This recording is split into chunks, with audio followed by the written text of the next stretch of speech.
ban. Look, it's not stream time yet, but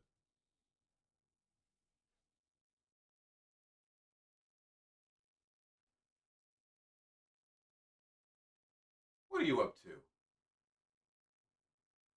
What are you up to?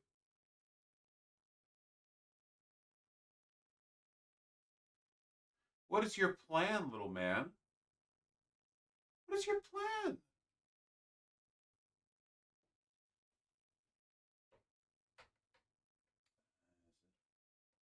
Which is the. No! Damn.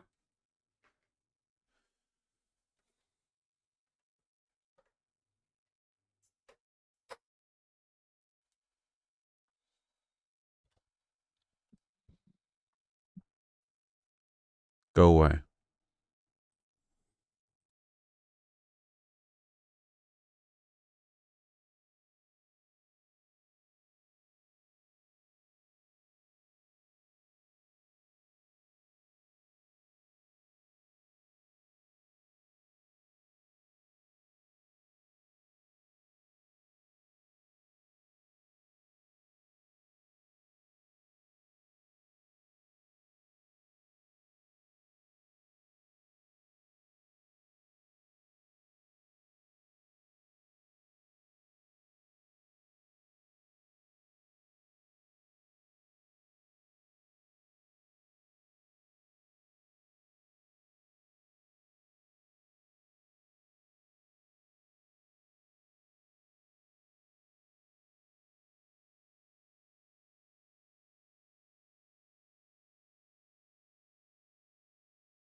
All right, we got stuff to do, folks. Ooh, we got big stuff. Ooh, big stuff. Now, to kick the stream off, many of you are probably curious, and it's true. I am on the list. The list of cool guys. An accusation which I have never denied, and therefore should not be a surprise to any of you. This Epstein list business, however, much more serious. Let me keep the damn beanie on for a second, okay? It's cold in here. My ears are cold, okay? The top of my ears are cold. I want to keep it on. I'm not changing how I look for your benefit, okay? I'm an empowered boy-girl boss. Also, Artemis laying right there. See? You can see him? See his little head? Turn off the air conditioning? No, because my body's too warm.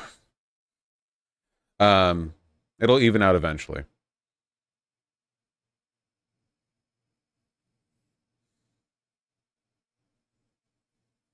Vosh makes little money, so he has to turn off the heat. That's right. That's right.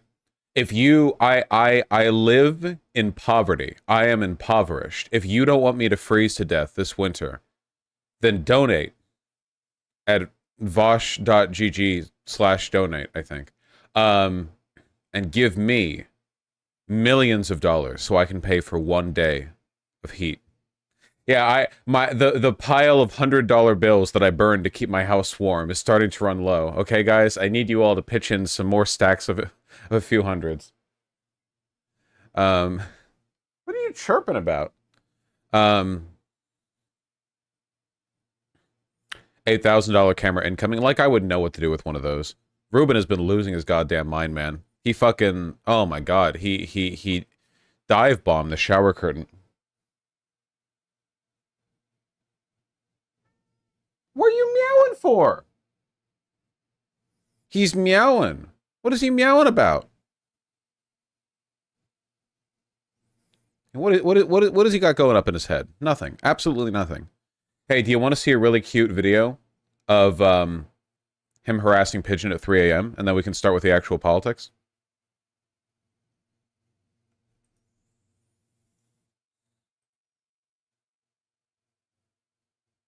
Hold on, let me find it. Fucking Discord.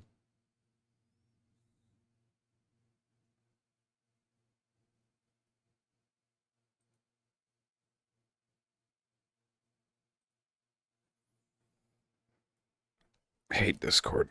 Stupid ass goddamn app. Purple. Purple blue. Purplish blue. What color even is that? Don't trust it. Ruben.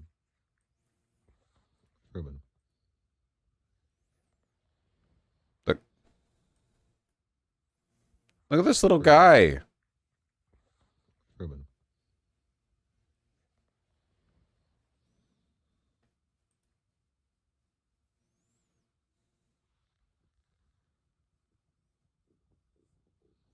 Like, she's annoyed too. I mean, Pigeon. He's just fucking...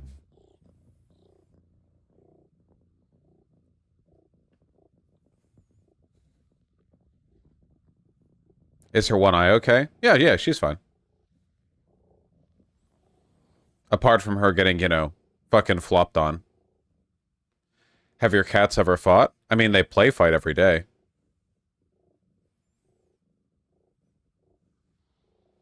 Yeah, you're being so patient, Pigeon. What's with the hat? My head's cold!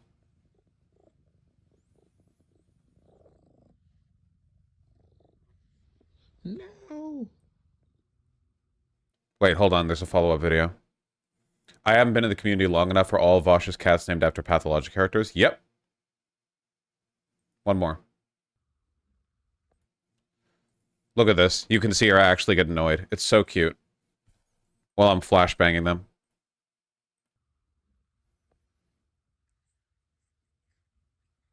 Look at how scrungly she is.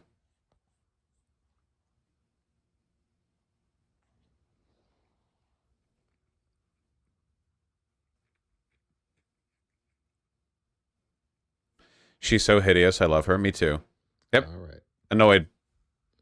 Ruben.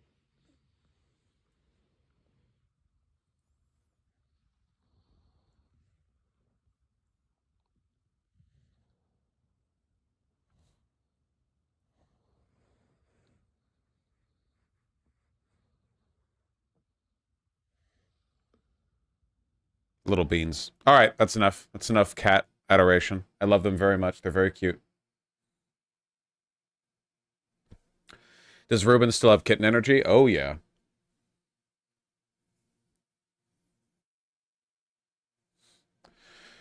Oh, man.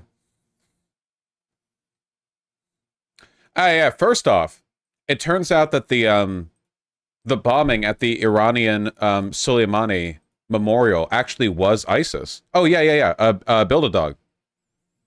This is this is one of the deadliest attacks that ISIS has. Oh God, wait, when was the last time ISIS did anything this bad, like on Iranian soil? This is a huge deal. Um, they didn't take credit immediately, which I thought was odd. I guess let the Iranian government sort of revel in speculation. He did kill a whole lot of ISIS dudes. Oh yeah. Well, Soleimani primarily killed. Like he was like a hero to the Iranian people, and America didn't like him because he presided over a bunch of the sort of proxy militia attacks um, that Iran has done against American bases and soldiers and allies and stuff. But he killed a lot of ISIS dudes.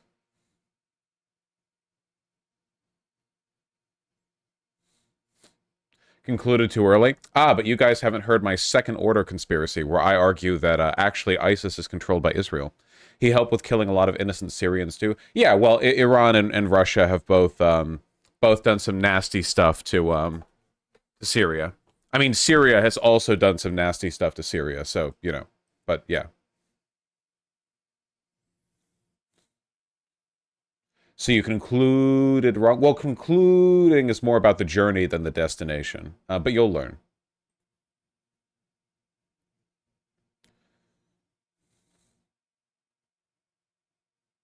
Was Soleimani on Epstein's list? Does this make you change your mind about Iran controlling the Middle East?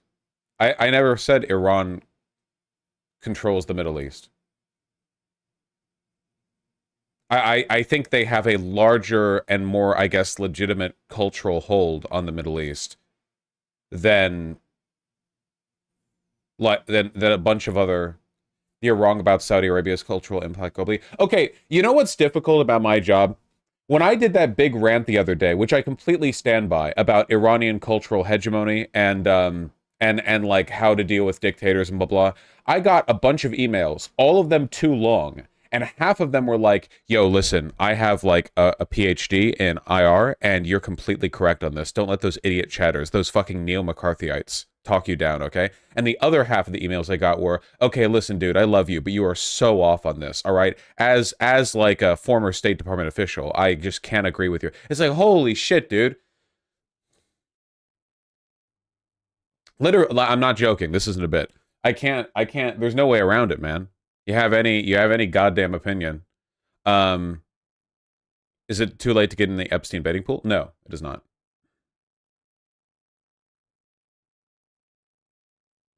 I honestly don't know what you said that was in the wrong though. No, because everything I said is right.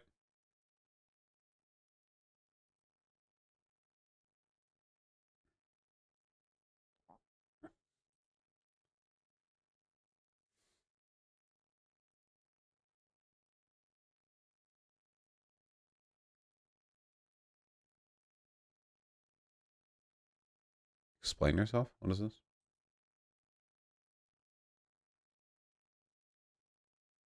Uh-oh. Listen, okay, horses reach legal maturity by age 4, all right? Maybe, I don't know. I don't know anything about horses, IRL. Um, when everything you say is right, they'll just attack you for your tone. Vosh is so confident. Well, I mean, the problem, I guess, is that a lot of the terms are kind of like unclearly defined. Like a lot of people said, no, Saudi Arabia has a lot of culture, and then they'll show examples of Saudi Arabian businessmen using their money to influence things, which isn't the same as culture. That's just money. That like if that's the case, then you could say like the Koch brothers have like a cultural hegemon, like disproportionate. Like that's not they influence culture because they're like leeches and parasites that use their money to shift its movement, but that's not like the same thing as being a cultural hegemon. um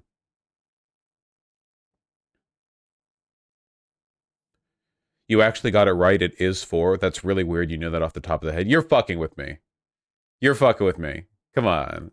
Really? Okay.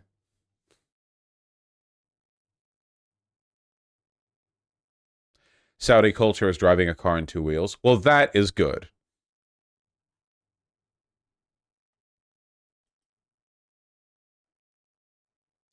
Vosh is confident for sure. Well, the thing that bothers me is that sometimes it does feel like people kind of like reflexively disagree with me, but then it turns out they just didn't. It turns out they didn't just like put any effort into understanding what I was saying, you know. And then I like spend an hour relitigating and redefining my terms, and then I realize that like everyone who's arguing against me, or at least a lot of them, are arguing against a different version of my argument I don't actually believe in. It's like you know, it's very frustrating for me. Um, I stand by what I said though.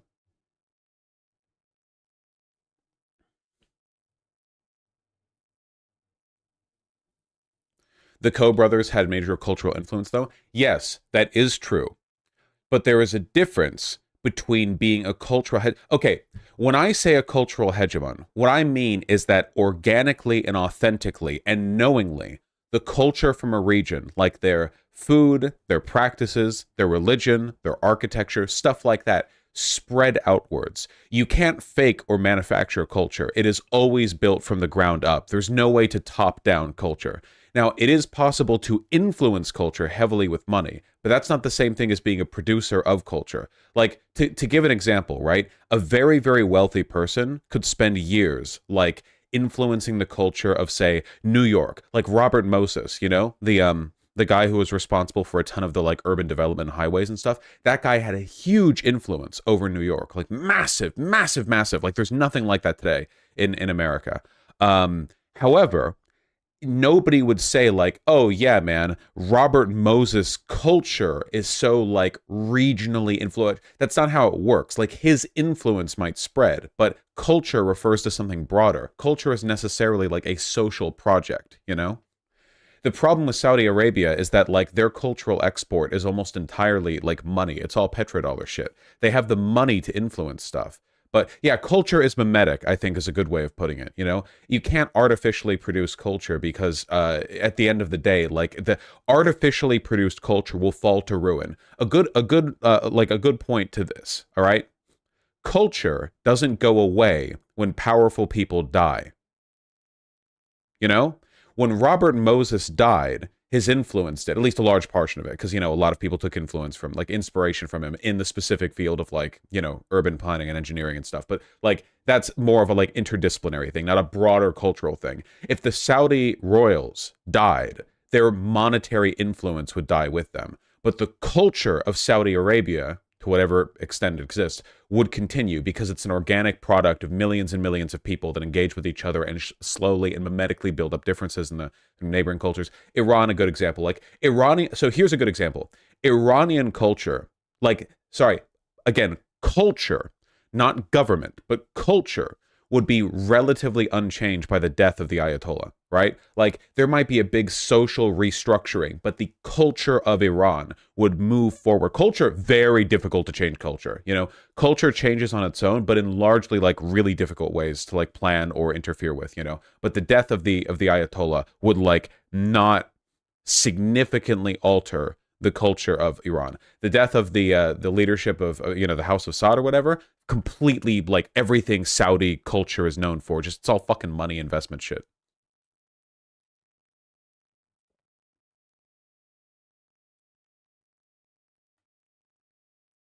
Shut the fuck up about the Middle East and talk about Epstein. Well, I was talking about the attack in Iran. Um,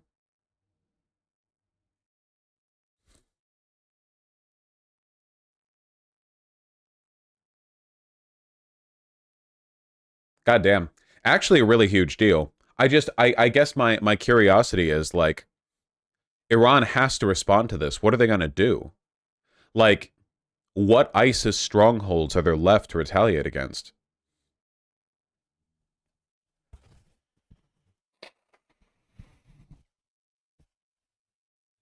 This is why fascism fails. It's literally trying to artificially inject cultural norms despite public backlash. Yeah, yeah, yeah. Like it attempts to do this, just reliably fail. Um, The real question is how Iran perceives the attack. This is one of the reasons why, and I've said this, ISIS is such an insane death cult, and it's so different from like Hezbollah or whatever else, you know? Wouldn't you think right now the number one thing that ISIS would want to do is not antagonize Iran, considering the fact that ISIS has reduced influence, and right now there's like this gigantic wedge that's been driven between the West and the Islamic states in the Middle East. You'd think, if anything, they would want to exacerbate tensions, but all this does is give Iran another enemy to deal with, like another thing to focus on. Why take their attention away from the West? ISIS really hates the Shia. Oh, I know, but like again, that's what I mean by like insane death cult shit. There's like no broader planning or strategizing or whatever. Like ISIS often does a very bad job, it seems, of like, I mean, building allies. Like you'd think it'd be in their interest, but they're too crazy to do that properly. You know, they're just wacky. They're wacky guys.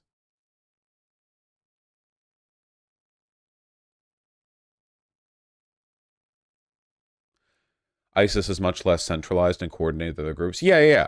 It's just remarkable to me how much they shoot themselves in their own foot. You know, like there's a lot more they could potentially do. Anyway, I don't know what Iran's response is going to be. Maybe this is good for the West. I don't know. Distracting Iran? How much would a distracted Iran even meaningfully change anything that's going on right now with like Hezbollah and the Houthis and stuff? I have no idea. Google harsh retaliation. Well, of course they say they're going to do harsh retaliation, but like, are they really? You know, I don't know.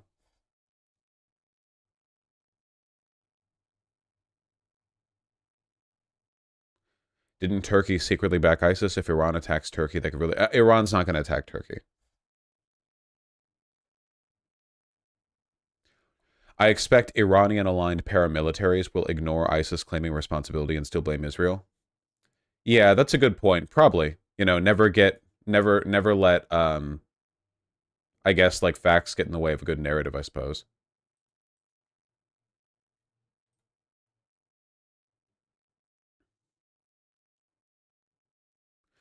Vosh, would you describe archaic practices like homophobia and misogyny that Middle Eastern countries have as culture or something else? Because I'm not sure what to call it. Yeah, that's culture, yeah. Culture, like, is very broad and all-encompassing. Reactionary social norms are absolutely a part of culture. Um, that's why American culture is in the best of the world, because we have no bigotry here. Why did my AC turn off? Can you turn back on? God damn it. Now I'm too fucking warm.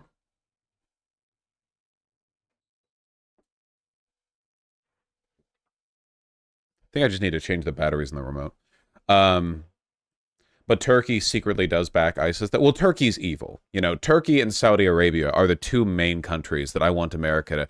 I don't mind America dealing with dictators and autocrats and evil countries. You know, what I do mind is us getting along with them as much as we do those countries. Like, I'm not... Diplomacy and sucking them off are two very different things. All Turkey does is fuck over our plans and just do evil shit, you know? Like, they're not even... They're morally bad and bad as an ally. Like, it's like a fucking slam dunk in terms of, like, accosting them, you know? Same with Saudi Arabia.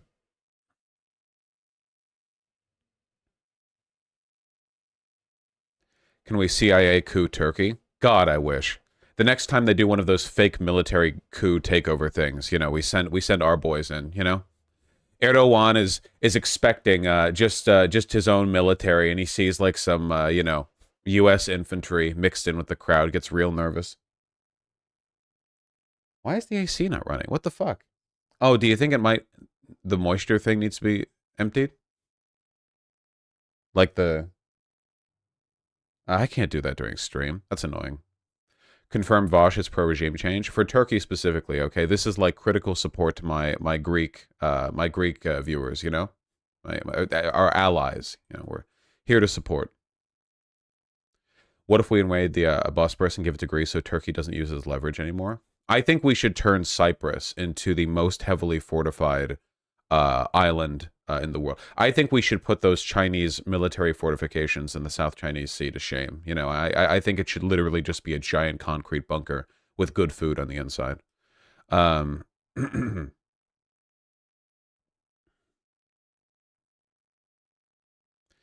Hero is better than Donor. I've never had Donor, so maybe. Cyprus already based for the UK. Only half of it. Okay, I want all of it. One single fortress, but yeah.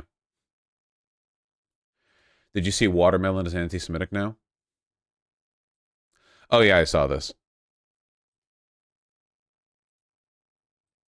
Fighting the Great War against anti-Semitism.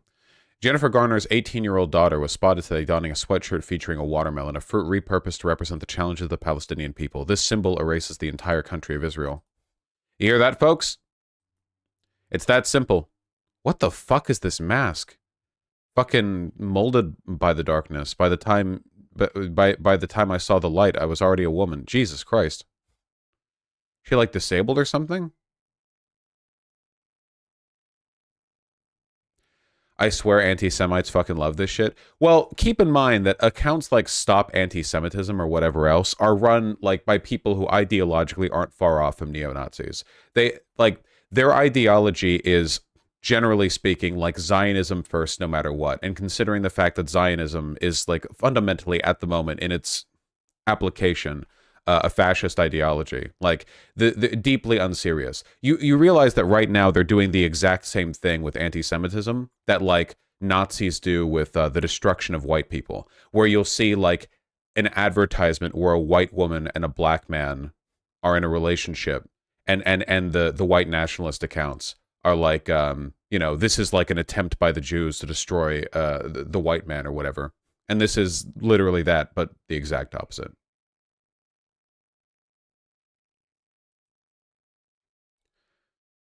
It's another one of those like malicious incompetence things where it makes you wonder if yeah, if they're muddying the water, they're muddying the definition of anti-Semitism like deliberately. You know what I mean? Um, which I mean to a large extent, sure, why not? You know, like remember how they did the pro-Israel rally in D.C. like a month ago, and one of the speakers was literally an evangelical preacher who said that the Antichrist would be a Jew. Um, and how Hitler was half Jewish, a self-hated Jew, like all that shit, you know. And he just got invited to the largest pro-Israel rally in America held at the foot of DC. You know, a lot of people who are organizing this stuff fucking hate Jewish people. You know that, right? Like the ultra religious, like Orthodox fundamentalist Christians who are funding all of this because Israel independently has, in terms of money involved in like US politics, how much do you think Israel actually does? Fucking nothing. Zionists do plenty, you know, like AIPAC or whatever else, but AIPAC isn't a fucking Israeli org. It's just a pro-Israeli org, you know? But it's not like Orthodox Jews who control it or whatever. It's fucking ultra wealthy Christian fundamentalists, the same as most of the evil shit that happens in this country. And a lot of those people hate Jews. They think of them as like breakaways, you know, as like the apostates, or in some cases as people who killed Jesus Christ, despite Jesus Christ himself having been a Jew. That was the common Catholic position till the 50s. So, you know, a lot of them probably fucking hate Jews, you know? I wouldn't be surprised if the person who runs this account is some, like, fucking fat, balding, mid-50s, you know, evangelical, who's just, like, cackling to himself as he types all this up because, you know, he simultaneously wants Jewish control of Israel and hates Jews. So he'll just say any old shit, you know? I hate these people, you know? Terrible for Jews, you know, really does muddy the water with regards to the definition of anti-Semitism. Where this watermelon thing come from, I don't know, and I don't care. I don't know. I don't care.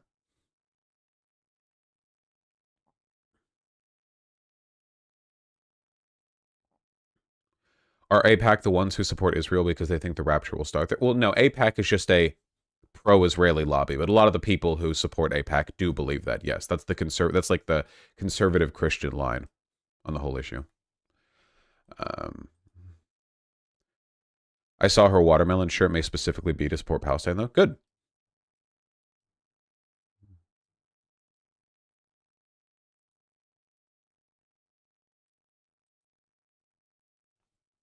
Ruben.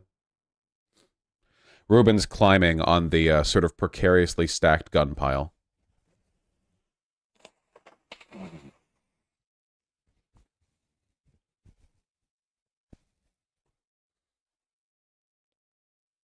As one does. Yeah, it's it's like it's enrichment for them. You know, you have a big pile of guns and you keep them loaded and cocked, and that way the cats know, and it's like exciting for them. All right, hold on. Ruben. Okay, wait. Now he's actually. Can you see that, Ruben? Don't go after the geckos.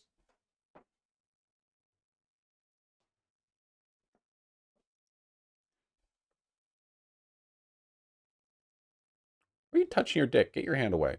Gross. You're gross.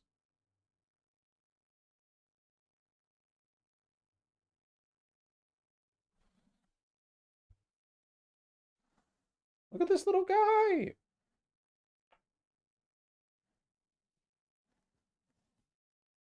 Wow.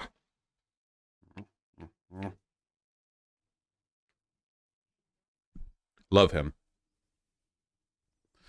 Um, Funny but sad news: Belarusian president signs law granting him lifelong immunity from prosecution. That's something you do when you're not guilty. I wouldn't worry about it too much. Under the current system, no Russian, whatever, no Russian loyalist in Belarus is going to be prosecuted for anything anyway. You know, like if there's a regime change or Russia is no longer able to use Belarus as a proxy government, then the law will be changed as well. What is this? Black gay Republican reveals horrifying attack video at massive MAGA event. TPUSA? Oh, that shouldn't be surprising. TPUSA is like essentially openly Nazi, you know? One of my favorite little knowledge tidbits in terms of the development of the far right is the fact that when Nick Fuentes had his big like gay group breakup because he was like cum sniffing or whatever, other people mocked him and said that the reason Nick Fuentes does all the like attention-seeking, like Heil Hitler stuff is because he knows there's not really a fundamental difference between his politics and those of Charlie Kirk, the person he used to get attention opposing. Podcaster Rob Smith is a black gay Republican who decided, like many others, to attend Who's this? Turning The Damage Report. Oh, this is like a secondhand source. Point USA's. Oh my God! Look at that! I got some fans! I got some fans! Wait a minute! Yes! Wait, I recognize this guy. I recognize this guy. Where do I recognize this guy from?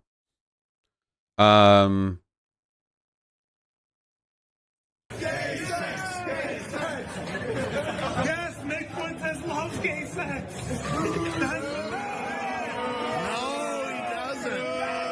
That's come on. How are you going to be a Nick Fuentes fan and deny the fact that he's gay? What do you like? Come on. What do you? It's like there are non-gay Nazi ideologues you could follow, you know. But like you might as well be like a Milo Yiannopoulos fan and get upset when he gets called gay. What are you doing? Come on.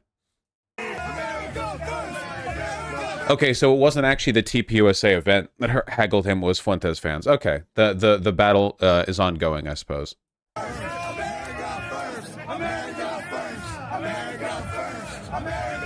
Look, not to like actually defend this guy because I'm sure he's a gigantic piece of shit, but I do think it's very funny to attack this guy for his masculinity when he's like this very conventionally attractive, masculine, bulky, muscly dude, and the people around him are these like gangly white fucks, you know? Like, look, here's this guy being swallowed by his hoodie. You know. Like, look at these. They're like little fucking 18-year-old twinks, you know? And then they're harassing this guy for perceived lack of masculinity. As if there's anything more masculine than fucking a guy. Wasn't he in a Jubilee video you reacted? That might be it. That might be it. That might be where I remember him from. Anyway, it's not a defense, the guy. You know, I've said this before and it comes across a little bit callous, but I actually think that Nick Fuentes fans and other like far right conservatives harassing gay and black and whatever else Republicans is actually pretty good for us. Nick Fuentes gave up on optics a long time ago. For a while he pretended at the like I'm gonna be like, you know, the like wedge from the right that's gonna draw people over. But now it's pretty much just like the domain of pedophile incel like white boys, like very far right. Like the outreach effort, it seems, has ended, at least in that direction. So when stuff like this happens, it makes it harder and harder, I feel, for you know, for conservatives broadly to win over that majority. Because whether or not, whether or not they like to admit it, the Republican Party right now today can't actually win without the support of gay black people. I know that sounds dumb, but like Republicans, as much as they have consolidated, they can't completely give up on IDPOL, right? They have given up on IDPOL with trans people. They're not doing the Blair White thing anymore. They're not doing the like, oh, here's a base trans woman who knows that he's actually a man or whatever. They're not doing that bit anymore. They're too anti-trans. But they have to pretend that they're not that racist or homophobic. Didn't Fuentes recently say all non-Catholics should be put to death? It's just attention seeking. Again, that's what I mean. Like, he's given up in the optics thing. You think Republicans are ever going to win if their message is all non-Catholics get put to death when the majority of this country is Protestant? like it's sure, yeah, go for it. Win your majority. I love how the alt-right went from a semi-coherent political bloc to a shitty influencer group. Yeah. It's perfect, It's like an exacerbated version of what the online left did, where for a time there was like a perception of a unified front before everyone broke away to like grift off their own audiences. The difference being, of course, that, on the online left, it's not all grifting. There are people who just, kind of form their own communities and circles. Whereas in the alt-right, all of those figures now fucking hate each other, and they're all fighting over the same small group of like disaffected 16-year-old porn addicts, I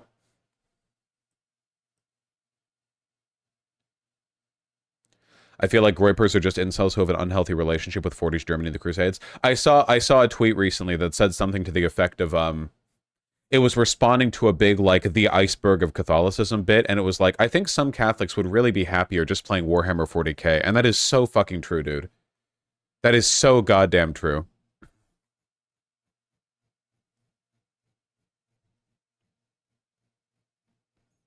I gotta find that.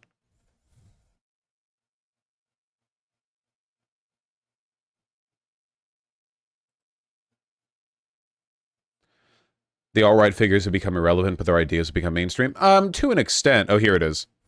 The traditional Catholic iceberg is finally finished. If you ever make anything that looks like this, you're not actually a Catholic, I'm sorry to say. This is not sincere religious belief. This is mental illness and a desire to play Crusader Kings or whatever the fuck else. This is not, you're not actually religious. You don't actually pray.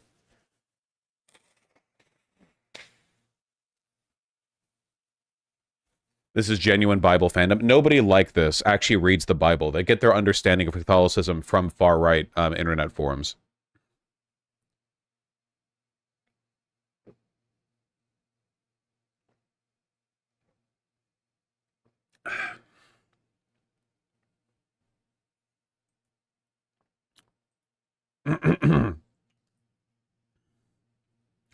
The kind of people who played Assassin's Creed said the Templars had a point. Having never played an Assassin's Creed game, I don't know, maybe they did. Who knows?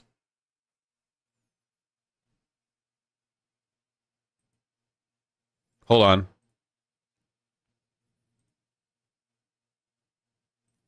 Last thing, then we're talking about Epstein. It's too good.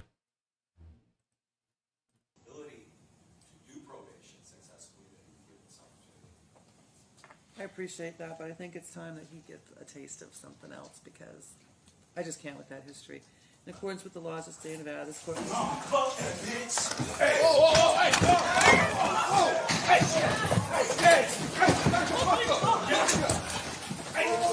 How to double your sentence? Double? You think this sentence is getting doubled? Yeah, the Five Nights at Freddy's 2 Foxy jump scare. Holy shit. That guy can jump. Yeah, this guy was actually being sentenced for hooping too good. That's why he was able to jump over the judge's desk.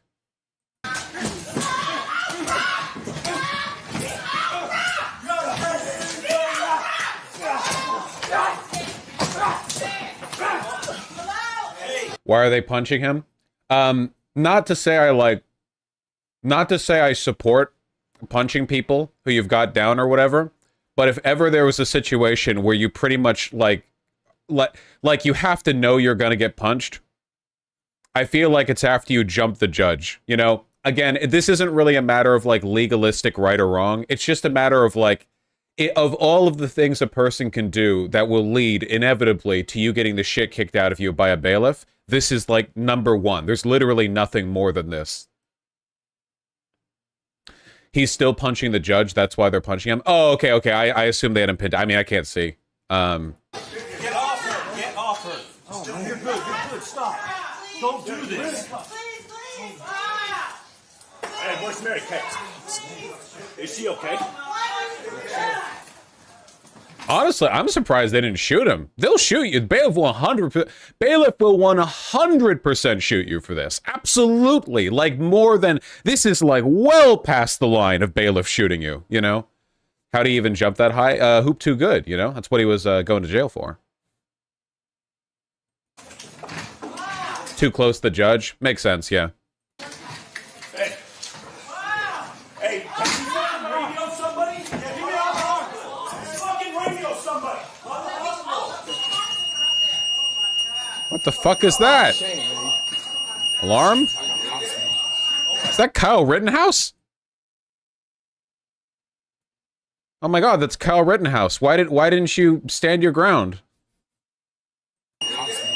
You could have stopped him. Okay, that beep's gonna trigger me.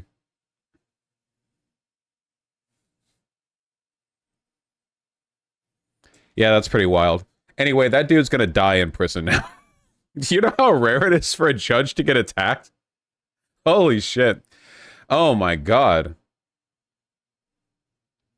Pretty sure this is the case for shortening a sentence. Like this wasn't even the trial that sentenced him, Lamau. Yeah, I don't fucking know, dude. This probably fits under the category of person who should probably die in prison. I don't know. I have no idea what has to be going on in your brain chemistry for you to do that. That's wild. Like genuine. Like how could you ever be trusted in society if that's where your brain is at? You know, that's fucking crazy, dude. Yeah, the lack of impulse control, you know, like there's just a couple of wires missing in the brain. I don't know.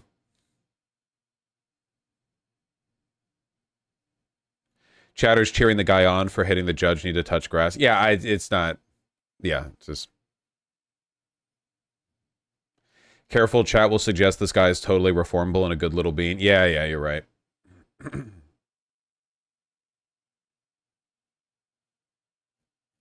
What was going through his lawyer's head? Well, given that behavior, I'm guessing he probably had a public defender. Maybe the public defender was just thinking, thank God, no more paperwork for this guy. Like, all right, well, this is settled, you know? I'm done here.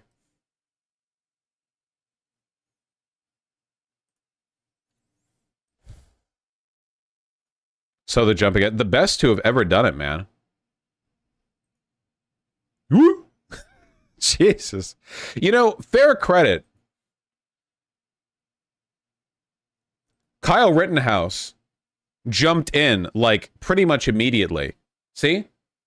Like, he ran forward. Woo! Woo! You know, the whole...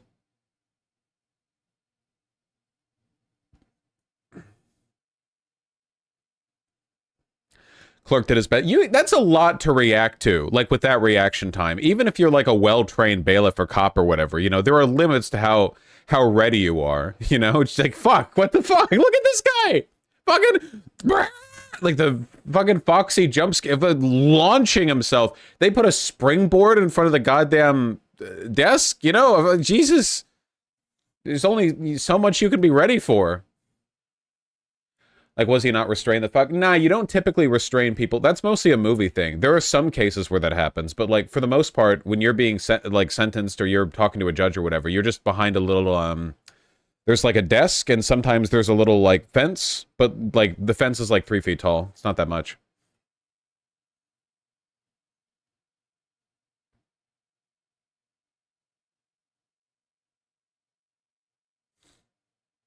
Is she okay? I have no idea. Do you think after this was over, the bailiff was like, well, that just happened? Yeah, I don't know how the fuck you deal with this, you know? That's wild.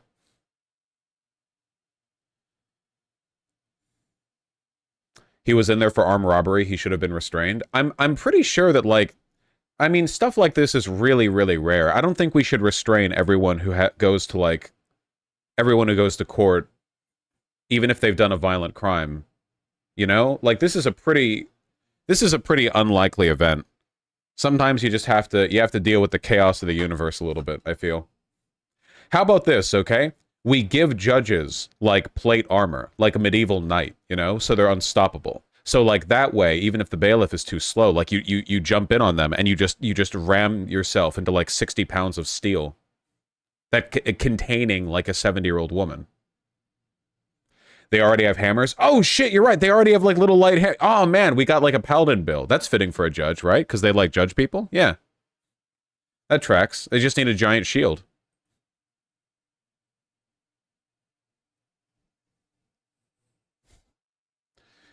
Do they also get the big wig? They should get the big wig because that protects their head.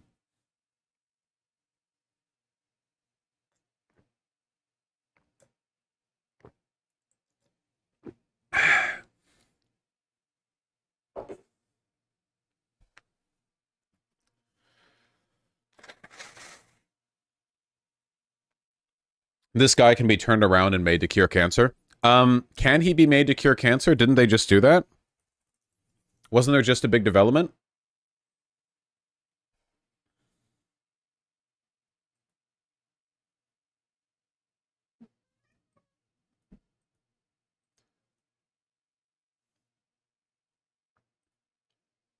Hold on.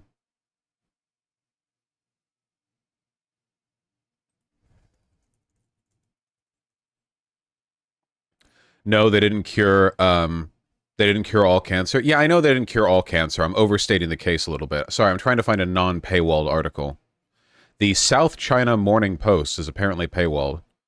God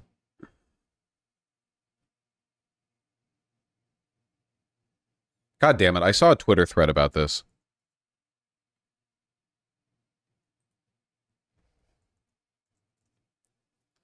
Talk about Epstein, I'm so bored. You're bored, huh? Here, I'll help you out with that.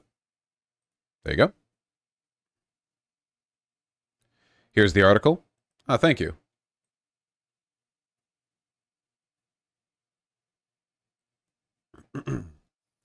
This would be pretty cool. At EPFL School of Engineering, Professor Li Tang's Laboratory of Biomaterials for Immunoengineering has made significant strides in cancer treatment research. I gave this a read over late last night, and apparently it's like if you use electromagnetic radiation at a specific frequency, you like make the cancer cells vibrate in a way that regular cells don't, and it means they tear themselves apart or something like that. That'd be pretty cool. That's kind of like a better chemotherapy, right? This is the this is the post that I saw, and then I looked at the thing. Scientists a new way to destroy by stimulating aminocyanine molecules with near-infrared light. Cancer cells vibrate in sync enough to break apart their membranes. These molecular jackhammers destroyed 99% of cancer cells. That's nice. If that ends up being, if this ends up being like legit and works, that could be a, this could be like a better kind of chemotherapy, right? That's really awesome. Molecular jackhammer, also known as a plasmon. Okay, sure.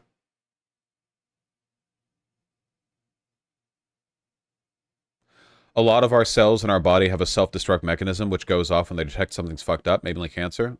Well, cancer doesn't self-destruct. That's the whole issue with it, right? You would have to target the cancer cells for binding with those molecules first.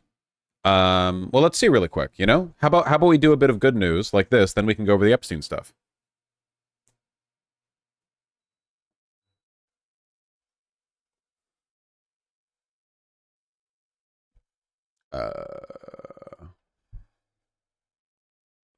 Cancer is when those processes for self-destruction fail.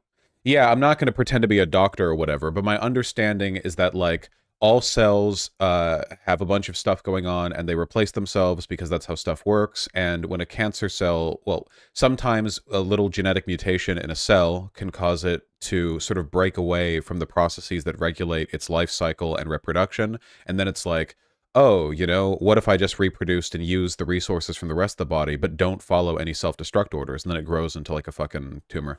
Apparently, all of our bodies are riddled with cancer cells all the time. You know, most of the time, like the vast majority of the time, it just doesn't take off. Like right now, there are probably literally millions of divergent cells, probably trillions. I don't know, like the ridiculous number of divergent cells in our body, but most of the time the body flushes it out. You know, it doesn't take off.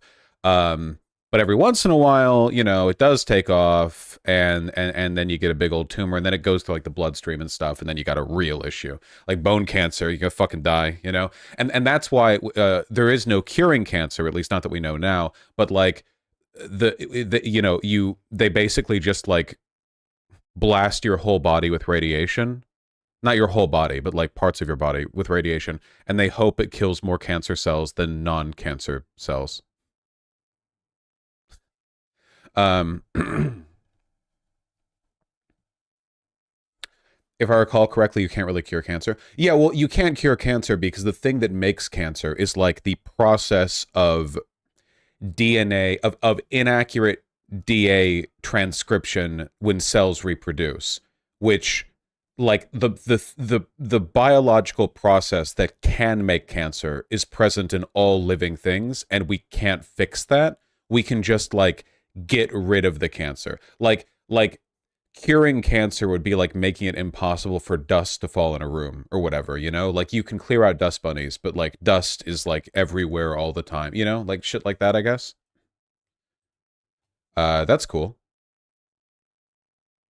But you could, in theory, treat it so effectively it's cured. Well, you can make it. What I'm saying is you can't remove the process in the human body that makes it possible for cancer to develop. You know, unless we do some wild shit in the future with like the way cells replicate and DNA and stuff, or like, you know, crap like that. Like that's down the line, maybe, you know, but we can make cancer go into remission. We can remove the like problem cancer, you know, but we can't stop cancer like fundamentally yet, you know? So this would be a better way of treating cancer that does show up, which means that you'd still need like early detection or whatever.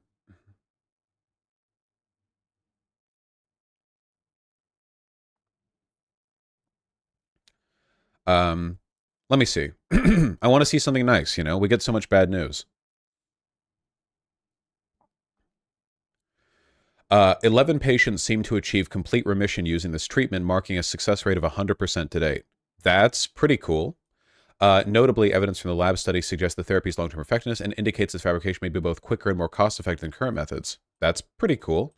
At its core, CAR T therapy involves modifying T cells to target and eliminate specific cancer cells. These modified T cells are equipped with chimeric antigen receptors.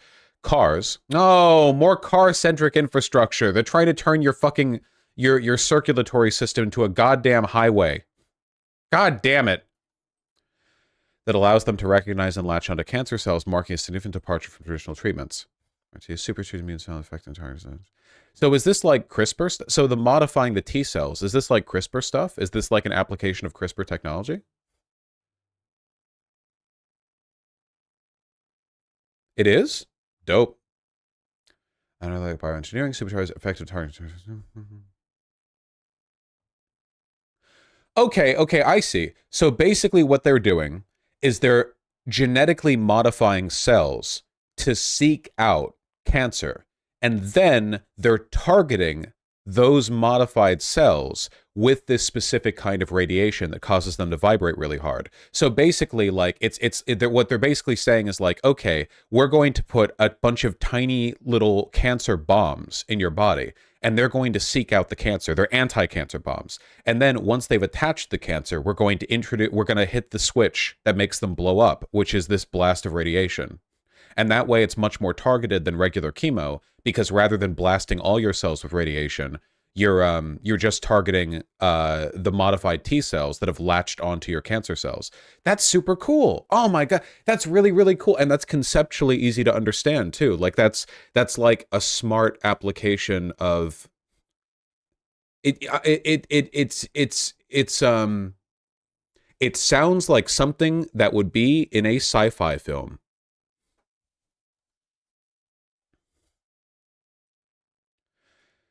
The CAR T cells excrete the IL-10 molecule, which is then ingested by the modified T cells. In other words, the cell has been engineered to produce its own medicine to keep healthy in the tumor's hostile environment. Okay. Traditional CAR T cells, while effective against liquid cancers, face challenges in solid tumors. The cells wear themselves out and ultimately failing to destroy the cancer fully. Okay, so these ones are modified to be durable enough to not die when they're in a tumor.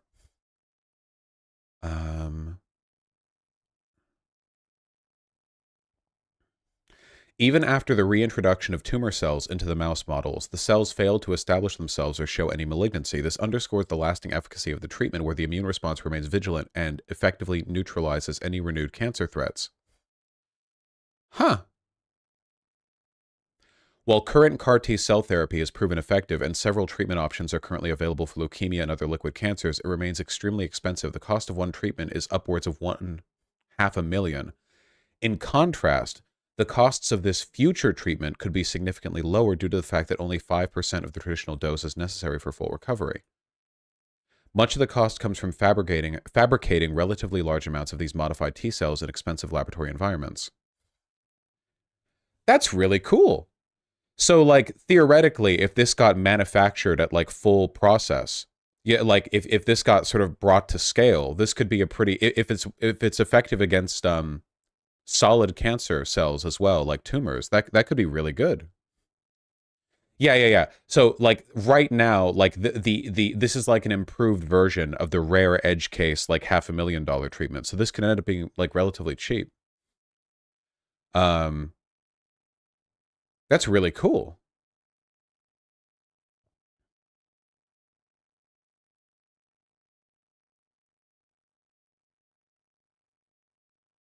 Chemotherapy is not radiation. It's chemicals that kill the tumor. Doesn't chemotherapy get done in addition to radiation? Like, they give you the chemicals and then they also give you the radiation and they're done, like, together? Am I wrong? I've watched Breaking Bad, so I'm pretty much an expert on cancer treatment. Sometimes? Okay, gotcha. Not necessarily? Okay, not necessarily. 11 successes out of 11 is pretty impressive. Complete remission. Stuff like this makes me wonder if we're going to, like, I wonder if,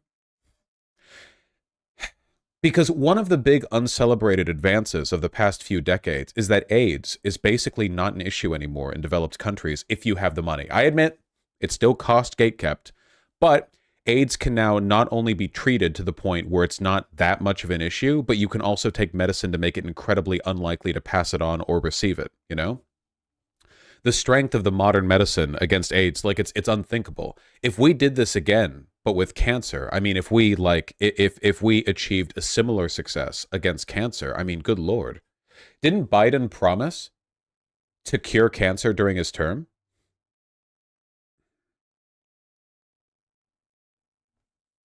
He did? Ah, Biden,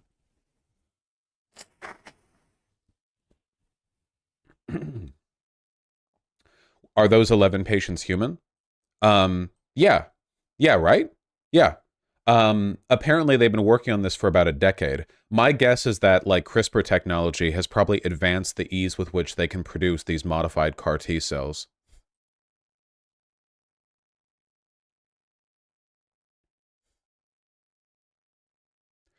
The research team from Rice University, Texas A&M, and the University of Texas say the new approach is a marked improvement over another kind of cancer-killing molecule machine previously developed.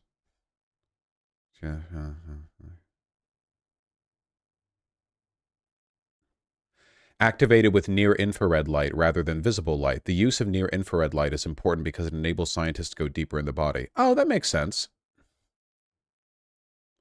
What did researchers find? In tests on cultured lab-grown cancer cells, the molecular jackhammer method worked 99% hit rate, destroying the cells. The approach was also tested on mice with melanoma tumors. Half the animals became cancer-free.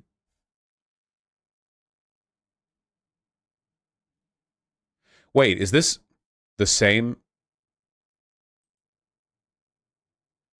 Wait, are these two different?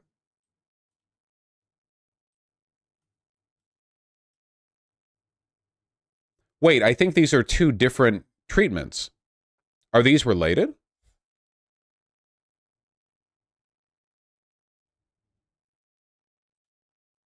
This is about supercharging CAR T cells, and this is about the molecular process with like the infrared light. Similar tech, different specifics. Okay. This paper is from 2023. Related but different? Wait. So I saw the Twitter thread on this, but this came out today. Wait, did another research paper just come out from China, like with another breakthrough? And I was thinking this entire time that it was a different have there been two parallel breakthroughs? Least boring STEM segment? Get out of here, Dr. Strange. Banned from this stream. If there is anything I have no tolerance for, it is ambivalence in the face of medical miracles. Get out of here. So are these two? I guess they're like related technologically, but are these like two adjacent? Yeah, but this is like a more advanced CAR T.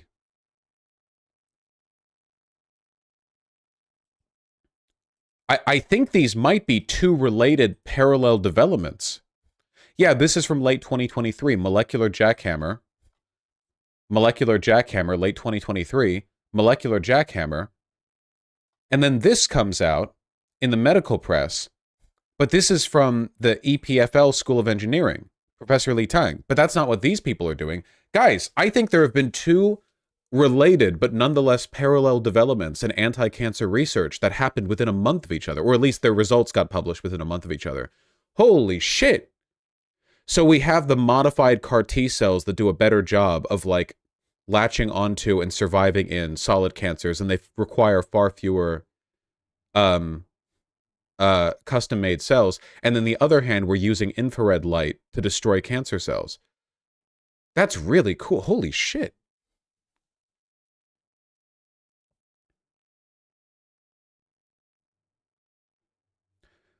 I pray this isn't another superconductor situation. Oh yeah, apparently last night I also saw a Twitter thread linking to people saying there's been some new development in the superconductor shit. I don't know about that one though. This is really good though. This is really good.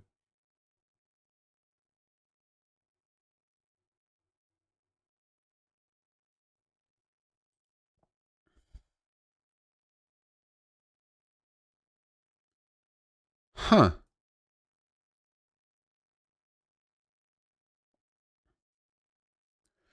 I remember reading about a treatment that reverses aging, but causes cancer. So if we cure cancer, we can reverse aging. Got to find that. I could be wrong on this, but I'm pretty sure that the technology that helps us deal with cancer and the technology that helps us with aging, those would probably be very similar because both of them deal with cell reproduction. A lot of the process of aging is just your cells either like getting clogged up with dead cells, like your body is more and more filled with dead cells that don't get flushed, or they reproduce themselves in less functional ways because the DNA like inscription in the cell like copies itself imperfectly. And those things also cause cancer, right? So like I guess there's like an adjacency there, but I don't think that means you become immortal when you cure cancer. But I guess there's some adjacency, you know? They're like, you know, there's like something going on there.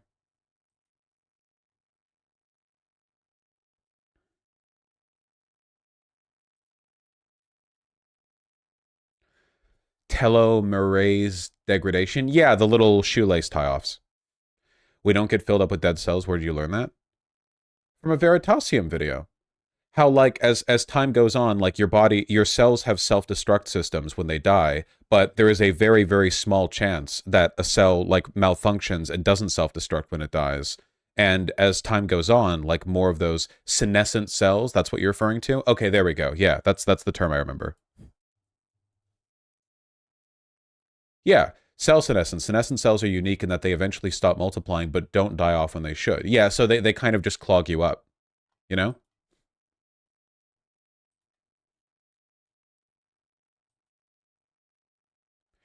Hey Vosh, biomedical student here. This kind of research happens all the time. Probably not going to see it get tested on humans for a few years, but it's good research. But you fool.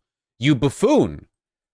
The Chinese have already been doing research on humans. 11 patients seem to achieve complete remission using this treatment. I don't think they've done any human testing on the molecular jackhammer thing, though, so that might take some time. But, you know, still, developments. Yes, the duplicitous Chinese and their sinister effort to beat out the West. Oh no, it'll still take years and years for sure, and having this process work at scale to be fair as well. Yeah, they're immortal in East Asia too. Yeah, isn't East Asia where that one guy, the Batman guy, is from? The guy who was in the first Batman movie. He's immortal, I think. Ra's al Ghul, yeah, isn't he like Tibetan or something? I don't know. Liam Nielsen? Yeah, okay, I don't agree with the casting. Hold on. Let me see if I can find that. Ah, here we go.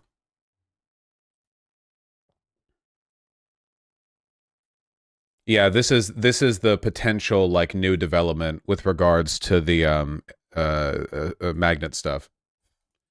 With copper substituted lead apatite below room temperature, we observe diamagnetic DC magnetization under blah blah blah blah blah. Room temperature Meissner effect possibly present in this material. So everyone, clasp your hands together once more. Everyone, pray. Put your hands together. It's pronounced apatite? That's dumb. Oh, yeah. Put your hands together. Everyone pray for the room temperature superconductor. There's been some battery technology news. Wait, hold on. How much good news, tech-wise, are we going to get in one day? No more EV battery replacements. VW solid-state cells hold up for... What? Volkswagen-backed startup PowerCo. Don't trust startups. Says it tested one from California-based QuantumScape that practically does not age. A solid-state cell? Solid-state cells have been talked about for a while, but they have yet to, like, prove themselves commercially, right? This was fake? Has this been proven fake? How do you know?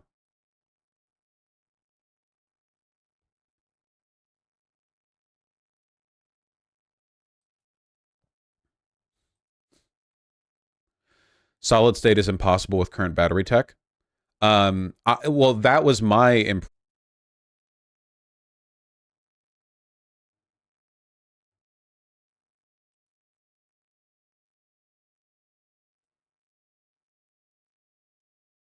Hello? Sorry about that. Yeah, sorry about that. Big Lithium saw that I was covering solid state batteries and tried to pull the plug. But thankfully, my router is powered by a solid state battery. So it stays active no matter what. Oh, god damn it. Yeah, okay. I see some news articles that are talking about this solid state battery, but I would be extremely skeptical because like, okay, I could be off on this. Please tell me if I'm off on this. But if solid state batteries suddenly became commercially viable, that would be like a massive game changer. If that happens, I don't think we're just going to hear about it in some like startup commercial press release. Like this would be like a global like wave of scientists freaking out. So I would hold skepticism for the magnet and the battery business. For the cancer business, that seems pretty promising. So we'll be optimistic about that. And that concludes our science segment. And that's a lot of hopium. That's a lot of hopium, right? Hey, whoa, 2 different approaches to you know, sending cancer into remission, curing cancer. Yeah, it's pretty good. You know, I think it's pretty good. It's pretty good, in my opinion, you know, a little bit, my personal opinion. Oh, man. I think it's cool.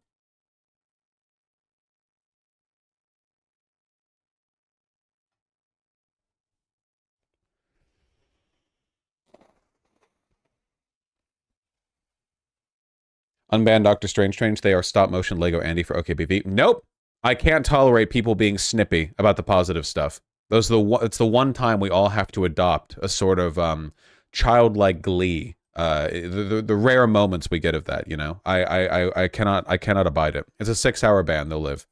Okay, let me close this. Opportunities for CAR T-cell immunotherapy and HIV cure. Cure?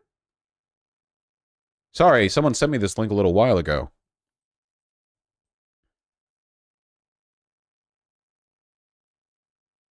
Oh, that'd be cool. This is just like potential though. This is not like a done thing. But you know what? Fuck it. Keep at it. Hell yeah. We can only hope. Okay, close that. Story about a school shooting. We'll do that later. Biden staff letter. We'll do that later. Epstein segment. Were we going to do that? We probably should do that considering the fact that we have an appointment in less than an hour. Ryan Grimm is coming on at 1 p.m. PT in 56 minutes to talk about Israel and also presumably his newest book, you know, on the squad and so on. So that'll be nice. You know, how rarely do we have debate? No. Well, I hope not. I don't want to debate Ryan Grimm. Conversation. Did we not cover Epstein yet? You know, if you guys, if you were cool and knowledgeable like me, you know that front loading with the segment everyone's being annoying about is usually a bad idea for viewer retention. Also, come on. Yeah, wait a little bit. What are you so busy? You busy bee? You busy bee getting honey for the queen bee? What are you doing? Gotta run back to your hive? Come on. All right. Holy shit, that was loud. That was a much louder clap than I intended. I meant like a little. Okay. Whew. It surprised me. God damn.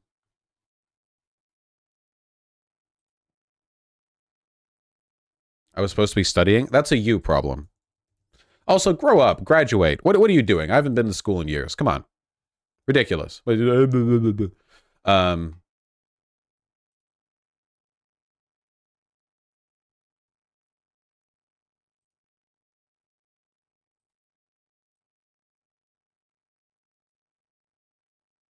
All right.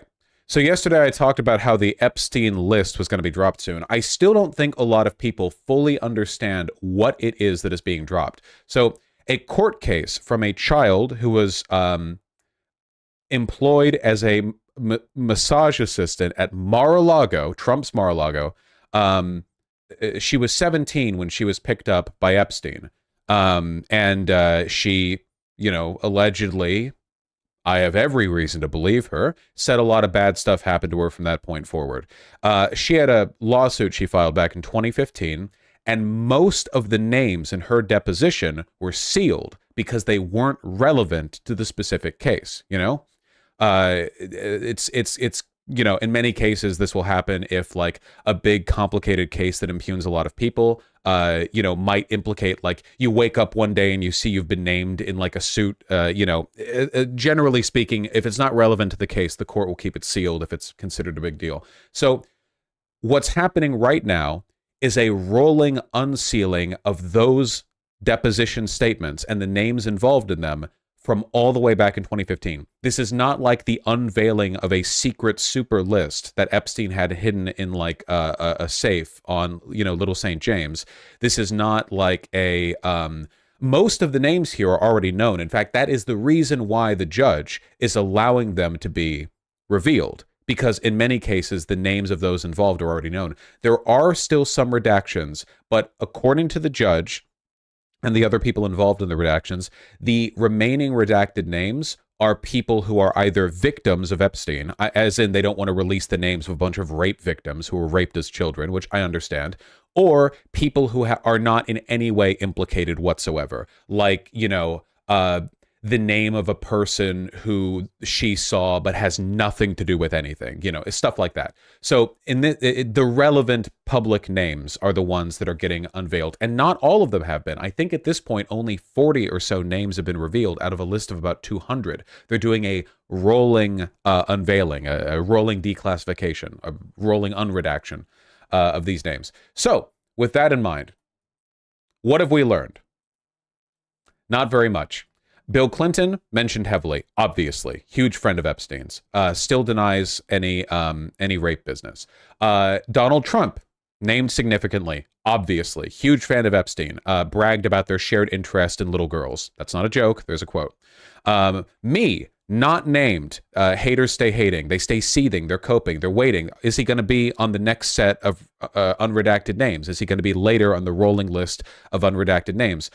No. In terms of like new names, new faces, to my mind, the interesting ones are Al Gore and Stephen Hawking.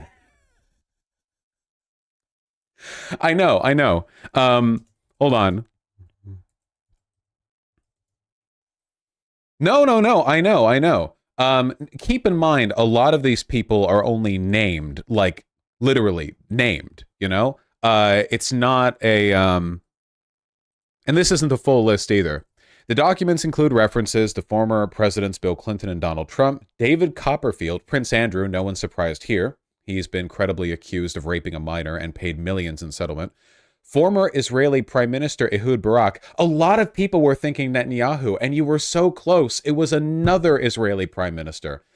Kevin Spacey, no surprises here, big friend of Tucker Carlson. Lawyer Alan Dershowitz, we're going to get to this guy. A big defender of Israel, by the way. You know, defending Israel, pedophilia, you know, why repeat myself?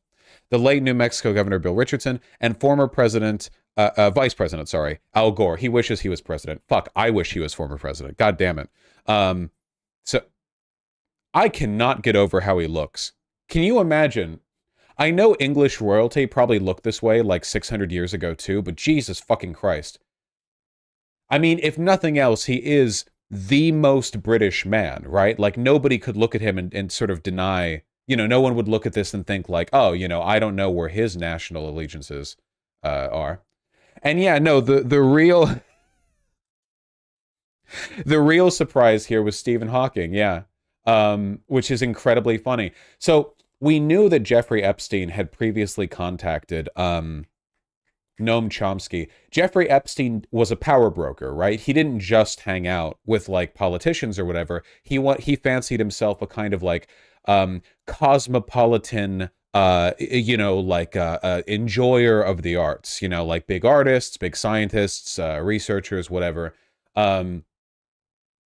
Now, Stephen Hawking's name came up in a weird way. Look, his name came up in a 2015 email where Epstein offered to pay people to disprove the allegation that Stephen Hawking was part of an underage orgy. That's right. The deposition doesn't actually name Stephen Hawking. It only names Epstein trying to disprove the allegation that he participated in an underage orgy. But it doesn't actually contain an allegation that he was part of an underage orgy. What does this mean? I have no idea. What this means almost certainly is that Stephen Hawking visited and met with Epstein. That's not surprising. Epstein met with a lot of artists and famous, important people. That's not surprising at all. What it could mean is that Stephen Hawking met with Epstein, and then people were like, "Whoa, bro, Epstein, you met with Epstein? Wow, you must have like fucked some kids, right?" And Epstein was like, "No, he didn't. Look, I'll pay a person to disprove it." Or it could mean he fucked kids and Epstein wanted to disprove it. I don't know, and we'll never know. Probably. I mean, Stephen Hawking's dead, so how would Hawking even do that? That is an excellent question. You know, not to get lurid here. I'm sure there's plenty of ways one can be a pedophile while also being as disabled as Stephen Hawking was. But you know, I have no idea. It's kind of wild though, right? The paper said he was into midgets doing math on chalkboards that were too high up. Yeah, I saw that on Twitter, but I haven't seen that repeated in any credible space. So I don't think that's actually true. I think that was literally just like a Twitter shitpost that went viral. I don't think that's true. That's one of those too good to be true kind of situations. You know, you always got to be critical. You see that. Yeah, whatever the case may be. I don't think the information we have at the moment is enough to credibly like smear Stephen Hawking's reputation from beyond the grave, because it's so weird and out there. Like, the only information, the only way in which his name came up was somebody offering to pay to prove he didn't do pedophilic shit. I have no idea. It's the fact that Epstein was the one who sent the email, really, that's damning, but you know, it's the wildest one so far. Oh, to be sure. Can you just imagine Epstein sitting down to talk to Hawking, and it's basically like the scene from Napoleon Dynamite where Uncle Rico's asking about time travel? Well, my impression of Epstein is that he fancies himself a lot like, I don't know, the aristocrats of the old, like, you know, feudal system, where, you know, he's a big fancy man in a big fancy castle with a lot of big fancy secrets, and he has great balls where people from all over the world come over, and he it sort of like elevates his reputation by being associated with all these people. Like, he's doing like old money aristocracy shit. Money aristocracy does involve a lot of pedophilia. You know, that's a classic long running, you know. So not surprising there that would be a part of it. But yeah, you also have like famous poets or scientists or whatever else. Michael Jackson was also named. Yeah, it's not surprising to me that he would do stuff like this, you know. Epstein hung around the science community, it's well known. He funded elements of the scientific community. He gave money to J.F. Gariepi. Didn't he have what was it, a chemistry or a biochemistry degree? A lot of his money's floating around. He's a billionaire, you know? I mean, when you're a billionaire, your money gets around. Though in J.F. Gariepi's case, there was another probably more pointed, you know, Venn diagram overlap between him and Epstein. There's Gary Epi again. It's love, you idiot. I chin fuck belly liga 18-year-old women across the coast. I love to make retarded babies. JF Gary Epi. He's a wacky guy. Killed his wife, allegedly. I'm not British. I don't have to say allegedly. You know, allegedly. Sure seems like it. He's not putting much effort into proving he didn't, I guess. I debated him once. Yeah, that's true. Oh, child trafficking is just for income. My real passion is quantum physics. I unironically think he probably said that at some point to somebody. Whatever. So the main guy that I want to talk about here. So a lot of this stuff isn't surprising. You know, like I said, the names that come up in the deposition, these are not names that have been like impugned in fucking kids, right? Now, somebody who has been impugned in fucking kids, Alan Dershowitz, wacky guy. And by wacky, I mean morally contemptible in the highest, you know, to the greatest possible extent. Harvard law alumni, obviously, of course, you know, or at least he taught there. Was he a student there, or did he teach there?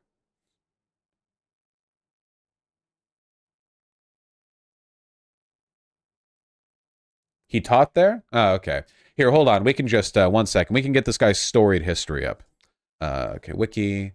Okay, here we go. Storied history. You guys ready for it? Alan Dershowitz.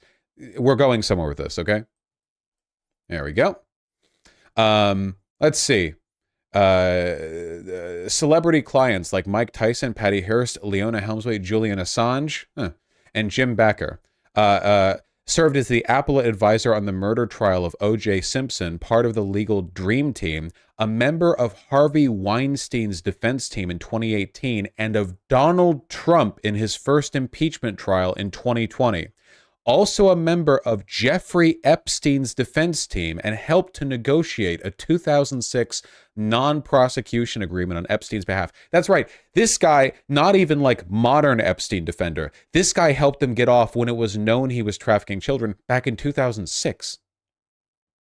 Court documents unsealed in January 2024 allege Dershowitz had sex with a minor trafficked by Epstein on numerous occasions and was present alone at Epstein's home in the presence of young girls, according to sworn testimony. So this is like the big name in the current round of unsealed indictment. This motherfucker, he's not just named in the deposition, he is directly accused extensively and credibly. And I believe every word of it. 100%, this guy rapes kids. Absolutely. author of, let me see, Reasonable Doubts, The Criminal Justice System in the O.J. Simpson's Case, The Case for Israel, The Case Against Impeaching Trump, and Guilt by Association, The Challenge of Proving Innocence in the Age of #MeToo. So this guy is pro-Trump, pro-Israel, pro-rape, pro-pedophilia. That's not a joke. That's not an exaggeration. That is unironically where this guy is at. That's this guy. That is this guy's, that's where he's at, you know?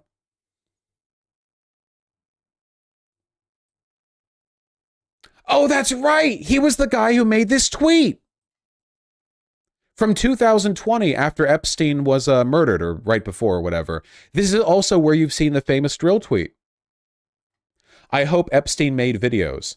There have been suggestions Epstein made secret videos of all the men who had sex in his house and planes. I hope he did, and they are all revealed because they will prove I am not among them. I hereby waive any right to privacy in Epstein videos, because he'd been named in Epstein's black book. And then in response, the classic drill tweet, hello, Alan, this is your lawyer speaking. I'm advising you to please keep posting this shit. And now he has been credibly implicated in unrolling, decensoring of the 2015 court case.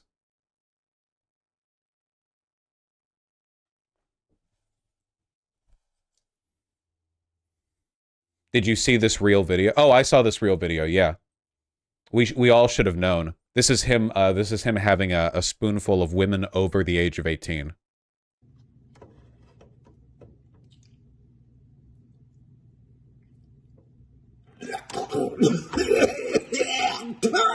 Is this real? Yes, that's real. Biologically, that's how he responds to the taste of women over 18.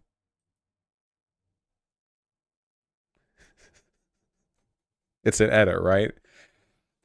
I don't know. You'll just have to figure it out for yourself. All right.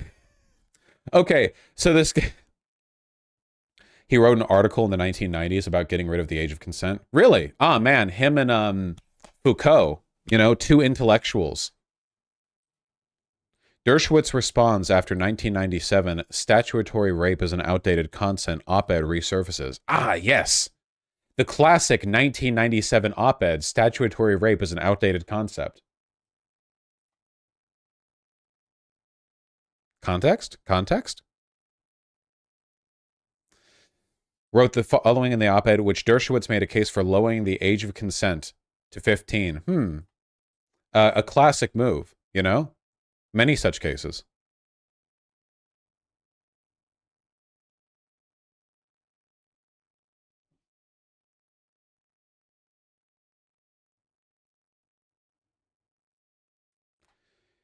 He said, prostitutes know what they're doing. They should be prosecuted. What? In a 1985 article in the Gainesville Sun, Dershowitz proposed that a John who occasionally seeks to taste the forbidden fruit of sex for hire should not be arrested. The nonprofit executive recalled him discussing the idea in class. He said, prostitutes know what they're doing. They should be prosecuted. Wait. He argued, men who seek to taste the forbidden fruit of prostitution should not be arrested. The prostitutes, however, should be. But you shouldn't ruin the John's life over that. I guess that's how you thread the needle on, like, fucking child prostitutes on Little St. James, but also being anti-sex work. This guy really does have, like, every most odious position, you know? He defended this article a couple years ago. Yeah, he's been consistent on this, at least. Is this Peronism? It probably is, yeah. I'd have to check my sources. Careful, this guy's extremely litigious. I am literally reading an article with his quotes in it. I mean, he can litigate that as much as he wants. If I had raised my hand to challenge that, I would have been singling myself out as, God forbid, a feminist. Okay, so this guy is an incredible piece of shit on every level, okay? So, after everything, after all the shit he's done and said, you know, first of all, he was still hired by Donald Trump's defense team, so that's number one. For two, so what did he do in response to his name coming up and these credible accusations against him? Well, let's take a look, huh? Was it this video? Was it this video? It was this video. Alan Dershowitz has been going on a media tour He has been following Drill's advice. As your lawyer, Alan, I am advising you to keep posting this shit, and he has. How much are we to believe is guilt by association versus judging people by the company? Now, to be clear, this is ahead of the document's release. This is before he was named. So this is before the credible accusations of him raping minors. But we'll get to what he said afterwards, too. Don't worry. Versus judging people by the company they kept, and that being great someone guy over after the late 2000s who had pleaded guilty. He looks like the Chud Jack. He literally looks like elderly Chud Jack. What the fuck?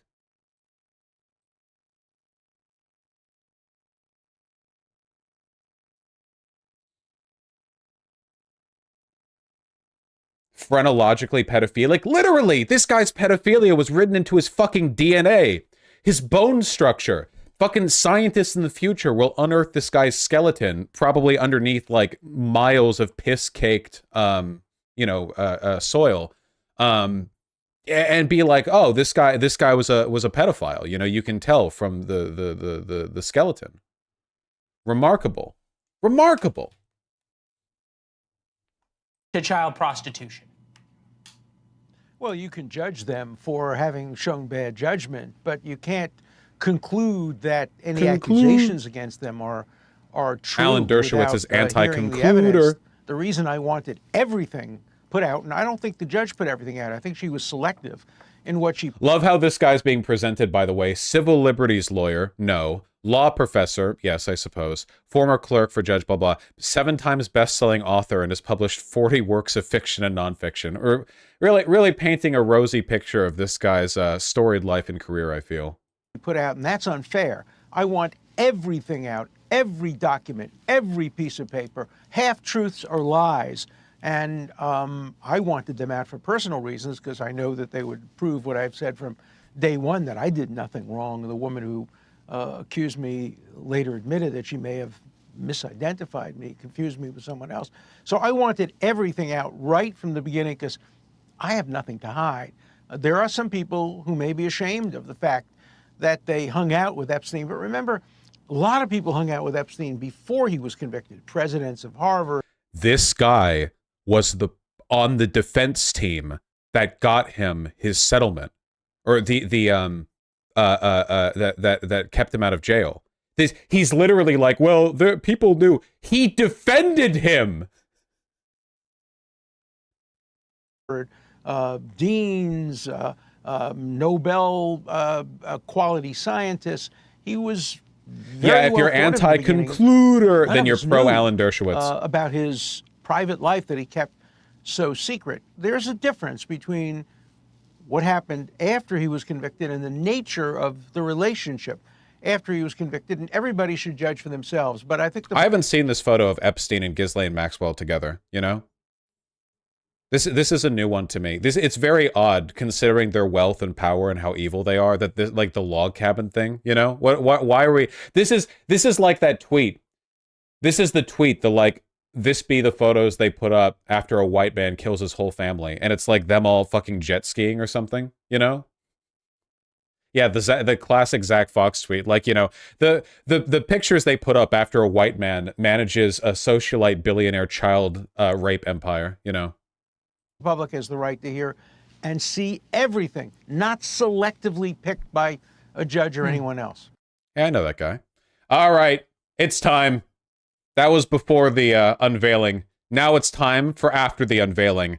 In following his lawyer Drill's advice, Alan Dershowitz takes to Fox News right after the unveiling of his name, not once, not twice, but multiple times in the context of him being directly accused of raping minors.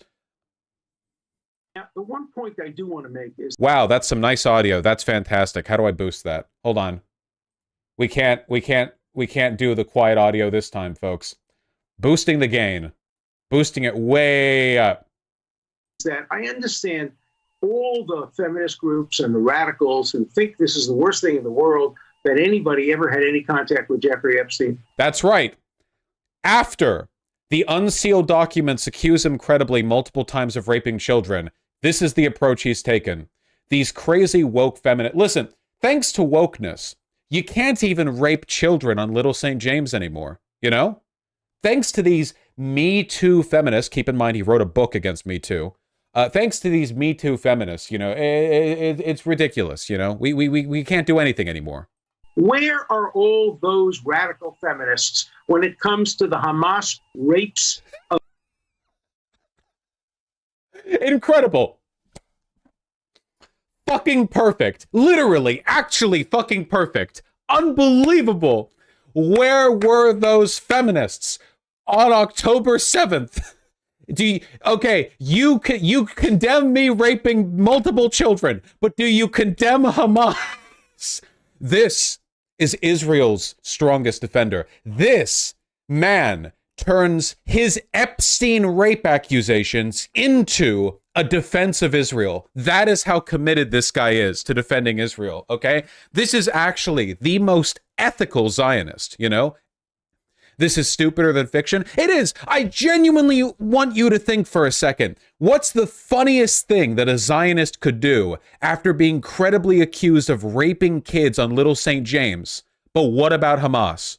Literally. And you would think in saying that, oh, that's a bit much. Like, yeah, Zionists say some stupid stuff, but that is a little bit much. Nope. Without prompting, on his own, that is what happened. That is what happened. This guy taught at Harvard Law for like 40 years, by the way, if you ever want like a good reason to discredit. Listen, as a general rule, never trust anyone from Harvard Law. Ever, okay? There are so many Nepo babies, so many creepo, power-adjacent pedophiles and lunatics who work in that institution, okay? I would not for a moment, okay? You're better off trusting someone from some middling law school because it's less likely they had to shake hands with 16 pedophiles to get their degree. of young Jewish girls, sexual abuse, beheadings. They are quiet. They are silent. The incredible hypocrisy of the Me Too movement. Me Too, except if you're a Jew. The Me Too movement! Nobody even brought up Me Too, but he's written a book against it, so now he's like, ah, yes, the Me Too movement. The funny thing is, the unsealed court documents that implicate him here are from before the Me Too movement. So right now, we're post-Me Too movement. Nobody says Me Too anymore. The court case is from before Me Too. Nobody brought up Me Too. You know, fucking... Yeah, Me Too, except if you're a Jew. The Me Too movement. Me Too, except if you're a Jew. Very well practiced. He was like pacing in his cell before this, thinking, you know, how am I gonna sell this? You know, how am I gonna, what's the strategy to get me out of this kerfuffle? I've said it before and I'll say it again, man. If you're a rapist, the best thing you can do is pivot to the right. Like literally, that is the best thing that you can do. The right loves rapists. But this guy, I don't know, man. This guy might be a little bit too odious for like anyone to defend at this point. The only people who would defend somebody this openly depraved at this point, I feel, would be the alt-right, and he's way too pro like Zionist to lean in with that. I don't know. This was Trump's lawyer? Yep. And I want to have a list of all the radical feminists who are pushing hard, and I understand that, to get all these names revealed, and I want to know how many of them have ever actually condemned Hamas for the rapes that we now know of. This is actually his strategy. This was actually what he was going for. Zionists, I am unironically going to do this. I'm going to do my own, but what about, okay? I want every Zionist, every liberal who defends Israel in the way that a Zionist does, to answer for this, okay? Because I'm putting this on every one of you, okay? This is who you're aligned with. What does it say about Zionism as a political movement that this guy is not only attempting this strategy, but is also considered one of the, like, mainline American Israel defenders? This isn't just some random lunatic on the street, you know? This guy has been considered a respectable, you know, conservative-aligned celebrity-defending lawyer for decades. I mean, this guy isn't, you know, this guy isn't nobody. This guy is well known. What does it say about Zionism? You know, that this is like a representative of that ideology. Oh, listen, all I'm saying is, if there was some prominent American who claim to be like an anarchist or a communist or something, somebody on the level of Alan Dershowitz, of which there are none. There are no people on the level of Alan Dershowitz who claim to be an anarchist or a communist with that level of institutional power. And we're actively advocating for this, that, the other, you know. And they were doing this in response to the Epstein shit. You know, they were saying like, I want to get a list of every radical feminist who's calling for the unveiling of these documents, and I want to find out how many of them, you know, are anti-union or some shit like that. I would condemn it. It's insane. It's genuinely insane, and I do think it's a moral indictment on Zionism. You know, that somebody like this could be considered like a, you know, a reasonable sort of ally or component of that ideology, and resort to this. And people are going to defend him doing this too. It's ridiculous, you know. Occurred and the murders that occurred, how many have been silent, and how many, like the National Lawyers Guild, have actually approved of what Hamas did? So let's put this in context. I'm thrilled that all these papers have come out. I urged them. I went to court. I asked for everything to come out because I knew that I had done nothing wrong and the papers would exculpate me. What I only worry about is that maybe the judges withheld certain documents. I want to make sure every single document comes out, including the documents that cast doubt on the credibility of some of the accusers and some of the accused. The public has the right to see everything and make their own judgment. We do not. So Alan Dershowitz has correctly guessed here that the vast majority of people on Fox News are not actually going to read any of the unsealed documents. So he's just going to posture as like a strong conservative pro-Israel, you know, like free speech lover, which is why he's saying the release of these documents exonerates me. No, it doesn't. It does the opposite of that. But he knows the majority of people who are watching aren't actually going to see, so it doesn't matter. You know, publicly lying does not generally do conservatives any actual harm when it comes to their, you know, their popularity and prevalence. Isn't Dershowitz supposed to defend Israel against the South Africa genocide case? Isn't that one of the people they considered?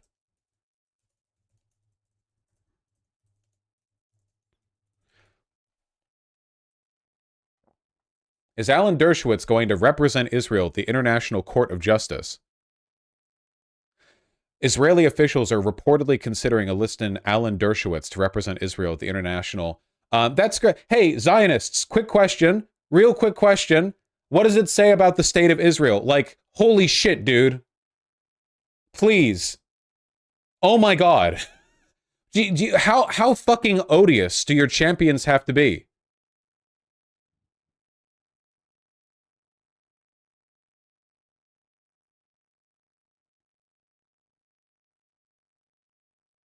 "85 years old. This motherfucker is going to live to like fucking Kissinger levels."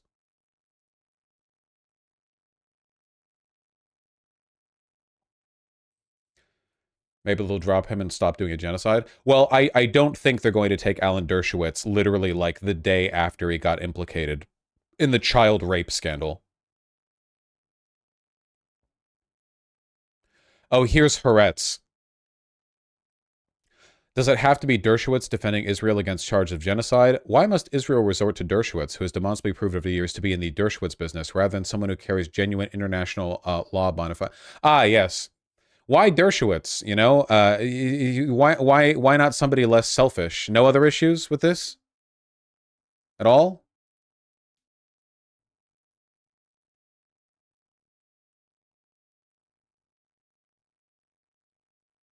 Can they find non-pedos? Well, Israel is a fascist state, and fascists are all ontologically pedophilic, so it's not at all surprising to me they would run in that direction. It's just, look, Alan Dershowitz is an evil man who has made a career defending evil people. It's that simple, you know? You can two ways about it all you want, but that's what his job is. Israel is evil, so they look to him. Much in the same way that Donald Trump turned to him. Donald Trump knew that he was wrong, that he was lying in his current and previous court cases. So in order for him to defend himself, he needs lawyers who are also okay with being evil and lying. Most lawyers aren't. For most lawyers, it would actually be an incredible impugnment of their legal career to be associated with the disastrous efforts of the Trump campaign team to defend themselves against everything that's happened as a product of the insurrection attempt. You know, for most lawyers, that would be incredibly damning. It would be a stain on their career forever. But for a very small group of usually very expensive, very dishonest conservative grifters, they're willing to make a very large amount of money saying or doing whatever you want. Alan Dershowitz is one of those people. He's always been one of those people. That's why he's always presented himself as an anti-woke, reactionary. Like, he has a very strong political bias. You know, for a lawyer, I mean, this guy's a lawyer. Isn't it a little bit weird for lawyers to write books on Me Too or O.J. Simpson? Like, isn't it a little bit odd that this guy's written 40 books of fiction and nonfiction, a lot of which are like partisan impugnments of specific ideologies? That's odd for a lawyer to do. Lawyers are supposed to be like, practitioners of law first and foremost, not political bias. But Alan Dershowitz has never pretended this, and for that reason, he's always been held in high regard by conservatives and by conservative institutions like the State of Israel, because he lies and he's a piece of shit, and they lie and they're a piece of shit. So there you go, you know? His main concern is and always has been two things: making money and raping children. He had his fun raping children. You know, Epstein's dead now. Maybe he has to get his fix elsewhere. He's still making a lot of money. And if Israel gets their way, he's going to make a lot more defending them from accusations of genocide in the International Court of Justice, as fielded by South Africa. But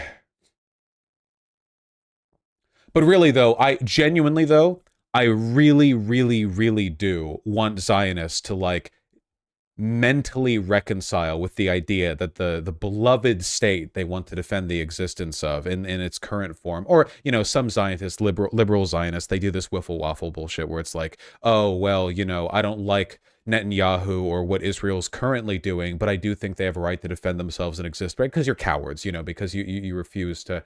Yeah, I skipped there between Zionists and Zientists.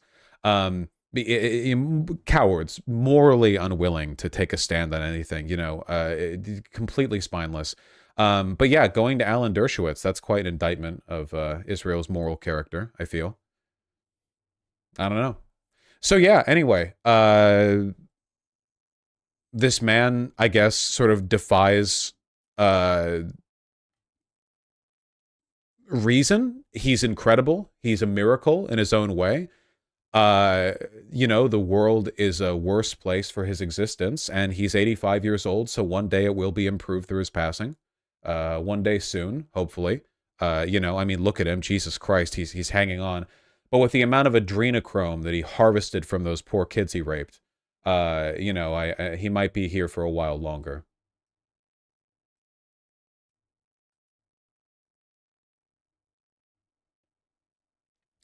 It makes sense because after a certain amount, you're not buying a lawyer's skill, you're buying his connections, and Dershowitz did a lot of networking at the child orgies. That is unironically true. That sounds like a snide, like, you know, like a little snippy comment, but that is actually completely true. The whole point of meeting up with Epstein, in addition, of course, to the child rape for Dershowitz, I assume, because there are plenty of people who met with Epstein who didn't rape children, was just the connections. That's the whole point of being a power broker. You know, and in his case, I'm sure he has quite a few. I mean, he's been doing this for a long time. Israel ended up going with this dude, not Dershowitz. Oh, they have made a choice. They made a choice. Was this from earlier today? Justice Ministry enlists the services of Shah, a Jewish Zionist renowned for his expertise in international law. Okay, so they're not going with Dershowitz. That makes sense. Going with Dershowitz, you know, immediately following Malcolm Shaw, the Epstein stuff, it would be pretty insane. You know, even for Israel. So yeah, that makes sense. Professor Malcolm Shaw. I know we're doing like the Epstein bit right now, but who is Malcolm Shaw? Academic, professor of international law, taught international law, human rights, equities, and trusts. If Israel's choosing him, it's probably reasonable to assume he's a gigantic piece of shit. But I guess we'll see, right? We'll see what he comes up with. I still haven't covered that genocide case filed by South Africa.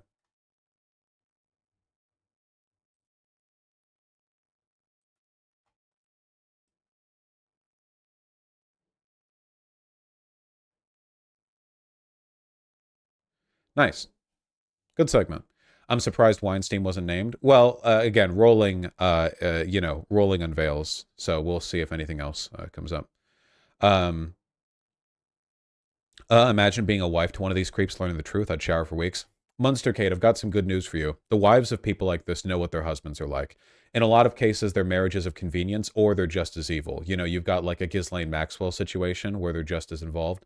It would be too much of a liability to like keep that. I think that there's like a narrative of like evil men keeping secrets from their wives that we perpetuate in media because it's a way of heightening drama. But I think in a lot of cases, usually they're both completely aware. I mean, it's pretty hard to keep stuff from your married partner, and you can just find a woman who's that evil. You know, like you can just find an evil woman. They exist.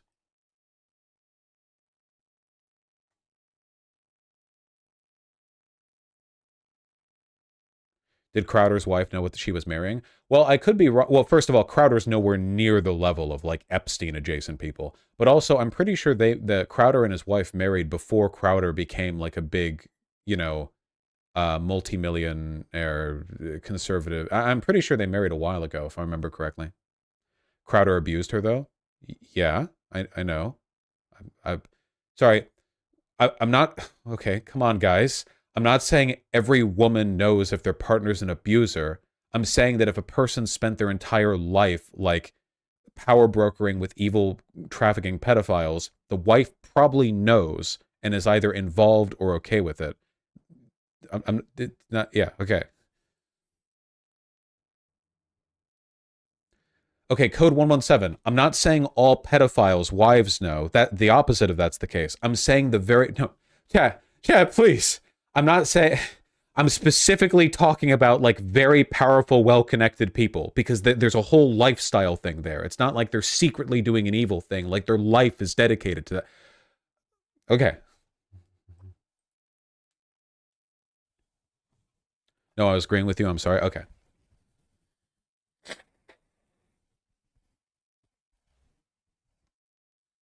Melinda Gates knew about Bill's connections with Epstein and cited it in their divorce. Really? I didn't actually know that. That's interesting. Okay, we have 15 minutes till we're talking with Ryan Grimm. So that's cool. I don't have time then for a full segment. Or maybe I do. We can look at this school shooting. Everyone's favorite story to go over. I see my numbers. Really, though, it's horrible. 1 second. I'm going to use the restroom really quick, and then we're going to take a look at this, and then we're going to talk to Ryan Grimm.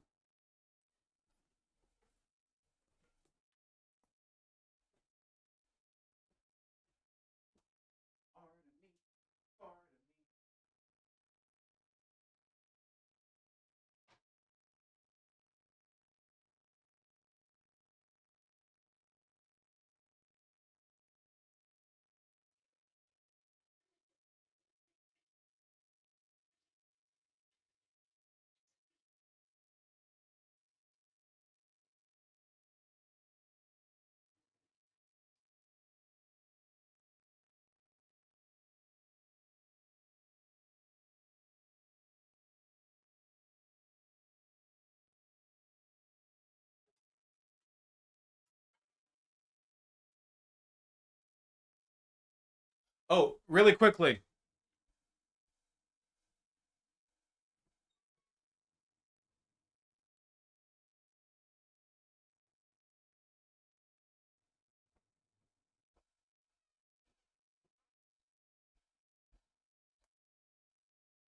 Look at these awesome sandals I got. I think they're called horachas, right? The like Mexican sandals that are made from woven leather. They're really cool. I really like them.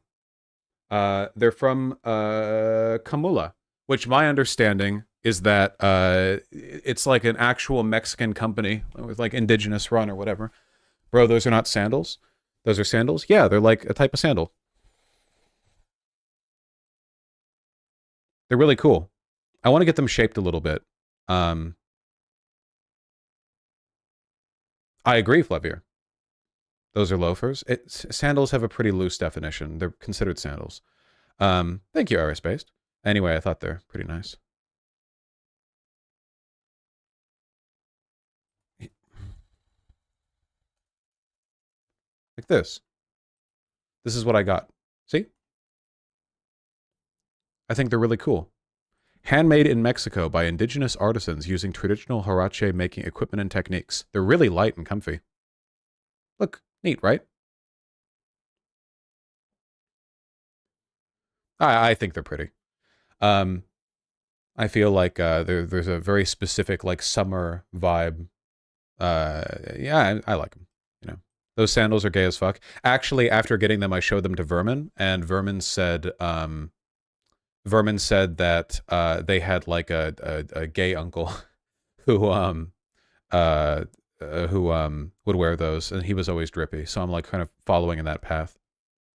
For 150, they better last. They're made of leather. I mean, they will. I appreciate the fashion experience, but this is easily the worst thing you've showcased the most recent arc. Are you okay? That's okay. That you're being racist. Okay, these are not like a super exclusive, rare fucking type of thing. It's just like it's their thing. If you go south of the border, you see more of them. You know, this is like this Mexico drip. You know, I grew up in LA. Okay, I have a lot of respect for Latin culture and fashion and food and basically everything. There's a lot of really cool stuff south of the border. I've always wanted to go to Mexico.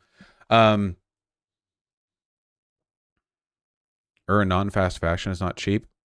It was guys, you can get them for $50 if you want, okay? I got them sourced from Mexico, indigenous company, ethical, blah blah. Come on, wait, like yeah, I could have gotten them. Okay, whatever. Anyway. But are they vegan? No. I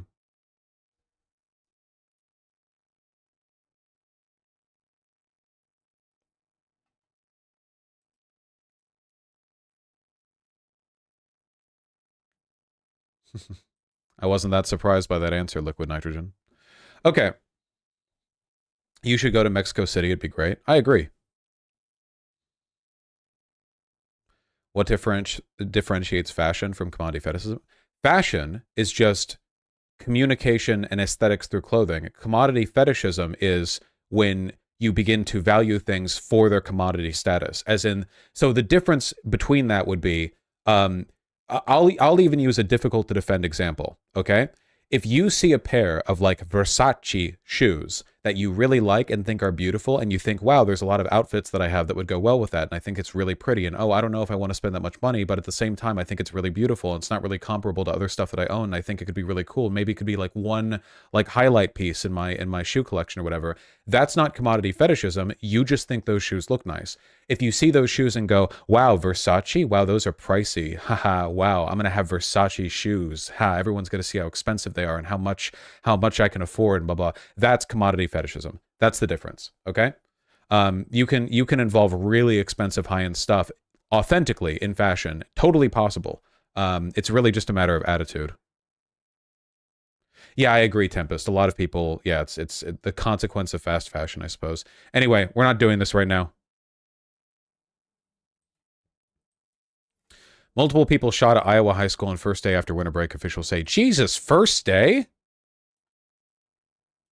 I like Espadrilles as well, human music. I want to get one.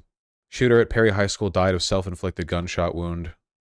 3 others, including 2 students and administrator, were injured. No other deaths? No other deaths? Okay. That's good, at least.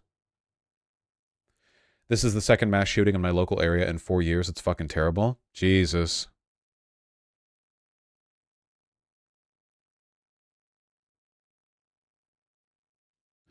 Mom said her daughter ran for her life after the gunman opened fire. That is what you should do, I feel, if that happens.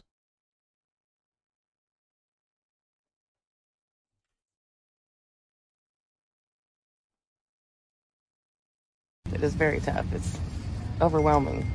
Like, the pain in your heart is just overwhelming. Did you ever think it could happen in a place like Perry? No, not one bit. I moved here 7 years ago, and I really never thought that Perry would have an issue like this. I'm so sorry. I'm interested in this attitude. I never thought Perry would have an issue like this. What do you think makes a school vulnerable to a shooting? Because when I think of like a school that has a higher likelihood of a shooting, I think of a town that looks kind of like what's in the background right now. Like just a kind of like sprawling, like, you know, which school? Perry High School?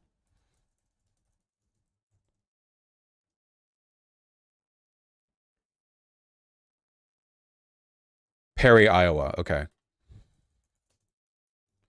You know, one of the, like, you know, leaving aside gun issues. Yeah, Perry, Iowa has 8,000 people in it. Okay. Not to like, dunk on the mom, because that's not my intention here. I don't expect her to be a sociologist or whatever. But when, like, school shootings are a mental health issue, first and foremost. The availability of guns is an ongoing issue worthy of discussion. But right now in America today, we have a lot of guns. Guns are an issue. Guns exist. They're easy to get a hold of, especially in small towns like that. Of course, it's easy to get a hold of guns in a small town like that. And like, this is caused by, like, alienation. Vosh, this is a normal person. Please stop overanalyzing. You've been very annoying lately, Masaguri. You should listen to what I'm saying. This town has 8,000 people in it, which is like nothing. When I think of, like, the height of mental health issues, I think of, like, places like this, nowhere towns that are slowly dying, where there's not very much to do and everything's just kind of sprawled out and there isn't much local community outside of maybe a church. Iowa fucking destroyed its mental health infrastructure. Republicans here don't care. Oh, for sure, for sure. Yeah, 100%.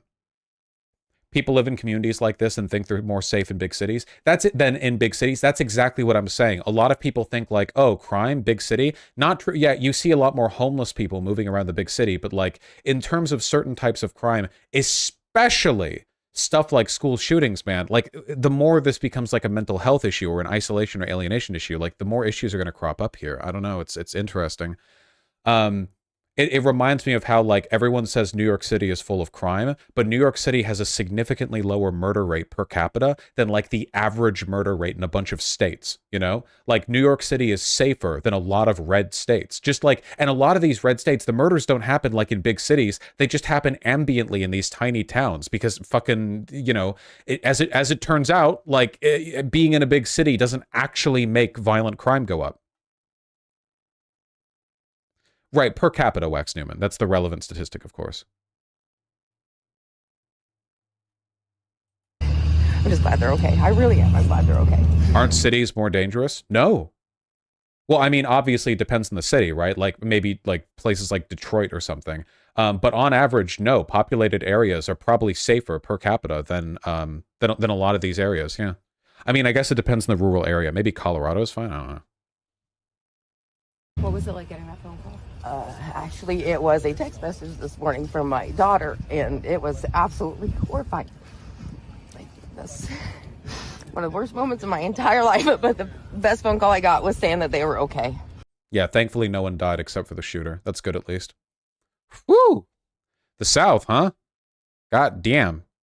Per capita homicide rates. But you get, like, even more interesting levels when you compare, like, city to rural areas. It's just something worth keeping in mind, you know, people's fear of crime. It's like how a lot of people, like the majority of Americans, thought crime went up in 2023, but it actually went down in 2023. Like, pretty significantly, you know? People's perceptions of danger and people's, like there's so much stuff, there's so much stuff pertaining to, like, crime that a lot of people, that's not like intuitive. You know what I mean? Like, people walk around, I don't know, like the slummy areas of a town, and they see homeless people and drugs and stuff. And, like, okay, that's an issue. That's not nothing. You know, I'm not saying that's not an issue.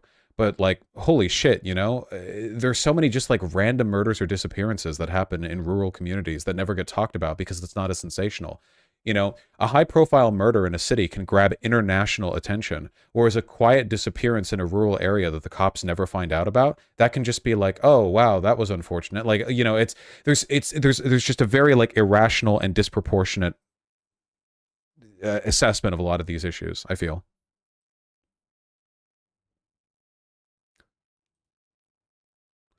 My scared gun-wielding friends avoid Philly because they're not allowed to concealed carry there and feel unsafe about it. Ridiculous. Like, insane. Jesus Christ. Such pussies. Conservatives are such pussies when it comes to cities, man. Jesus Christ. Please stop using Detroit as an example of a dangerous city. Most of Detroit and its surrounding area are gentrified as fuck. It's dangerous in most any city, TBH. No, you're wrong. Cities tend to be fairly safe, and Detroit is one of the more dangerous cities. You're just wrong on this. You can just look up the data. You can Google it. Alaska is insanely dangerous. The sexual assault numbers there are insane. Yeah, there's so many more men than women, probably contributes a lot to it. Detroit has gotten way better. Yep, that's true. Detroit is when you become human. That's also true. Detroit got nothing on Birmingham and New Orleans. I think Birmingham also has a pretty high rate. Yeah. Oh.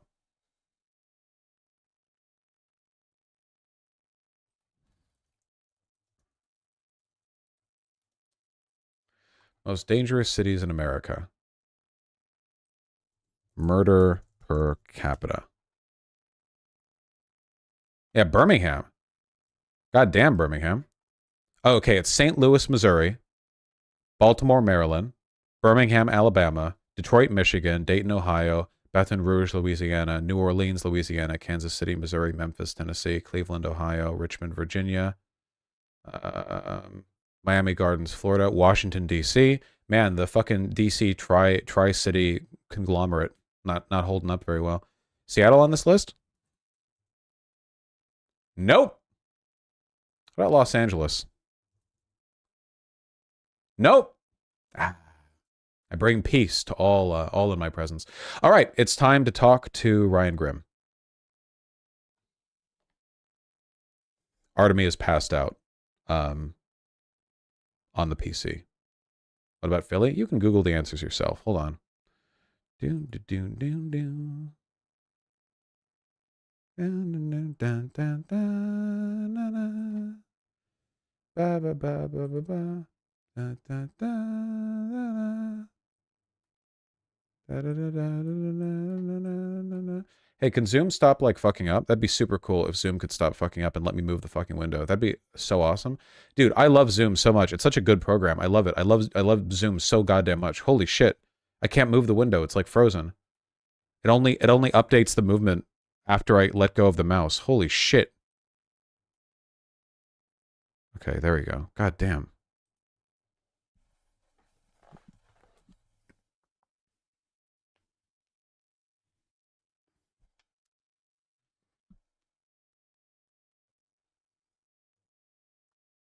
Okay, now I don't use Zoom as the person who's making the call that often.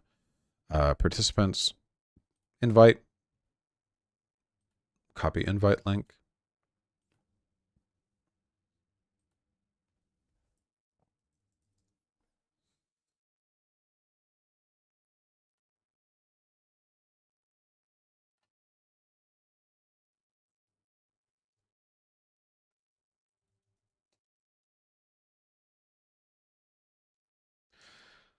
Okay, invite link sent.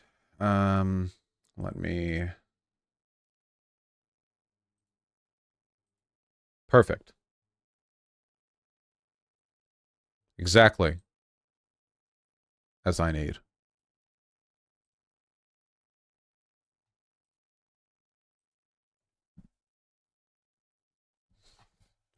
I'm not used to interviewing serious people. Nice guest. I know, you'd all like that, wouldn't you?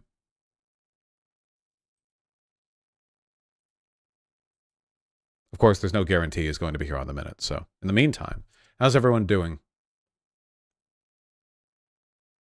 Mr. Meaty, thank you for the tier 1 sub. Welcome back. And Sadia Moon, thank you. Yeah, Alan Dershowitz, not surprising at all on the list. CK Tofu and Little Morphean Annie, thank you for the tier 1 subs. The maroon burgundy shirt moment is really working for you. Yeah, I like burgundy quite a lot. I like warm tones, like everything from... I think I like red, brown, and yellow, but I don't like orange that much. Can't really say why. I'm not really sure. Gold, like as a shine, but you know, you can only do that for so many things. It goes with your hair tone? Yeah, I agree. Yeah, I'm definitely an autumn as color palettes go. Orange is too loud for clothing. I think a lot of it also depends on your skin tone. Like, I think that orange and bright yellow tend to work a bit better if you're darker skinned because there's more contrast against your skin tone. For the same reason, there are tones of peach and pink that I won't wear because it just blends into my skin. So there's like, you know, there's, it's just color theory stuff.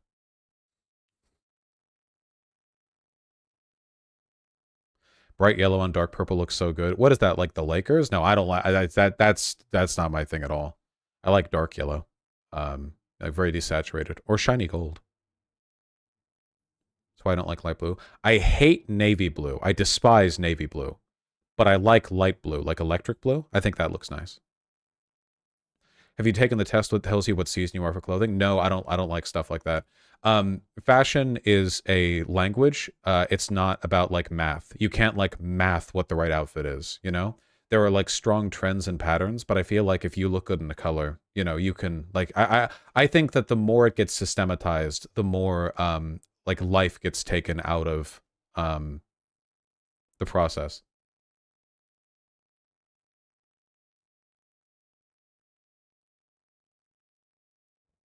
That's why I hate those subscriptions that send you outfits. Yeah, I don't think that's a good practice.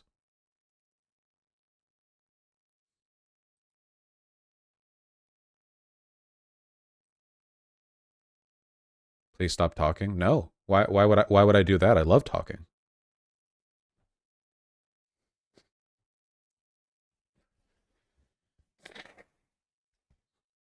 I did recently see a very dark blue when paired with a suit that I liked quite a bit because it was so dark blue that it was almost red. It was like a purpley tone. I thought it looked quite nice. Oh, hold on. I have to send it back, unfortunately, because I got it too big. I got it in XL, and I guess I'm a large for this. But Abercrombie just released a thick, like, knit cardigan based on the artwork of Basquiat. I could be mispronouncing that name. I've only ever really seen it written, not read out loud. But I think it looks really good. It's like very heavy and chunky. It's so comfy. This is a medium on a 6'1" model. I got an XL because I'm a moron. But I think it looks really good. Abercrombie occasionally does these clothing drops that are like related in some way to black culture. I think they're like meant to be a BLM thing, kind of, like they started it back then. The shorts I'm wearing right now are that as well. Pardon me.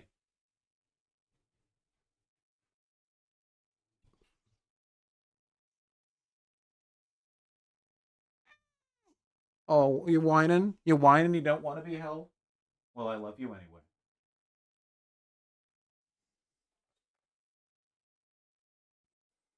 Get your...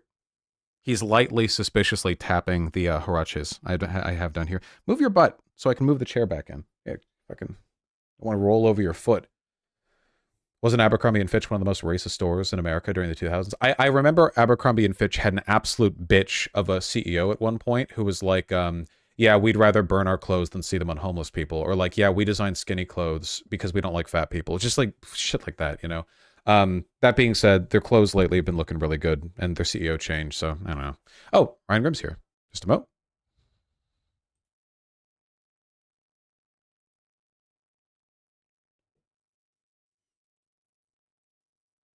Hello. Hello, hello. Howdy. Hey, how you doing? Ah, there we go. Now I can hear you. I'm doing wonderfully. How about you? Good. I appreciate you coming on. Yeah, happy to. Well, I haven't talked to you outside of us briefly meeting in DC, which was a great time. I enjoyed it very much. Yeah. Beautiful view. I was just about to say, yeah, it really was. But I wanted to talk to you previously anyway because you recently wrote a new book and I was interested in its contents because I saw an excerpt of it, and you know, my short attention span abiding, much easier I think for me to talk to the person who actually wrote it.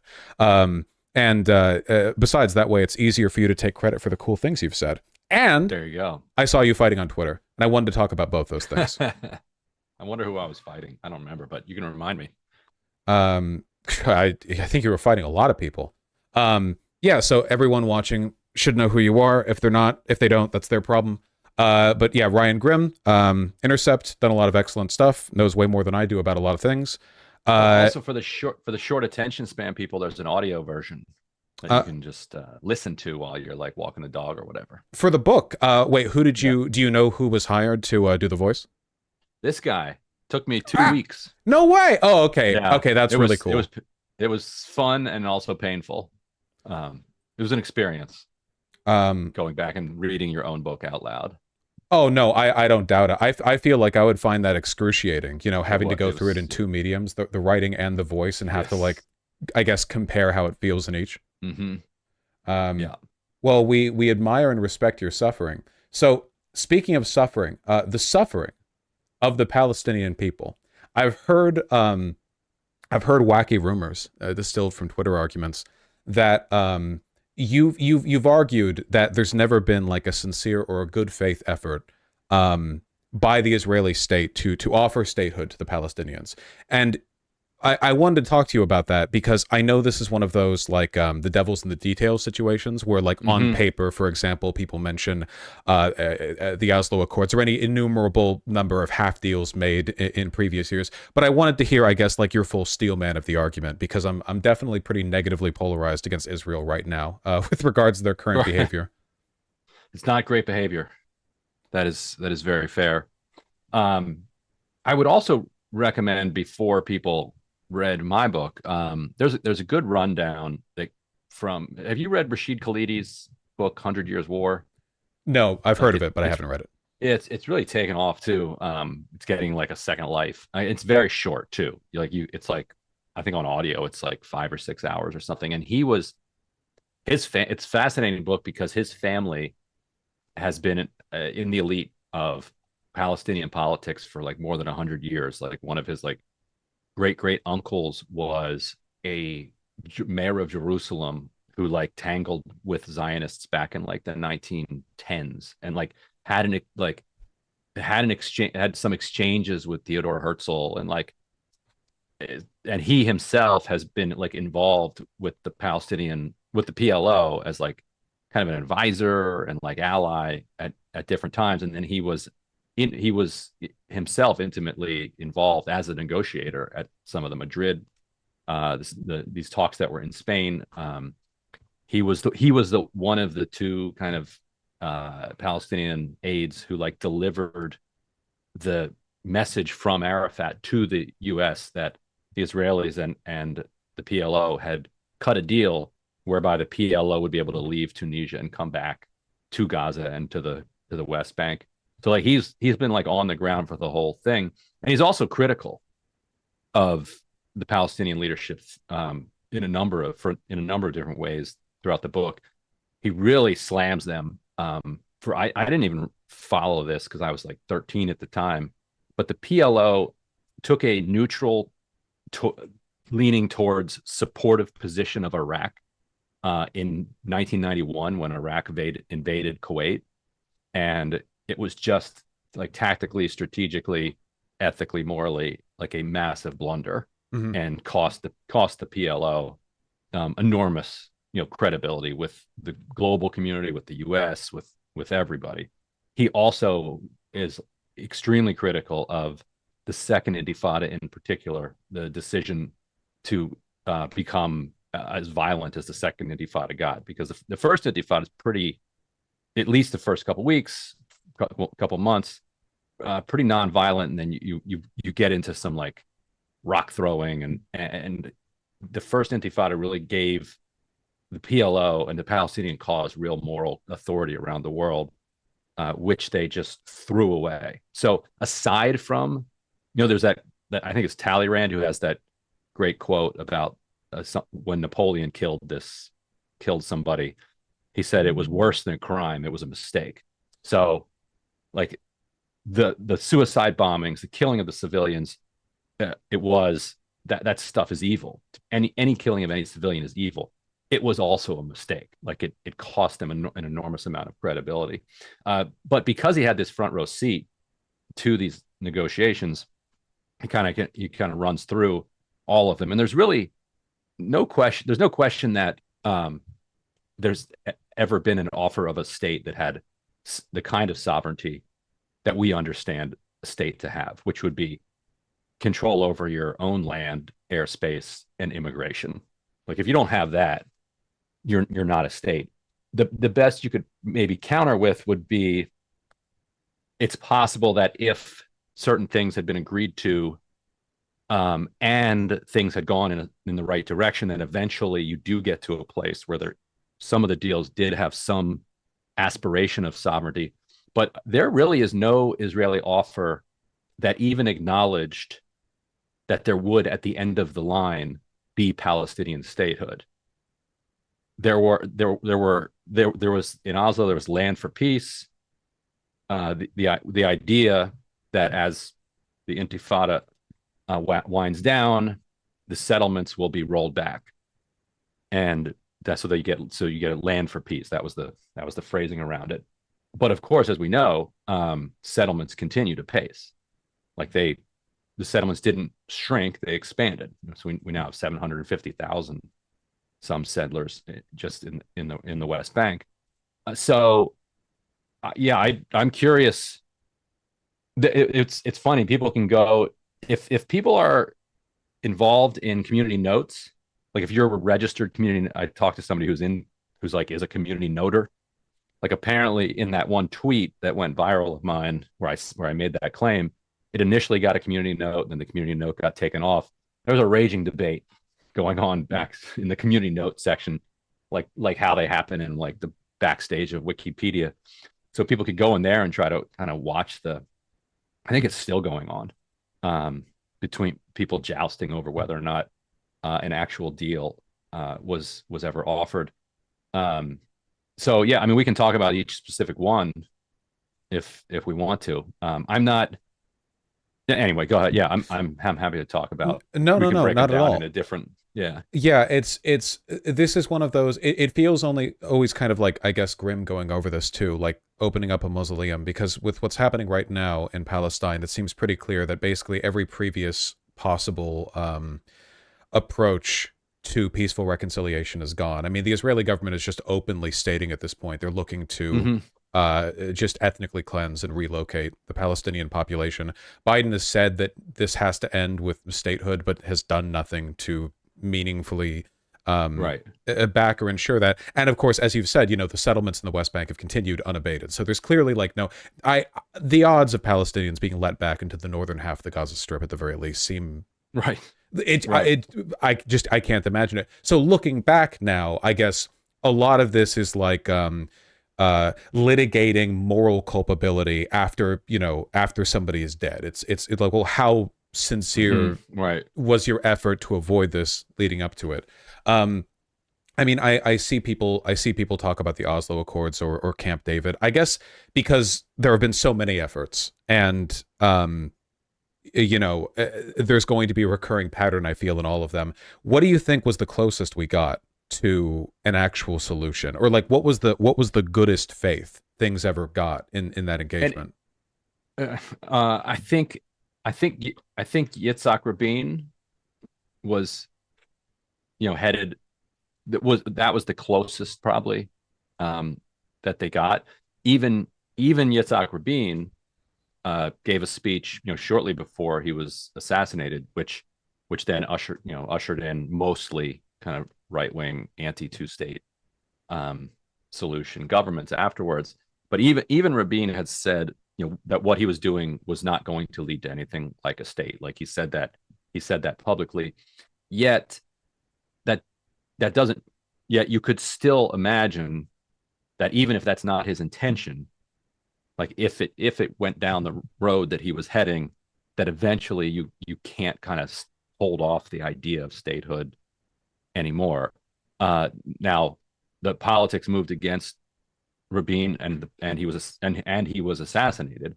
When he was assassinated, he wasn't replaced by somebody more dovish and more willing to strike a deal with the Palestinians.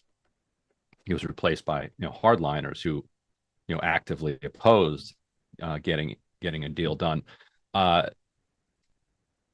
it Olmert or Barak that then got thrown in jail for or got ousted for corruption? I confuse those sometimes, but if you don't know, I certainly don't. Yeah, so I mean, I believe that was Olmert. Who Chad was is saying Olmert, I think. Yes. So Olmert was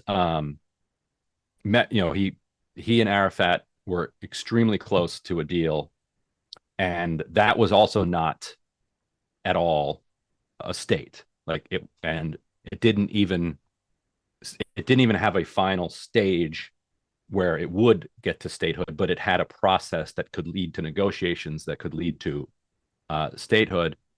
And he advised Arafat. He was like, "Don't take this." Or he has said, "If I were Arafat, I wouldn't have taken it." He was clear. It was clear to Arafat and everybody else, including him, that he was out because of this corruption investigation. There are Israeli observers who now deeply regret that he was kind of ousted over corruption allegations.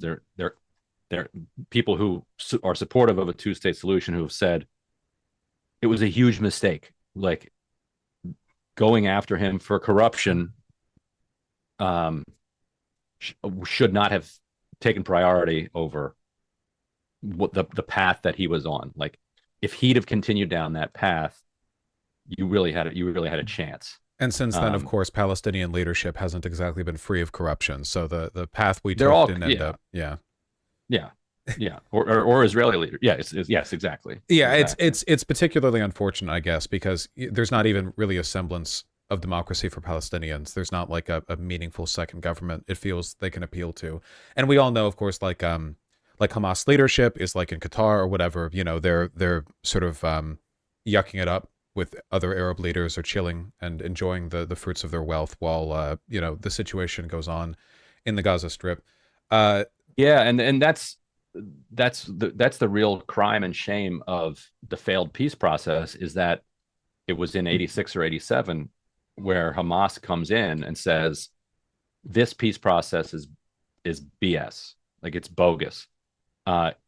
It's not going to lead anywhere. It's only going to make things worse, and we need open, violent confrontation with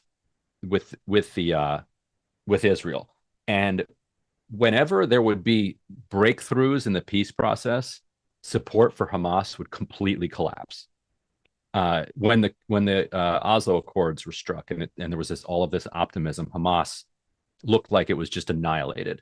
Like, the way that you beat Hamas is not from the sky with 2,000-pound bombs on civilians that might catch a commander or two. You beat them by taking away their reason to be, by giving people real faith that there actually could be a successful peace process. And every time that there would be setbacks in the peace process, then support for Hamas would go back up.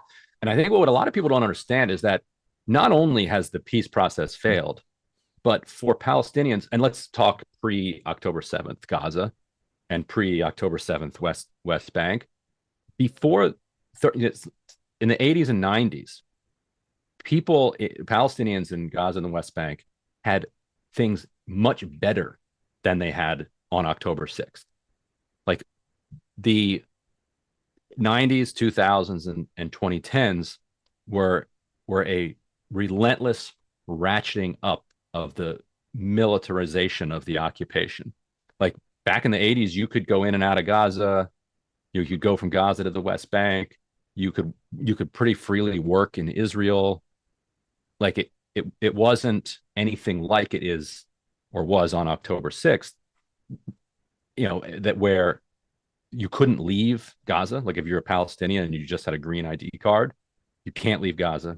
If you're in the West Bank, you know, in order to, you know, get out of the West, in order to go to the beach 10 blocks away, you might need a permit that takes years to get. Like, to get medical treatment, you needed a permit to get out. A lot of people would die because they couldn't get the medical treatment they needed. And none of that was really the case back in like the 80s or so. And so what Hamas would argue to people is, like, not only do we not have a state, but this Oslo process has materially eroded our liberties and our economic capacity, because you could no longer trade inside it, you know, between the West Bank. Like, the West Bank relied for its economy, and so did Gaza, on basically trade and employment, you know, inflow and outflow with the rest of Israel and with the rest of the region. That was completely clamped down on.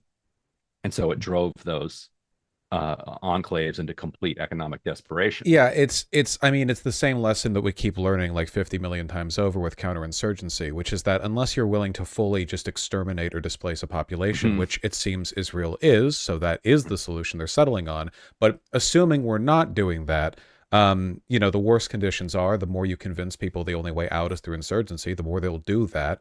And you know, I again, like as you said, not only a crime or morally wrong, but a mistake describes both October 7th and the Second Intifada. But in like a sociological sense, right? The argument from Hamas's perspective is incredibly clear. You know, their argument is simple: either we die here in a cage, or we die fighting for our freedom. You know, your death is inevitable either way. And it will come soon. You know, just judging from the average life expectancy in the Gaza Strip, like they have a very clean rhetorical front to that. So, you know, an unsurprising outcome, though I guess Netanyahu was caught off guard because obviously he's lost face with how quickly Hamas moved through and broke through the fences. And now, of course, like it's all done and it's over, and we only have this to look at in retrospect, because it seems like the only like uncertain fate is that of the Palestinians that live in Israel proper and in the West Bank, because the Gaza Strip is it's uninhabitable. Yeah. And it puts the world in a really brutal position. I mean, obviously the people in Gaza are in the most brutal position, but the choice that is being deliberately presented to the world by Israel is: do you want these people to die by disease and starvation, or do you want to open up and just and push them out? Those are like the only two choices that are being left. Today at the State Department briefing, Matt Miller, the State Department spokesperson, said, we're pressing Israel to wind this down and allow the displaced Palestinians to go back to their homes. And you're like, well, what homes? We've all seen that. We've all seen the satellite imagery. Yeah, to the rubble that used to be, right? To the vague coordinates. Yeah, I don't know. I've always thought, again, I like that term, the not just a crime but a mistake, because we're seeing that right now with Biden's popularity. He was already having issues, and now the energized young voters who are a help in 2020 and 2022 probably not going to be as enthused with following this whole genocide business.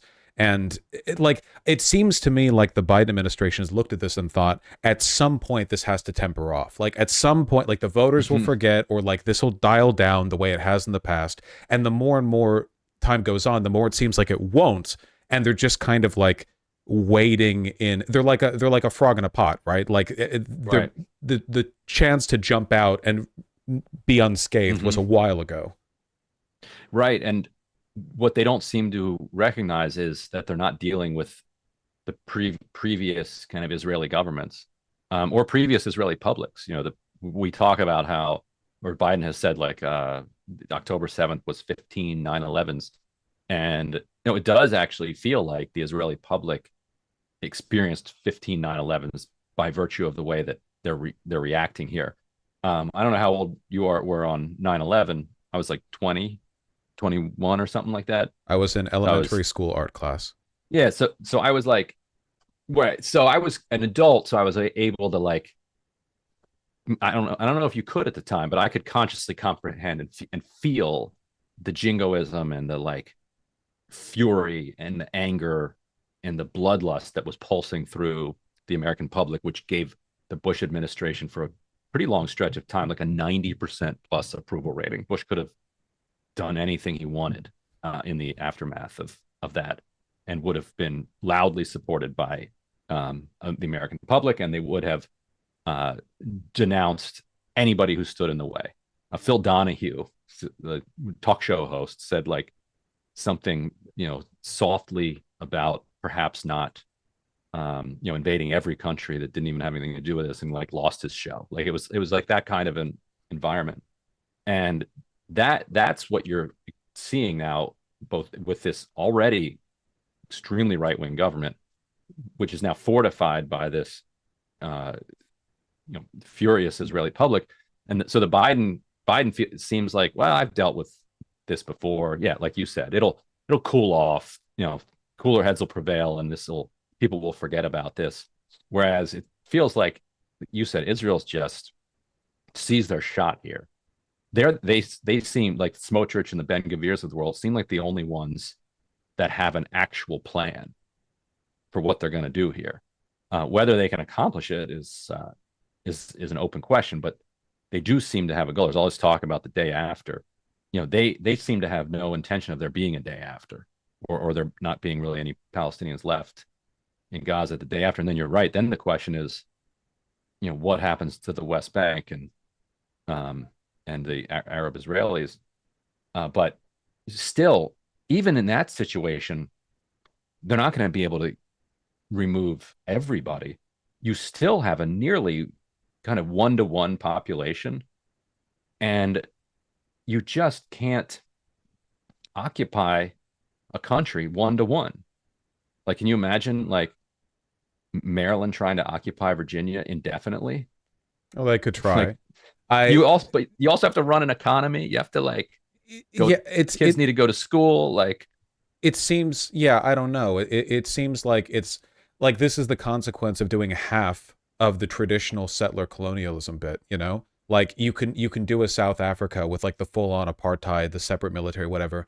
And Israel's still been able to extend that to the Gaza Strip and the West Bank to an extent. But you also have a lot of Palestinians just mingling about, ostensibly free citizens in Israel, which complicates things, of course, because their sympathies obviously are going to lie, you know, more heavily with their displaced or killed comrades. And it's like, it seems unsustainable all around. I mean, where the Palestinians will go, what's to be done with the West Bank? Are you going to just remove half your population? That's probably why Israel keeps trying to court foreigners or like Americans to come down, because they want to try to numerically counterbalance against the local Arab population. It's settler colonialism, but dumber and more public. I don't know. It's right, playing out in real time. Like, yeah, you can watch it. Feels like it sort of feels like as you're following this day to day that you're reading this really impressive like investigative history book about how this was done. You're like, oh wow, that's how it happened, you know, 50 years ago. Yet we're actually just seeing it in real time with the main actors just posting on Twitter about what they're doing, like Chris Rufo style the whole way. Yeah, exactly. Like I guess I don't know, at least before modern communication, I guess there'd be kind of like not a veil of secrecy, but at least you're not directly in touch with the people committing it and bragging about it. But Christopher Rufo is on, what is it, Substack, saying, here was my nefarious plot to get people to care about, you know, getting gay out of Harvard. I'm so smart, I'm so wise. And meanwhile, like over from Israel, like their soldiers, the IDF, are doing TikToks of them going like, ha ha, you're gone, goodbye. And it's and you'd think in the face of all of this, I don't know, there'd be something more of a plan from the United States, which I don't think of as, I guess, a very credible or forward-thinking institution when it comes to foreign policy. But I guess I think of it better than this. I don't know. This seems lower than what I expected. The naive hope that this will just kind of like fade away. Right. Or that we can escalate our way out of it. Yeah, exactly. Like, you know, maybe if we just maintain a calm tone while abetting worse and worse atrocities. But I mean, there isn't even a place for the Gaza Strip Palestinians to go. Like, Egypt is still obstinate on that. Right. Yeah. No, go ahead. Joe Biden has this anecdote that he's been telling for 50 years, where he was meeting Golda Meir, former prime minister, and she said to him, you know, Senator, the thing that makes us different is that we have nowhere else to go. And he has told that story so many times, and it has resonated with him, and he calls himself a Zionist. It is one of his like formative Zionist experiences. But you hear that and you're like, who are you talking about? Who does have somewhere to go? Like, do Mexicans, like, if we like, where do Mexicans have to go? Like, the Mexico has some vacation home that they can just go to. Like, where do Gazans have to go? If you live in Gaza, like, how is Golda Meir the only person who has nowhere else to go? That statement that Biden made, where he was at that was it a dinner? I forget the exact context, but where he said like, there's not a Jew in the world that would be safe if it wasn't for the state of Israel, or like the like the state of Israel is necessary for all Jews' safety. No, he said it the way you first said it. Yeah, insane statement to make as the head of state of the United States, which has like 6 or 7 million Jewish Americans. Yeah, like the same as Israel, basically. Like there's such they're much safer here, frankly. Well, yeah, and they admit that too, because they're always talking about the Arab states and the Hamas rockets and stuff. So by their own definition, like they should be like, oh, okay, well, America's safer, but that's like our project. So it's almost like Biden and the administration is deferring to this kind of like crude ethno-nationalism as a way of legitimizing the Zionist project, but in a way that only applies to them. Because true, it's not like if Mexicans needed a place to go, America would cleanly take them. We don't. It's a whole problem here. And it's not like they can just go south. No one can. No nation just takes other people that easily. It's just not how it works. Yeah. If only. But yeah, but I don't know. It seems quite grim, to be honest. And it seems like the logical consequence of all of this, in addition to the seeming inevitability of the displacement of the Palestinians, is Biden loses, or I guess at least the DNC is irreparably tainted by this. Some people have said that voters will forget, but I don't think they will. There's too much. It keeps going on. Yeah. Because if like you could wave a magic wand and all of a sudden, Gaza is back to how it was October 6th and people are back in their homes. 30,000 people have died. The American people do have a extraordinary capacity to forget things. Like they probably could forget that. But you can't wave a magic wand. So you're gonna have this humanitarian crisis just spiraling for the next year. So people won't even have time to forget. Like, why is this going to be any better in October of 2024 than it is right now? Like, I don't see, I think, you could be at 6 figures worth of casualties at that point, with God knows what else going on. So yeah, maybe they will forget what happened now, but they'll remember what happened in like September and October, because unless they get a full-on ceasefire, Israel backs off the checkpoints and allows just absolutely free humanitarian aid to flow in, plus reconstruction equipment, and evacuates from Gaza and allows a reconstruction. Like otherwise, the crisis is just going to get worse and worse. Like 90% of Palestinians right now are telling the UN or whoever it was, World Food Program, that there are days they don't eat anything. Dysentery, like potential for cholera, like nobody has access to, barely anybody has access to like, a sewage system. There's no clean water. Like, it's cold at night. It's rain. It rains on you and you're sleeping outdoors. Like, we had a few hundred people suffer at Fire Festival for like 2 days, and we made like 15 documentaries about it. This is 3 months in.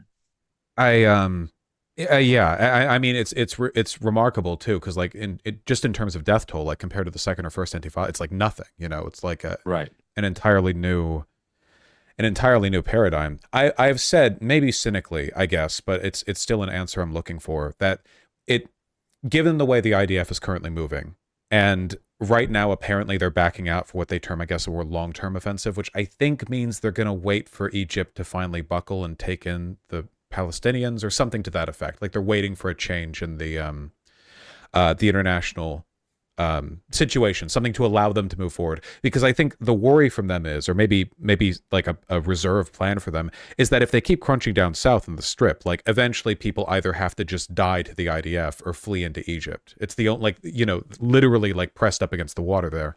There are people who have speculated that the border might not be able to hold. Like you've got tanks, and you got Egyptian tanks and Egyptian troops. But if you have 2 million people, pressing on these gates, like it's possible that just breaks one day, like the Berlin Wall situation. But then what? Like then you're in the desert. How do you survive? Oh, that area, the whole peninsula is no. They would all die. There's no way. Right. And Egypt has demonstrated, at least at the moment, no interest really in taking them. So yeah, I don't know. It's so grim to talk about, honestly. At least because it feels like a lot of the excuses made for Israel are comparable to the ones that the Kremlin has made for the buildup to their invasion of Ukraine, where you have this day by day, oh, actually that's the denazification, or here's 15 false flags, or here's this or that, the other, and it all falls apart pretty quickly under scrutiny. But the point, I guess, is to overwhelm. And that's what I think the idea is right now.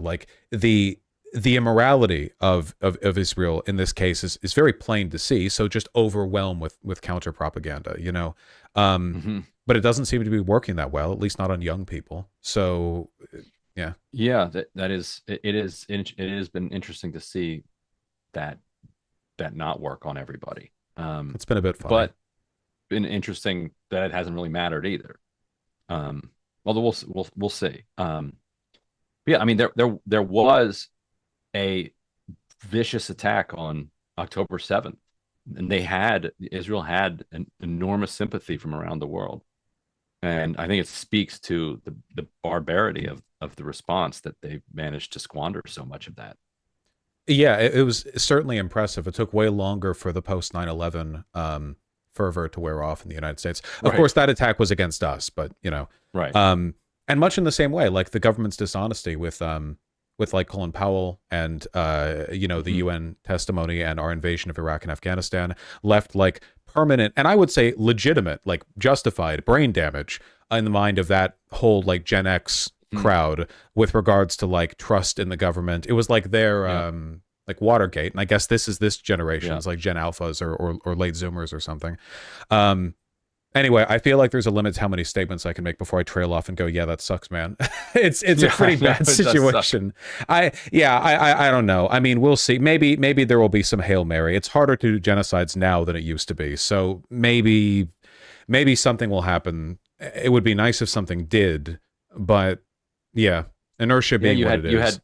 You had France. You had the French ambassador to the United Nations today say that France would respect whatever the outcome was at the International Court of Justice.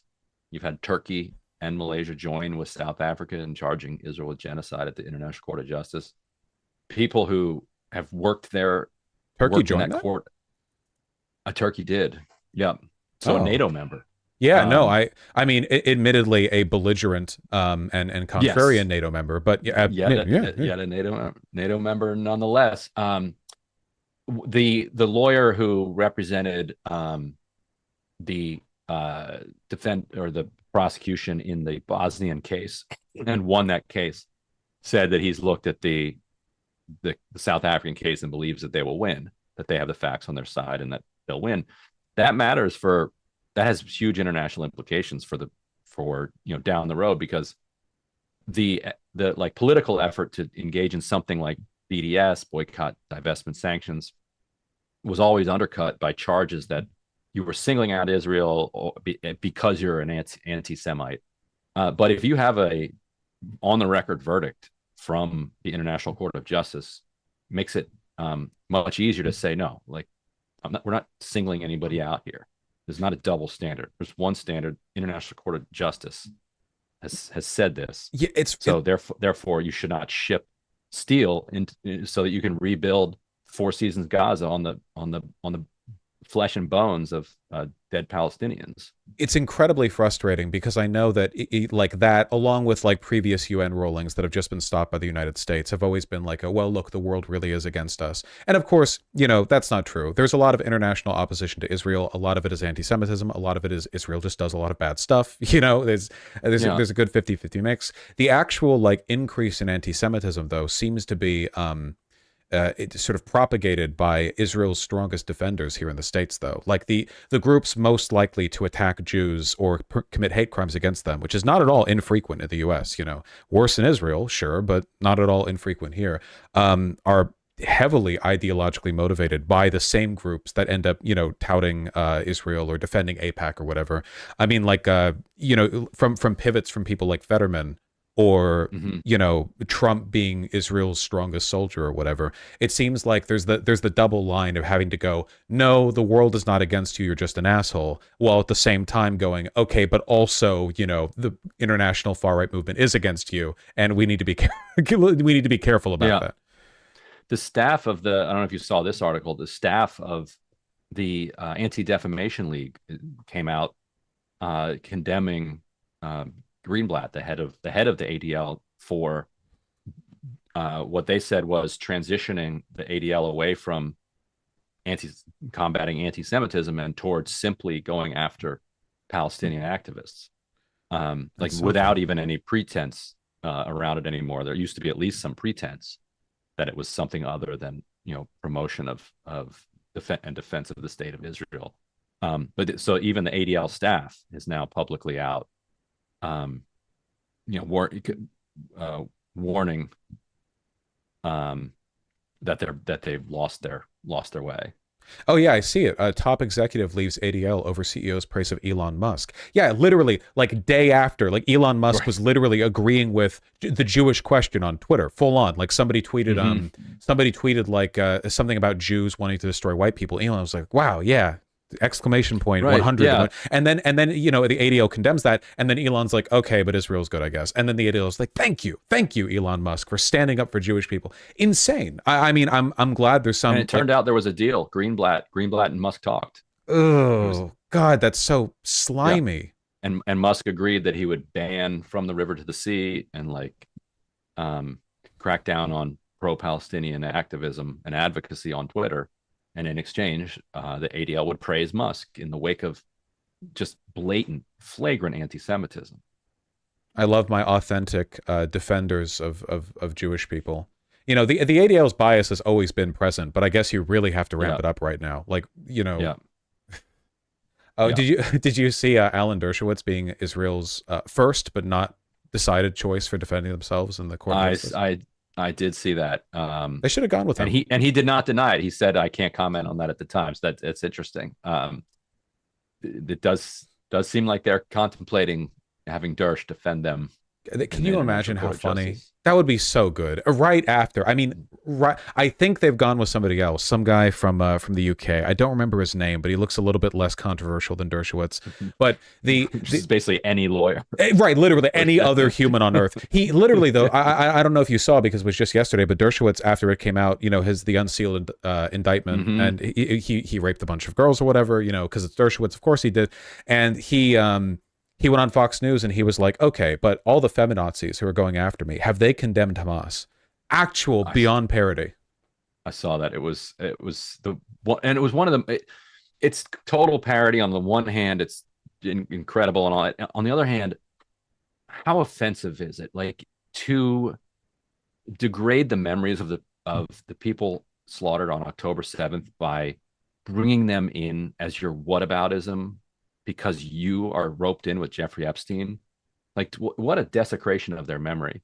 Like, the last thing that those people deserve who died on October 7th is to be lumped in with Dershowitz and Jeffrey Epstein. Yeah, you'd think every like legitimate Zionist, and I know that not all Zionists are like far right grifters. It's a pretty wide you know, there's a wide range, but you'd think they'd be like leaping to condemn or to distance themselves. But it seems like, I mean, you're already kind of led here by Netanyahu, and Trump is like an avowed Zionist. So it seems like the group has a seemingly limitless tolerance for association with bad people. If you start condemning bad Zionists, you condemn a lot of Zionists, which is the problem. You need the bad ones, otherwise your group kind of falls apart, I suppose.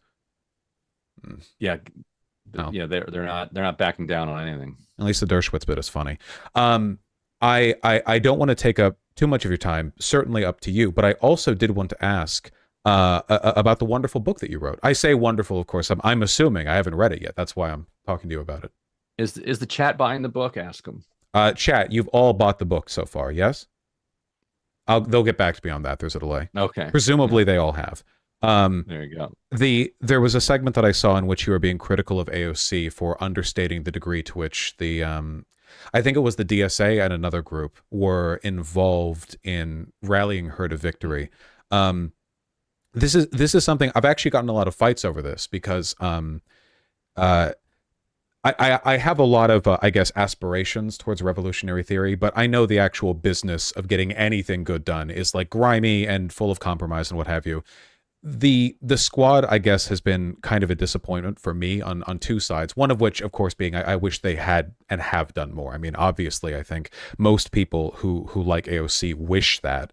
And at the same time, I feel like a lot of the criticisms they get are unwarranted because, like you have like the oh god, what the force the vote business, or the idea that like they should be like causing a stir and arguing with everyone on every issue to like make sure all their goals are met. And there's like a realistic middle point that I don't know the location of because I'll never know what specific pressures they're subjected to behind the scenes.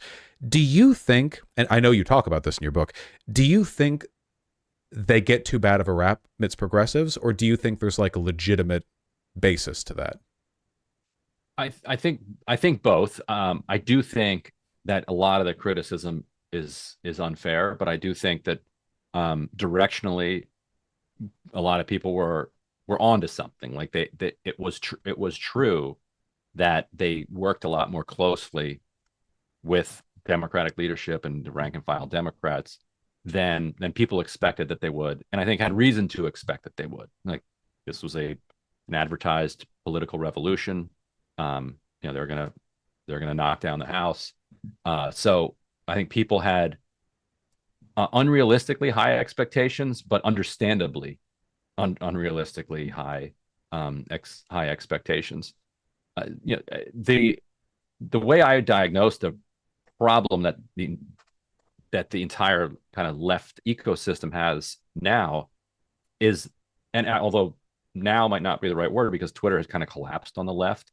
But during the period which this book covers, Twitter is just a dominant communications vehicle and an action vehicle. And Twitter is very reactive.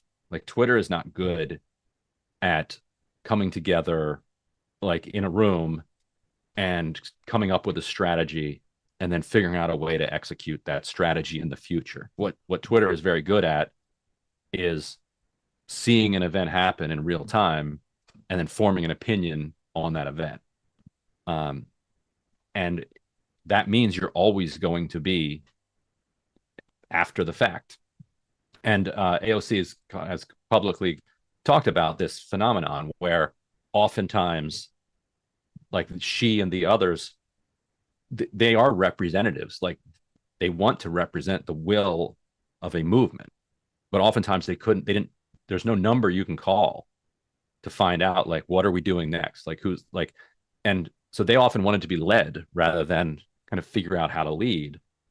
And then after the fact, there would be intense amounts of anger about whatever it was they did or didn't do, or a misunderstanding about what they were doing.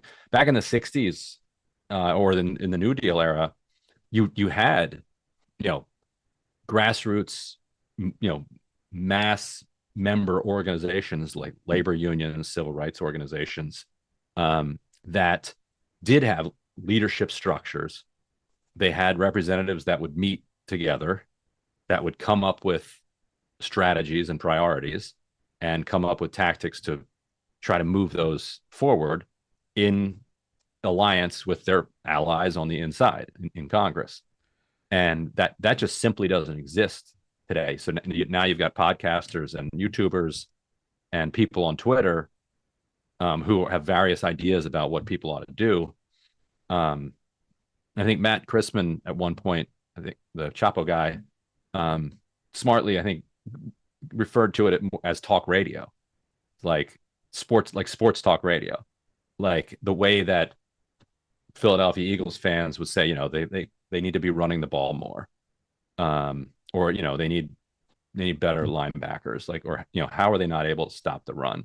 And they all have opinions, but there's actually no relationship between the fans who are just talking and the coaches who are making actual decisions. Like they're just completely disconnected, and that is kind of what you have now. You've got YouTubers and podcasters and Twitter commentators and Blue Sky and Threads people who have thoughts on things, but there's no mechanism where those thoughts can be translated into any action. And part of that's because like the squad didn't really have much ability to translate what they wanted to do into action, but mostly it's because it's just they're divorced. Yeah, it does seem like things were a lot easier during the time when Bernie Sanders was like the unambiguous leader of the American left movement. And he's like, we're for Medicare for all.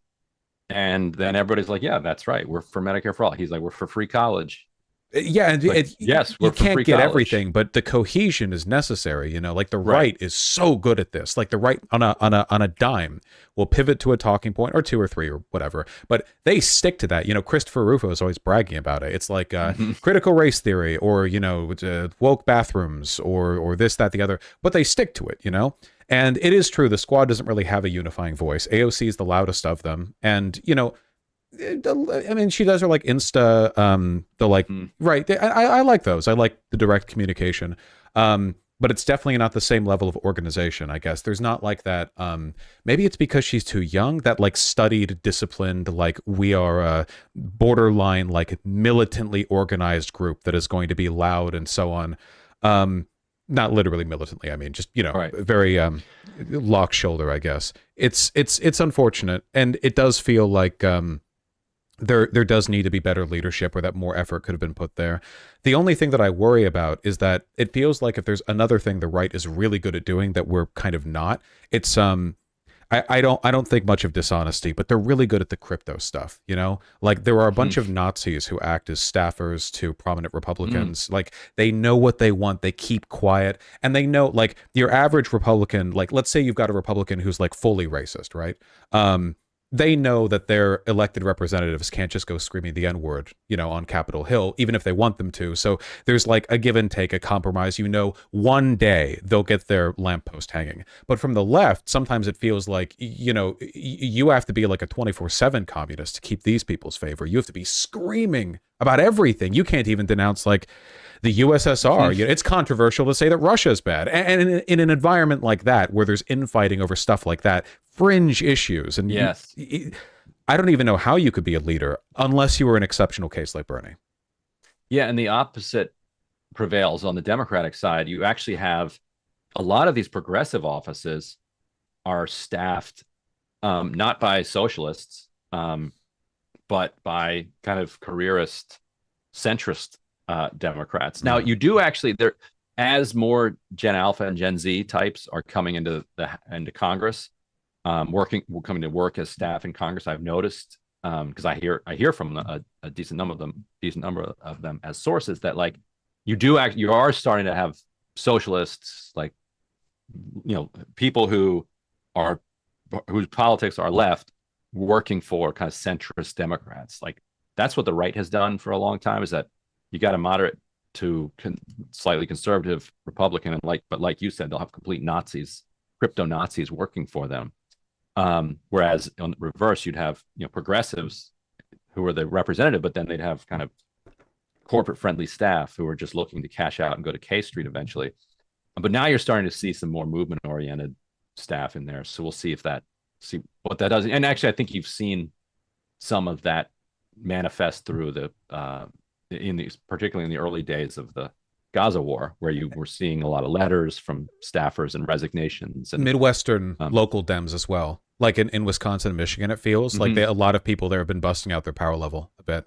It's nice to see some of that, because it really does feel like we just talked about that with the ADL. Like sometimes when the gloves come off, it turns out, okay, no, like 80% of organizations in the United States are just run by like at best corporatists and at worst fascists, and they've kept quiet, and now it's time for them to take us seriously, and that's bad. And very rarely does the opposite happen, where an organization doubles down on being good. And the rare times that it does, I mean, you know, you take what you can get, I guess.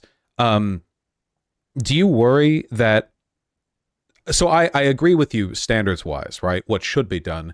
Do you worry that given how hard it is to be a progressive in Congress, you know, how few allies you have, how much Pelosi probably talked down to you, or, you know, now whatever, do you think there's a concern that as we make it more difficult to be one, people just won't be one, that we will increase the pressure towards centrism because it means you're subjected to less scrutiny? I don't think that had anything to do with what Fetterman's doing right now. I think Fetterman's got his own like brain damage currently in operation, but I guess I could see that happening where there's like an unwillingness to deal with all of that. It's so easy to be a centrist in Congress. You don't have to do anything. But on the other hand, that's true. But there's a lot of anger out there, and a lot of people, and so just the material conditions that people are living in, the precarity, is producing like a lot of populist anger. And so if you're too centrist, you risk being on the business end of that. So while it's not easy to be on the progressive side because of the points that you made, you have problems if you go the other direction as well. But I do think actually that Elon Musk's neutering of Twitter has done what he wanted it to do. It has disempowered the louder voices on the left, on the online left, in a way that has probably like if you're a left-wing member of Congress now, you probably hear a lot less grief from people for and that's to me that's a bad thing. I think pressure on people is good. You got to keep people on their toes, but it probably makes life a little bit easier for them.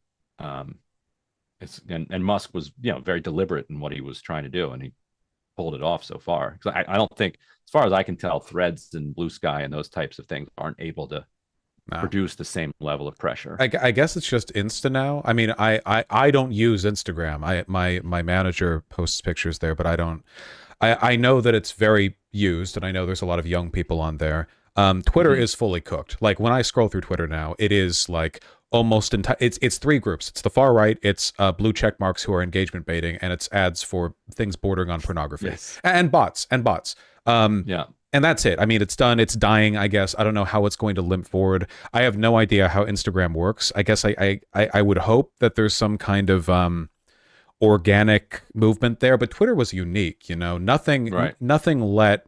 There's no other environment where a politician or a diplomat can get very visibly talked over by somebody who posts nothing but like anime porn on their profile. That's magical, And it makes sense that a billionaire would destroy it because it was real populist, a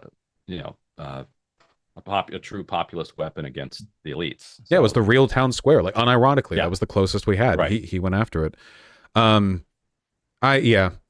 Hopefully the pressure does turn up. I know that just today, for example, there was another letter written to Biden from members of his staff. The Gaza Strip business, the State Department walkout. They did that thing in front of the White House where they all went out there with their masks. Had a little candlelight vigil. Yeah. Because it seems like there's a kind of numerical inevitability here. If you are young and a Democrat, I swear, this is probably confirmation bias on my part. It feels like there's a coin toss in you being a socialist. Like young Democrats these days are very polarized. So inevitably they'll catch up. I know that people tend a little bit towards conservatism as they get older, but not a ton. Like people overstate that, I feel. There's going to be a lot of older, very left-leaning people in 10, 20 years, whatever. And when they get there, I mean, I don't know if we would see kind of like a comparable political surge that we saw with Bernie, but rather than with young people, it would be people who are old enough to like finance campaigns and work in them and stuff. Right. Do you feel optimistic about the future, or are you one of those 2024 will be the last American election types? No, I don't think it will be the last election. And nobody else seems to think that either. Like you have people like Gavin Newsom, J.B. Pritzker, Meg Whitmer, all these people who like want to be president, and they are calculating that they have a better chance of being president running in 2028 than they do in 2024. And so if these leaders of the Democratic Party really believed that there would be no elections in 2028, it would be a ridiculous analysis to say that you have a better chance of running in an election that's not even going to happen. That's true. Hopefully, liberals have been abstemious with the rise of fascism before, so they don't have a perfect track record. But I agree. And also too many factions of our country are hostile to the MAGA movement. Like they may have 30%, but you can't like they don't have the military. And they're not, a lot of them and- aren't committed Mhm. either. You know, like a You're lot of right. people, it's like by proxy. If you take a look at Republican issues and Democrat issues and break them down, most of the country goes Dem. But then with the leaders, you know, but how many Trump supporters would back him like to the end? I guess I don't Right. know. They also can't even organize anymore because of January 6th. Like if you ever have watched the right now trying to organize in-person demonstrations, whether it's to protest jail conditions in DC or whatever, they can't because everybody on Facebook and whatever chat room they're trying to use to promote the rally is calling everybody else a Fed. like the paranoia has completely destroyed their capacity for in real life organizers. So it'll be 20 years before they can take to the streets like they did on January 6th. Yeah, they really messed up with the dry run. You know, at least the beer hall putsch was like categorically different from how Hitler later took power. They've kind of Right, yes. yeah, it didn't like sort of denigrate their future putsches, you know, to the same extent.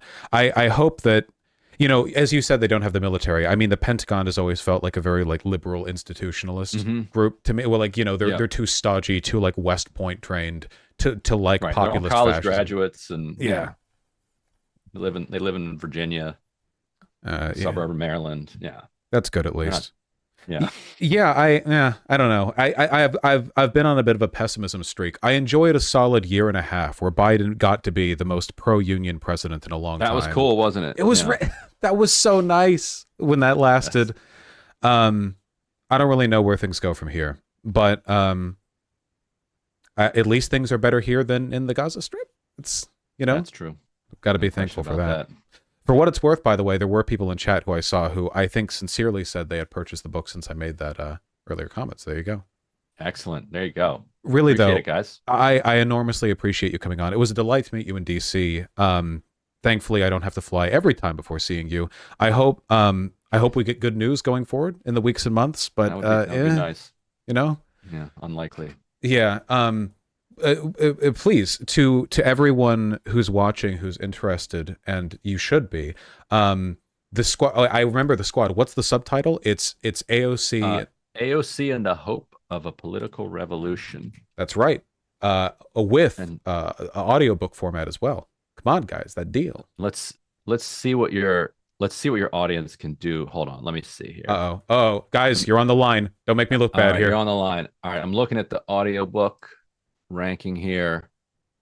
So those update minute by minute. Ooh. It says it's ranked at 3,589 in Audible, in the audiobooks in the country. Guys, we can do So better than that.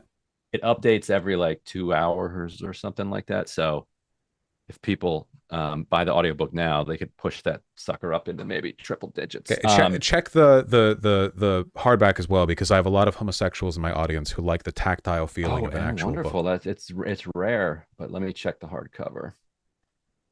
We are cooking at 12,505. All right, chat. Those are the lines. You know, it's like liking the those are your stream, lines. except with money. Okay, you guys can do it. Except with actual money. Yeah. And you can actually return it in a couple. But you can won't want return to it. because it's so good. You won't. Once you crack it open, you won't be able to put it down. That's right. I really And appreciate. if they did read it, tell the chat to review it.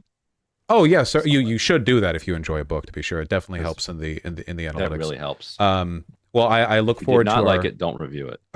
your conversation, where you either admonish or praise me for whatever marginal influence my audience has had.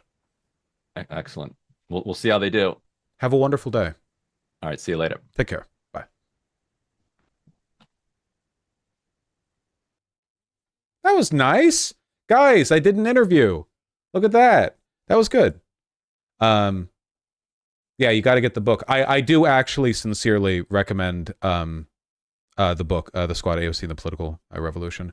I've only seen a few sections of it myself. Like I won't pretend that I'm great at reading. However, Ryan Grimm has been doing base shit for a long time. You know, as people who have earned respect by default go, he is well up there. You should do more of these. There are only so many Ryan Grimms, you know. By the way, maintaining a solid 9,000 viewers through an interview, I'm very proud of you guys. I'll say it. I'm not afraid to say it. I'm very proud of you guys. Thank you very much. I really do recommend you give it a look. Ryan Grimm is a very decent, very good dude. At least from my understanding. I mean, I'm not psychic. I don't know everything about the man.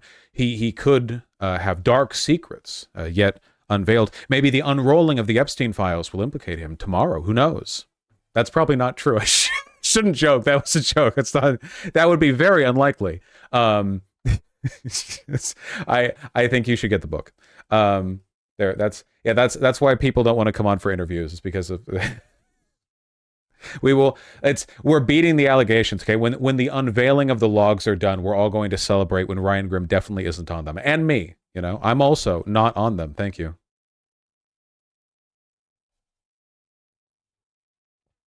How come Emma Vigeland refuses to acknowledge your existence after progressive victory? She should be plugging you at MR. No, Emma and I are on good terms. I mean, I don't plug Emma on my thing either. We just kind of do our own things. But Emma and I are on good terms. If we're not, it's news to me. I think she's quite nice.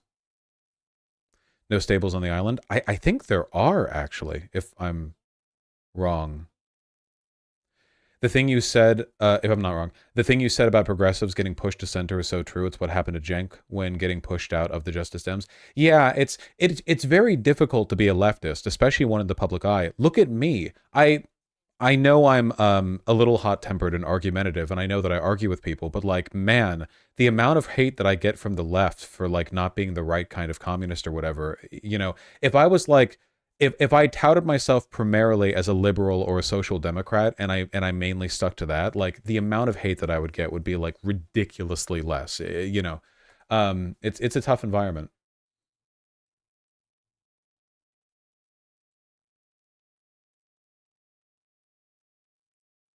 I wanted to keep the topic list relatively constrained, Kaisfos. I still really like that not just immoral but a mistake thing, totally stealing that. Yeah, it's a good line, because of course, like there isn't always like a perfect alignment between those things, right? Sometimes a person does something that's morally wrong, but it ended up being good strategy, and then it's like, okay, well now we have to factor that against the outcome, right? But if something is both wrong and a mistake, like you're doubling down, because you can go the other way too. If something is morally right but a mistake, then that's like the other direction, right? Where sometimes doing the right thing can actually not be right in the long run because it can be a political mistake. A good example of that would be, I don't know, if there is a political leader who has a lot riding on them and there's something they could say that would be technically and morally correct, like maybe defending a controversial public figure, and they do so at the detriment to their own career, which keeps them from doing other good stuff in the future, that might have ended up being like the wrong move, right? Politics is about just that. Politics. There's always compromise. Those states taking Trump off the ballots, that's a good example, huh? It's not specifically about it being morally wrong. It's about it being a crime. I interpreted that as moral crime, but yes, some variance there. I agree. Yeah.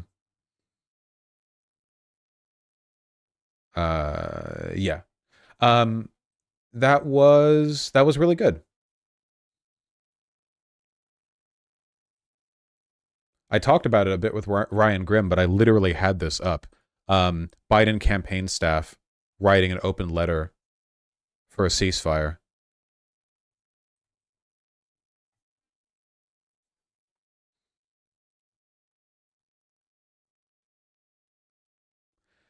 If this Gazan war led to a Palestinian state, would you say it's consequentially good?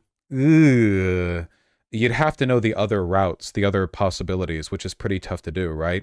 If it depends on what the other options are. If 100,000 people end up dying, but Palestinians get a safe homeland to live free in, would that save more lives in the long run than them continuing to live in an apartheid state? You can't really know, because maybe if they continue to live in an apartheid state, maybe October 7th never happens. 1 year passes, Netanyahu dies of a heart attack, some other guy gets elected and he's like, chill. And then like you get a Palestinian state without 100,000 dead. The problem is you can only live through one timeline. You have to, with stuff that big, that like, complicated and consequential, the most you can really do, I guess, is work in probabilities. The best chance you've got, the best hope you have. You know?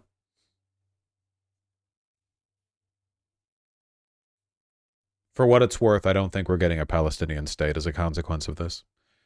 Hold on. Let me get through the rest of the links that I had, and then we're going to read donos.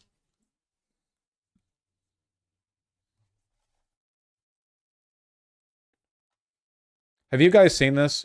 You know, people ask me about the difference between, like, fashion purchases and commodity fetishism, and I think I found it.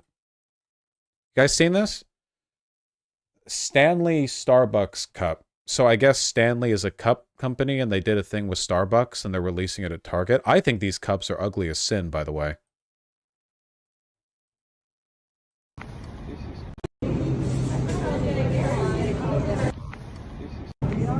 Oh no, skipping. It's like standard exclusive item, you know, campouts. Like they're outside of Target at 4 a.m. Insane to me, the idea of doing this for a cup. Stanley cups are really good. Are they? I mean, what's good about them? It's like a cup. Right? I don't know. The line stretched around the whole Target, I guess. And it's like cold, so they're all like bundled up. I don't know, man. People are weird about Starbucks. Why does Starbucks have such a dedicated fan base? Starbucks having a dedicated fan base is like, I don't know, The Gap having a dedicated fan base. Like, you can get good stuff there, sure, but like, it's The Gap, you know? Supposedly a Stanley survived a car fire? All right, taking a look at some trending news. People swear by these things, and apparently they can even survive a fire. Take a look. Is this the use case that we're concerned about for our average thermos? Spills. But what about the milk? It was in a fire yesterday. It still has ice in it. Is that... Pretty unbelievable, and she was fine. Is this a bit? I mean, it's not unlikely that a metal thermos could hold ice in it while a fire rages around it for a brief time, but is this like a bit? No, it's real? Okay. Those Stanley cups are insanely popular. I have to make orders for them like 6 months in advance to get them. But why? What makes them special? You're getting one. Do you want me to get it? Here you go. I just want a video. This I've heard these are reselling for hundreds of dollars.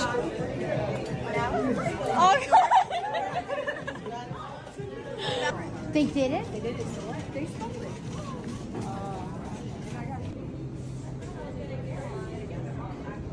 But only if I have my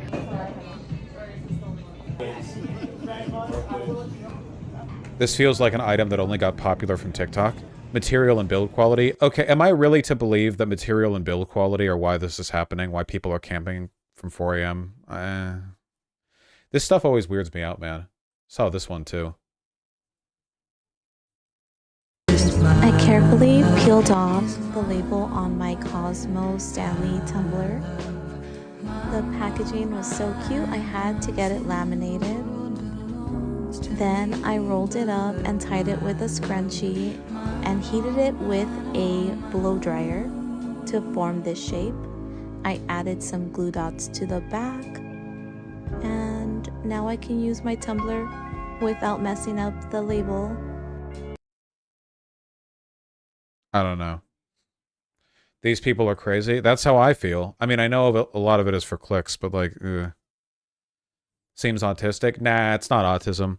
Autistic people actually care about the stuff they get obsessive over. This is just commodity fetishism. This item got popular because a group of mom influencers promoted it. Then it got viral on TikTok. I mean, I don't know. Maybe it's a good cup. I don't know. It's just picture perfect commodity fetishism. You get stuff because it's trending or whatever. I don't know. People ask me. I saw that. Yeah. The idea you have is way better than those Stanleys and way cheaper. Yeah, guys, Demon Mama got me a nice thermos. Thank you, by the way. Again. Vapid brand identity shit. Yeah, I don't want to do like the haha white woman thing or whatever, but the Starbucks thing in particular to me is really, really, really weird. Starbucks is one of the most common chains. There's no exclusivity it is the definition of like the normie coffee shop. It's Starbucks. I don't know. It'd be like imagine being like a commodity fetishist over branding from Target or Walmart. Like, I'm sure there are people like that, but it's not that common. You know, so why Starbucks? Do they just represent themselves better? They're better like vibes? I don't know. Vosh, you do live in Seattle, the birth location of the chain? Yeah, I do. But I've gone into Starbucks like a few times in my life, usually to get their lemon loaves because I really like their lemon loaves. Guess their coffee's fine. There are better coffee shops in Seattle, like a lot of them. I don't know.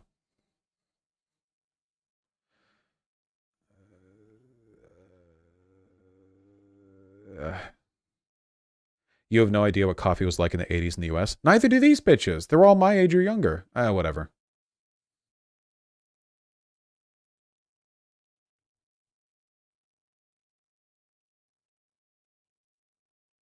What's your coffee order? Coffee.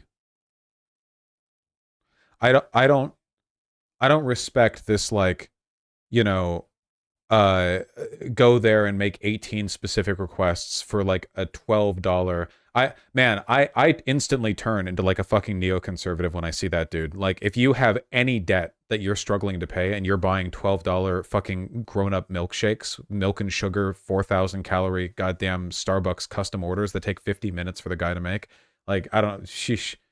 Go back to work, debt slave. Jesus Christ.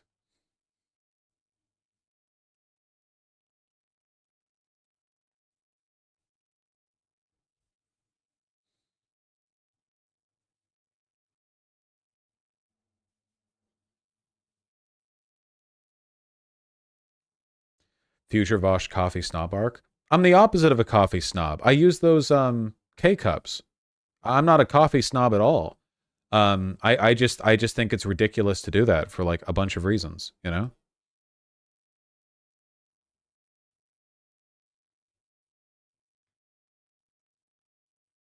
Do you drink tea? God, no. Are you going to cover the Harvard Rufo thing? It didn't happen last stream. I got a lot of donos to read, I'm afraid. Also, the Harvard Rufo thing is non-time sensitive and pretty fucking just bleh. So, go over that tomorrow, I guess. You can get reusable K-cups? What? Reusable K-cups? Vosh, you got to get a French press. It'll change your life. No, I don't actually. That would make it take more time to make coffee. I don't care.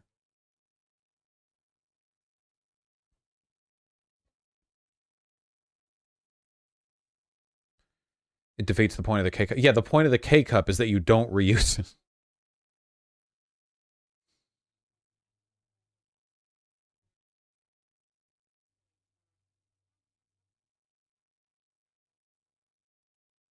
It's refillable? Oh, okay. If I was going to refill the K-cup, why wouldn't I just do the whole process normally then? The whole point of the K-cup is you put it in, you use it. If you're like, oh, the reusable K-cup allows you to grind the coffee beans to do that's what I'm avoiding by doing the K-cup.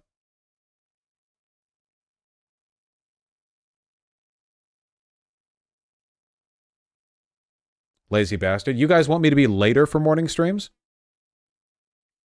I mean, K-cups are really bad environmentally. It's a tiny bit of plastic once per day. I assure you, I waste far more plastic than that. I throw car batteries into the ocean. Lake Washington is slowly being alkanated with the fucking daily car battery launches I'm doing into it. Okay, I'm not worried about the little K-cup. Alkanized? I don't know. I kind of reached with that word.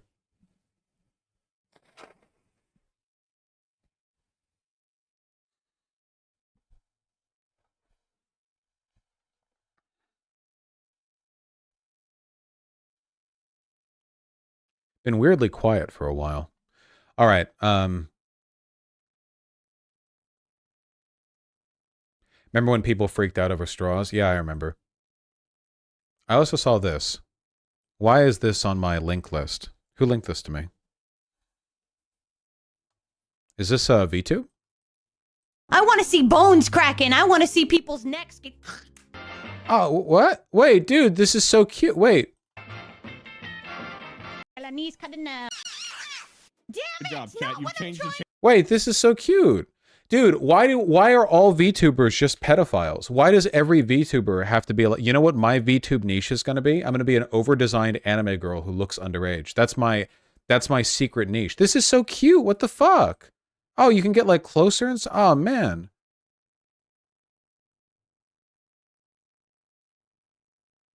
Oh, and they got Karlach. That's really cute.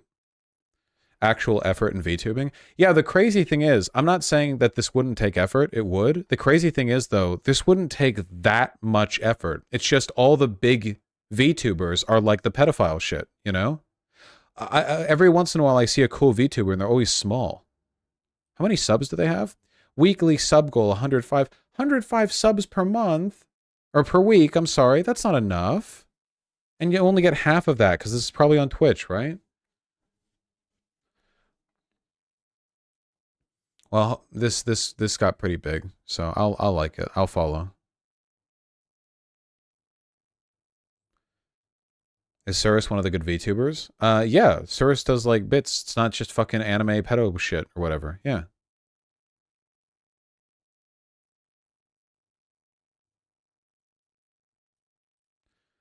I think Honey Goblin's another good one.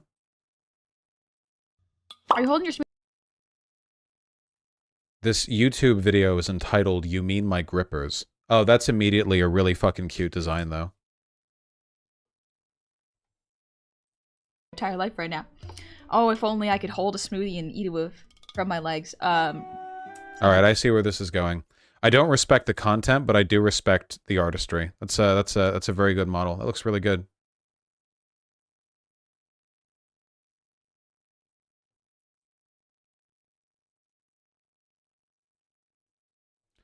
Pedobaters? No, she's a goblin.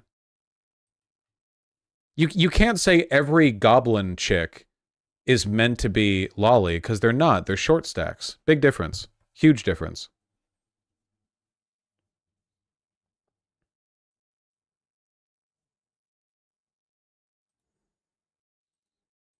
Most industry VTubers are bad. They lean on the ara so hard. Yeah, they do. They literally all do like Coomer weed bait stuff with very little like exceptions. It feels for like the big stuff. I don't know.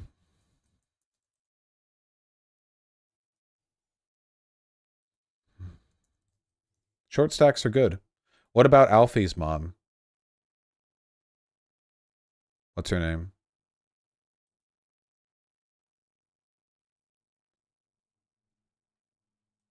Incase has done an entire like 5 million page fucking half porn, half story comic where the main characters are short stacks. Like halflings? What's her mom called? This image is titled Alfie Deserves an Eisner Award. Which it might. What's her mom called?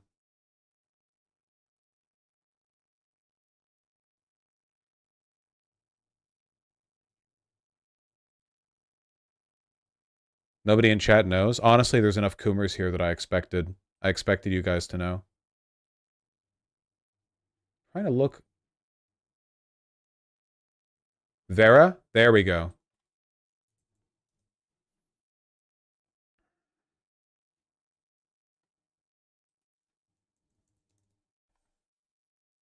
Why can I not find pictures of this bitch? Like my default like short stack appreciation character. Man, there is so much porn on my other monitor right now. It's fucking crazy.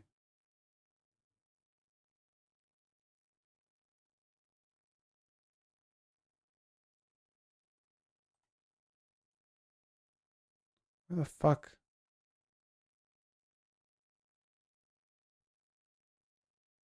Why can I not just find... I'm not backing off on this right now. I want to put one picture of her up.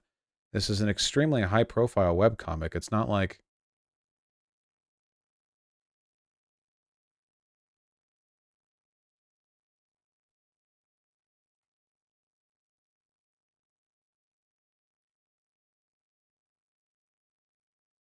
I can't find it. I'm lost. I'm completely lost.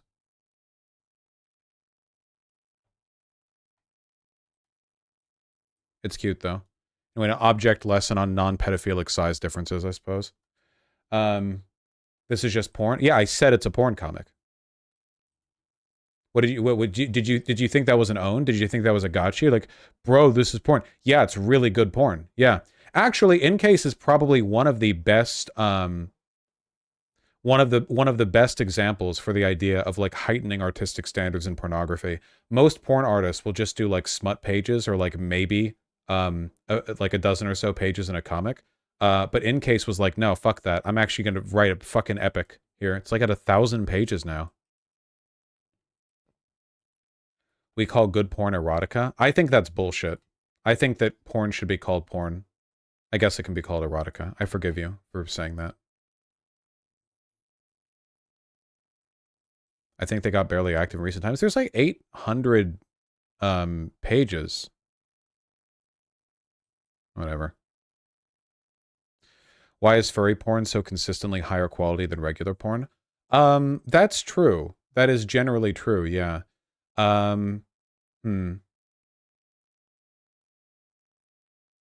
If I had to take a guess, I would say it's because a huge amount of... No, it's not autism. A huge amount of drawn pornography that isn't furry porn is made by gross straight dudes who wanted to get a job in the comic industry and have shifted into doing porn that doesn't feel like porn. It's just like bad, stiff, like half remembered lessons. You know, there's no like actual artistic flair to it because they're just like doing shit or whatever. Whereas if you're furry, there's a much higher likelihood of you being queer or of you like having an interest in artistic design because you have to design a character, right? You can't just draw like a babe or whatever.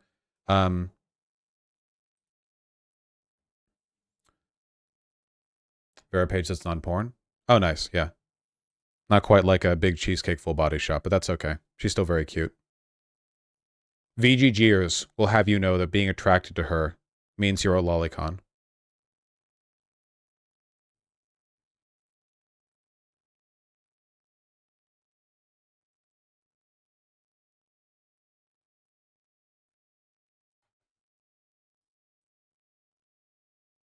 I did, Vandy. All right, thank you. No, hey, no posting porn without a not safe work tag. All right. The first thing I'm going to do is read out super chats I forgot to do yesterday. Because I can do that. It's just a pain in the ass to go back into the fucking YouTube studio revenue super chat activity log. Jamie Willett, thank you for the $5. I really appreciate that. I don't believe so. Queen Slut, thank you for the $5. Chuck Whiskey, thank you for the $5. Really appreciate that as well. Epstein would be a right-wing hero if he did even a little bit of right-wing propagandizing before he died.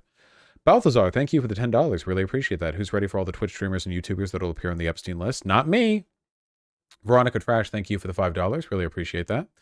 That one account 931, thank you for the $10. Really appreciate that. Las Vegas local here. There's no Paradise City. There are cities that make up the suburbs like North Las Vegas, Henderson, and Summerlin, but I live in Las Vegas even though I'm an hour from the Strip. Yeah, isn't Paradise City like the old name of the Strip or something like that? I don't know. There's like a legal technicality there. I'm not really sure. Whatever the case may be, you know, the point was made, I guess. All right. Now let me go over super chats that aren't from yesterday. It's the power I have to move through time instantly. YouTube isn't showing them to me. Okay, 1 second. Fucking YouTube, man. YouTube API doing its own goddamn thing. I swear to God. There we go. Christ.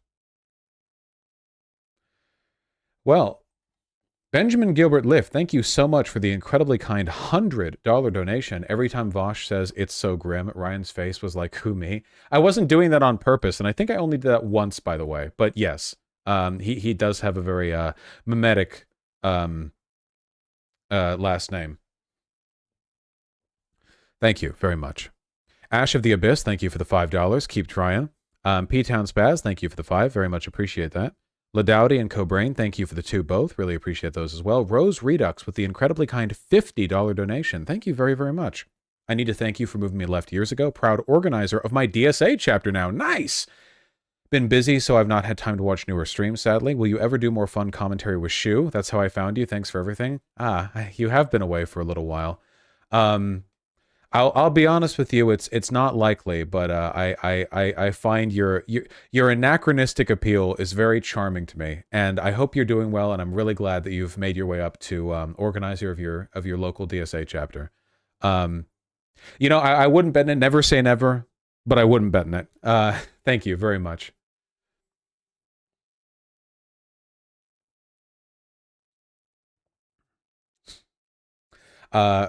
Mad Villanelle, thank you for the 5 Canadian. Keep it up with those dulcet tones and correct opinions. Thank you. I'll try my best. Raymond Wagner, thank you for the 5. Still alive, thank you likewise. Really appreciate them. Yes, if Trump goes to jail, he does need a Secret Service detail to stay with him in jail, which would be pretty wild. Michael Andrzej Milnar, thank you for the 5 euros. Really appreciate that. Sorry for mangling your name. Given the left is the main group that doesn't want to forget, isn't climate change, AI, automation, and socialism more important for the left? I'm not entirely sure what you mean. Given the left is the main group that doesn't want to forget, isn't climate change, AI, automation, and socialism more important for the left? I'm not entirely sure what you mean.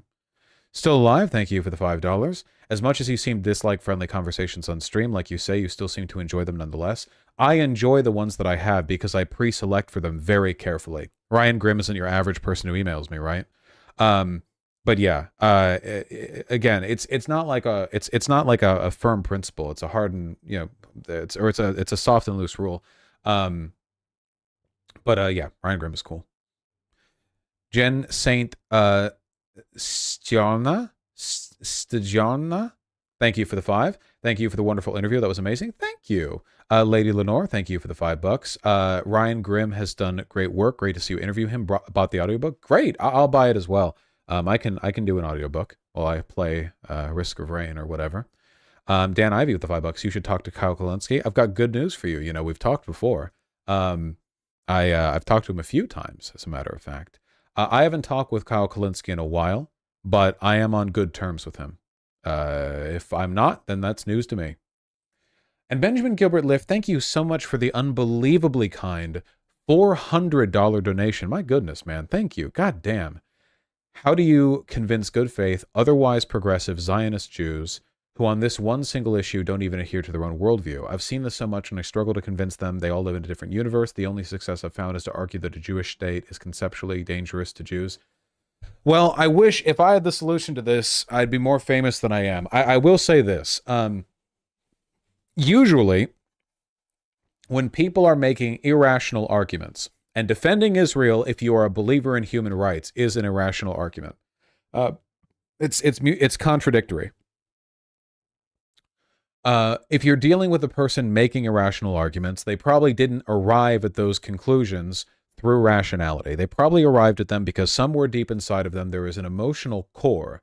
There is a deeply held belief, fear or a feeling of disgust that is driving them. They are making post hoc decisions or rationalizations for that fear or belief they already have. Now, in the case of Jewish people have a pretty justified generational fear with regards to their persecution from other states. You can logically argue that Israel is unsafe for Jews, which it is. You can logically argue America is safer, which it is. But again, logic isn't what you're getting at here. Unfortunately, for stuff like this, a person needs a good brain massage. You're not going to argue them out of it, I'm afraid, at least not in most cases. You need to sow the seeds of a different mindset in them, and it needs to take time to develop. There's no way to just on the spot argue it, with them. They need to have that fear addressed or changed or resolved or at least redirected in some way.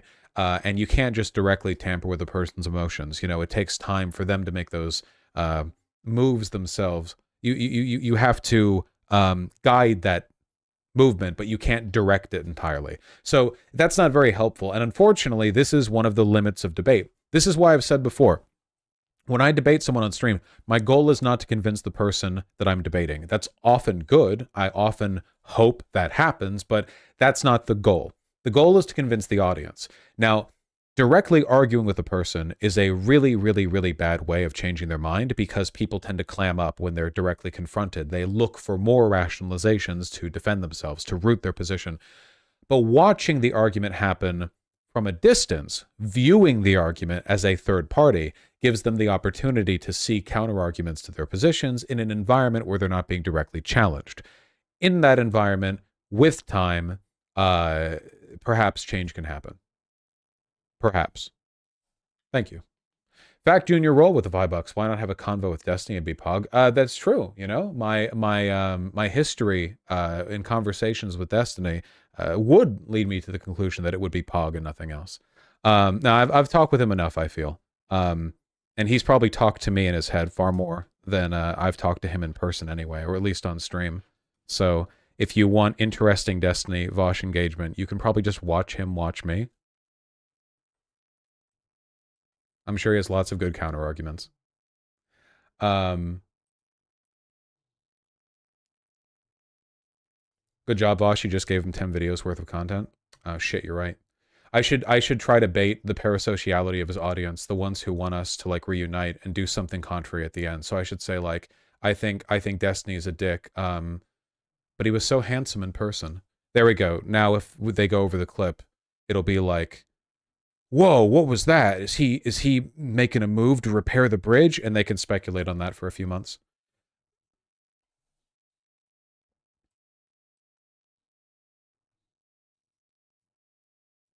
He talked about you yesterday. That's probably a true statement no matter when it's said, right? All right, now we go to the VGG donations.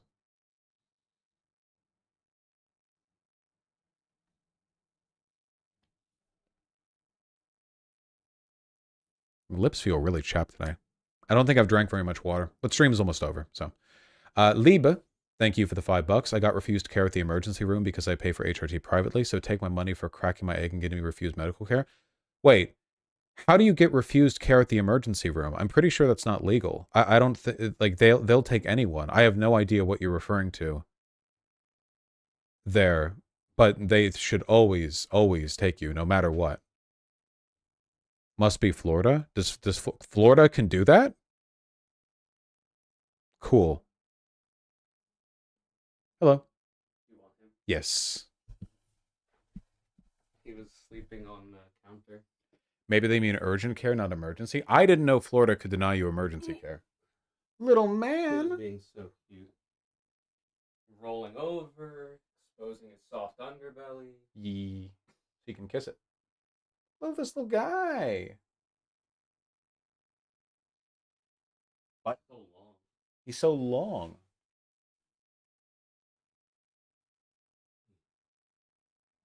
He's looking at me like, why did you give me to this thing?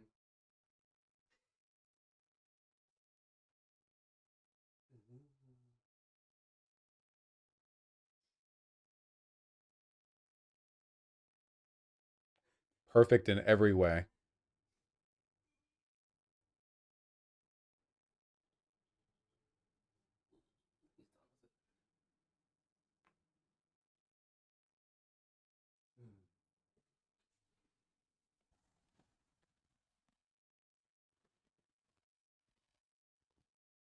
Love him. Be free. What a good baby.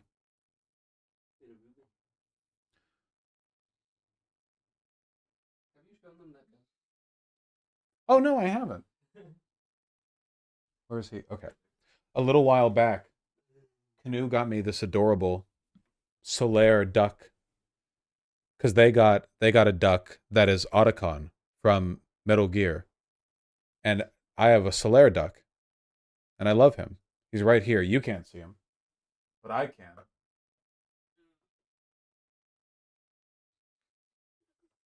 He's a good boy. Yeah, I gotta goop him.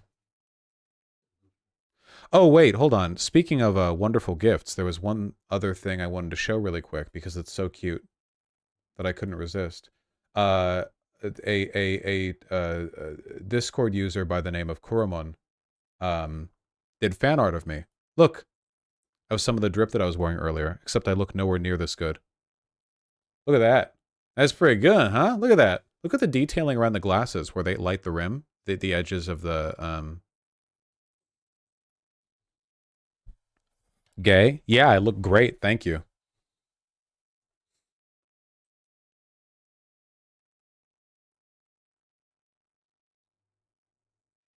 You look like John Oliver with a beard. What are you cooking, Benjamin? You think any amount of money gives you the right to say things like that? Oh, hold on. We have a little bit of extra time this stream. Let me see if I can...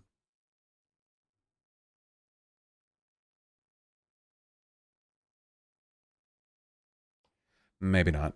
I want to move the purple light on this side of me, this side, this side, my left, so that there's more of a rim light on the back of my left shoulder, you know?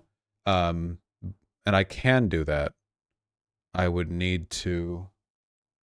No, I'd have to fuss with too much stuff. I'll do that off stream. Okay. Red Redstone, thank you very much for the incredibly kind tier 4 sub. I really, really appreciate that. Thank you. Thank you.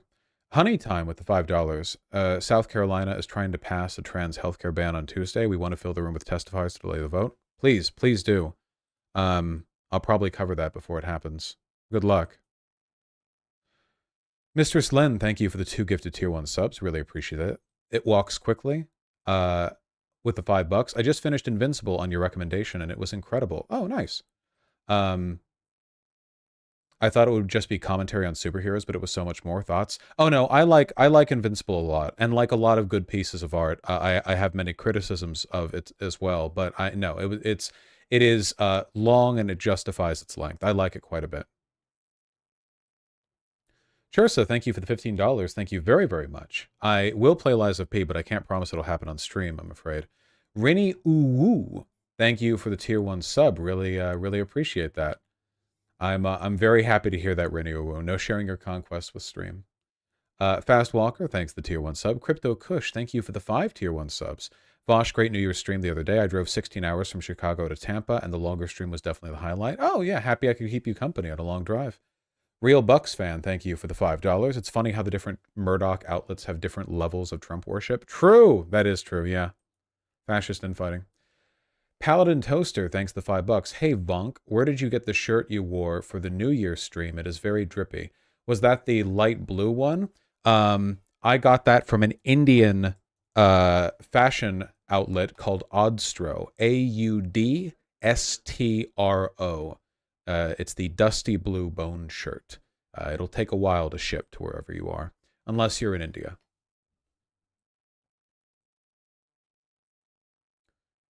Nada LJ, thank you for the 5 tier 1 subs. Really appreciate that.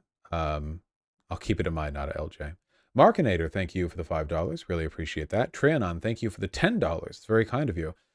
Japan is so earthquake conscious they made a whole anime series, Tokyo Magnitude 8.0, depicting what they estimate it'll be like when it probably happens. Yeah, it's a very legitimate national concern, I feel.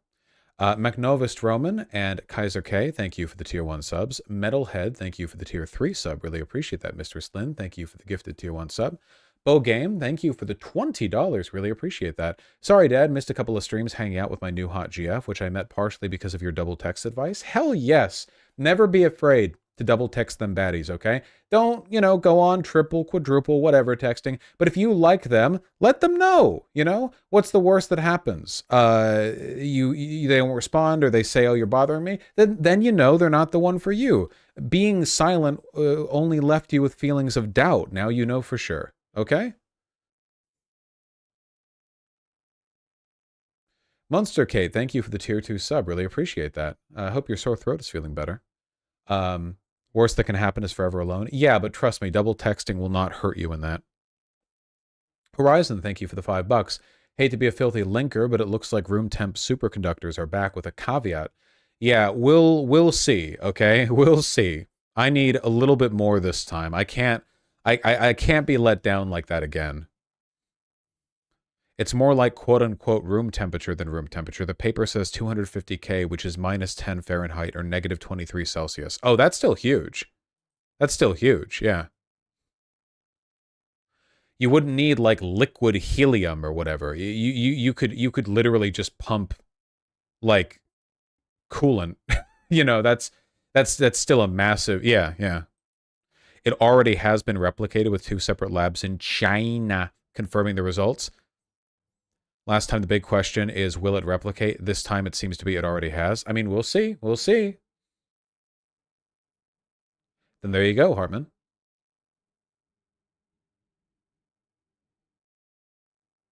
and it said ambient normal pressure. That's pretty cool. Hopefully it works. Cheesy Cletus, thank you for the tier 1 sub. Really appreciate that. Ope Gaming, thanks for the $5. I know nothing of an Alex Jones game, but I can look into it. Bull Cypher, thank you for the very kind $50. First stream I got to catch live since September. Got me a big boy job out in the Alaskan bush. Goddamn. Well, stay safe out there. I was doing some cursory Googling earlier, and it turns out that Alaska has by far the highest rate of disappearances per capita of any state, which makes sense considering that you're actually, like, at the literal fucking frontier of the world. But, you know, stay safe out there. Stay warm. Sake Tanuki, thank you for the incredibly kind 10 tier 1 subs. I really appreciate that. Thank you.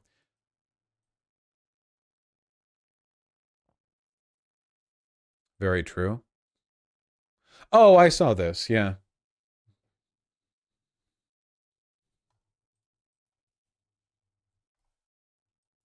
I don't think you know how big 12 inches is. Do you see that? Just in scale, where is that going? Not in here, okay? The average gal is gonna get about that much. It's a funny video. Maybe this, if they're a pro, but the rest of that, completely unmanageable. This is the biggest I've ever seen in real life. No, it isn't. She's doing it too. I would bet anything she's not seen a 10.5-inch penis. But this is fine. It's completely fine. This, fabulous. Almost too big. Definitely too big. Isn't this video really old? Yeah, it's like years old. It just recirculated. It got big again. Fucking sick day, ER, 27 club, and now I'm just skipping my next life. Anything after that is entirely unethical. I don't think we know what we're talking about. This one isn't horse-pilled, I fear. Tragic. That's true, though. No, I don't count those as forever games, Jax Hainsworth. They have a defined, definite end. You can keep playing any game you want forever, right?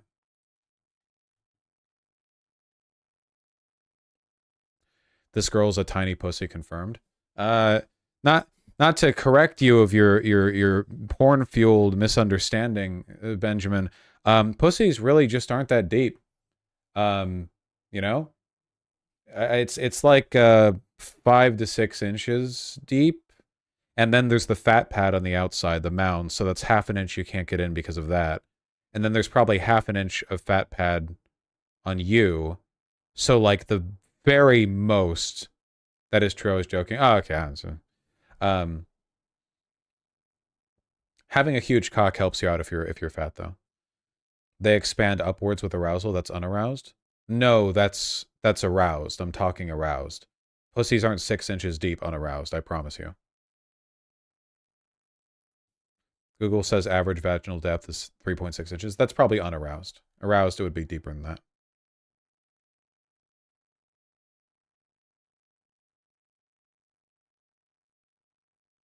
Yeah, if you have a huge dick, you have to find somebody who likes anal. There's a lot more room in there. Weebspec, thank you for the $5. Thank you. I'll take a look. Krillic, thank you for the $5. Birthday coming up on the 8th, going to be 23. Happy preemptive birthday. Could you cover the Ethiopian-Somaliland Pact? I can't promise I'll cover it, but I'll keep it in mind as things that I want to look into in the future. We have been on a bit of a roll when it comes to research lately. We do know lots of things, big brain things.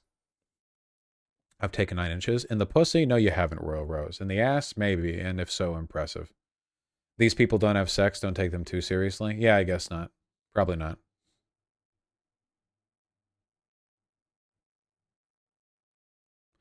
Oh, another thing you have to keep in mind is that a lot of girls, or trans guys, whatever, they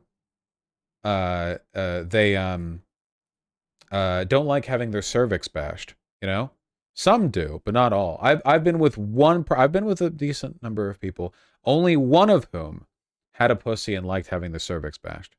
For most of them, it just hurts. 3 places at once with a tier 1 sub. From the river to the sea, VGG shall be free of white names. Thank you for your service to Allah. Moody Mara, thank you for the tier 1 sub. Really appreciate that. Vakanaida Kudasai, thank you for the $5. Watching the Peronism VOD now. I think you should read this paper on fascism I found while at uni. The 5 stages of fascism. I'll give it a look, but no promises. I can keep this on the reading list. Sake, thank you for the 5 tier 1 subs. How do I convince BJL that site gift stubs don't censor your word limit based on money spent, provide material benefit by reducing white names, and no Google money? I don't know. BJL, it seems to be is spiting you, Sake. So I can't really say. Do not bang the cervix. That really hurts. Oh, well, unless she asks you to. Or unless he asks you to. Wokeness.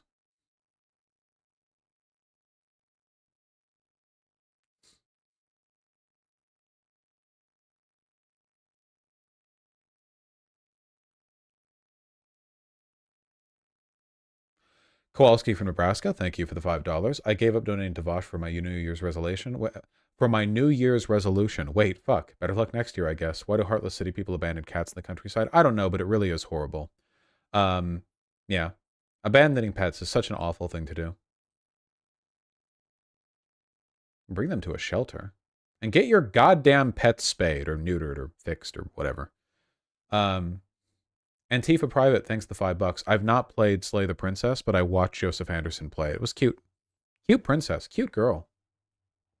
Sake Tanuki, thank you for the very kind 15 tier 1 subs. Very kind of you. Thank you.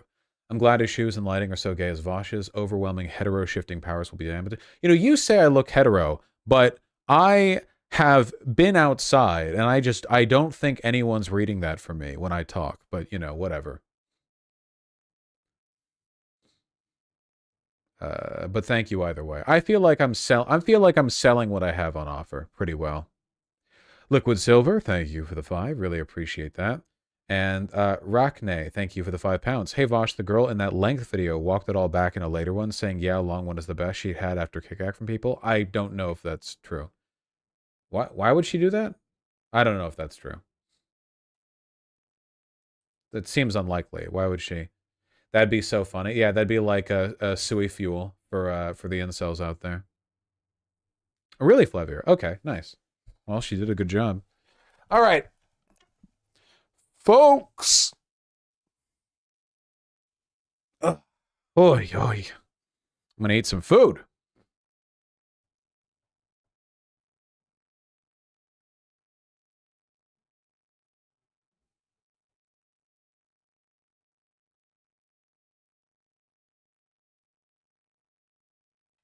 Sorry, I was mathing out how I was going to move the light.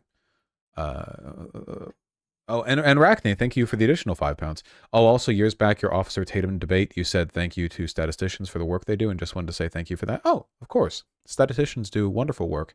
You know, it's not as glamorous as like advocacy or activism work, but proper statistical number crunching is the bedrock of a lot of really important stuff. Most of the arguments that I've made to defend X or Y minority group, you know, are built upon like gathered, you know, well collected, well interpreted data.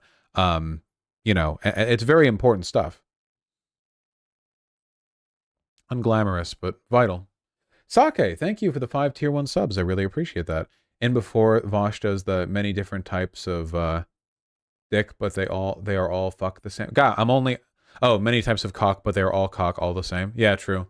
Yeah, that is true. I've talked about this before. Men are insane when it comes to their dick insecurity, like genuinely fucking psychotic. I understand this isn't applicable, and I'm not saying that you should just do what they do, but I genuinely think that if you're a straight or just guy, I guess, just a guy, you should take a look at the trans community and the attitudes that transbians have towards each other with regards to dick size. Because I think it might be refreshing for you to see people talk about their own and others' dicks in an environment that isn't all like extremely heteronormative pornography, like the purpose of a dick is to be a foot long and to impregnate the woman or make her scream really loud or whatever. Any like non-heterocis normative discourse on dicks, any reference to dicks that isn't exclusively in the context of like heterosexual pairing would probably do a lot to dispel a lot of like negative internal values you have pertaining to dick, you know? Like, dude, I have heard about straight couples, both the man and the woman, where they thought like flaccid dick looked weird, so the girl, even though they were in a relationship, had never seen the guy's dick soft. Like he would only pull it out when he was hard and like ready to fuck or whatever. What are you guys doing? Like I've heard that from more than one. I don't know. Dude, I love flaccid dicks. Yeah, they're wacky. You know, they're wacky.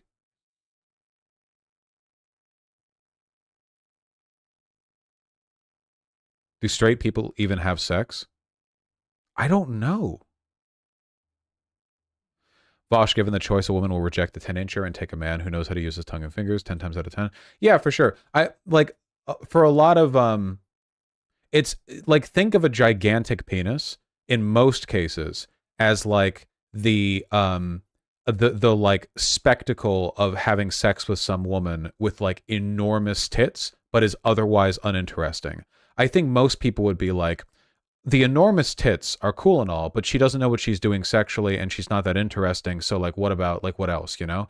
Like there is a novelty factor. And if you give a chick, like your average chick, I guess, the chance to experience fucking a hugely hung dude like once or twice, I think most of them would say yes, because they'd be like, oh, fuck yeah, bucket list. Why not? But in terms of like what they actually want or like long-term what they're interested in, women are just not that dick size motivated. Seriously. Like it's not people that it's always guys talk about dicks, guys worry about dicks, blah blah blah, you know? And you know what the God's honest truth is? For your average straight relationship, even for guys that do have a really big dick, they still don't know how to fuck. Even if you got like the perfect big dick or whatever, just based on averages, you have no fucking idea what you're doing anyway. You're not too quick, or you don't know how to eat pussy or finger, or you're an inconsiderate partner, or whatever. Like, you think having a big dick makes you a good fuck? Like, if that was all there was to pleasuring somebody, then everyone would just have a big dildo and that would be that. Like, obviously there's more to it than that. Don't be stupid. You know, a lot of guys like rely on their big dicks and it's like they have no idea what the fuck they're doing, you know?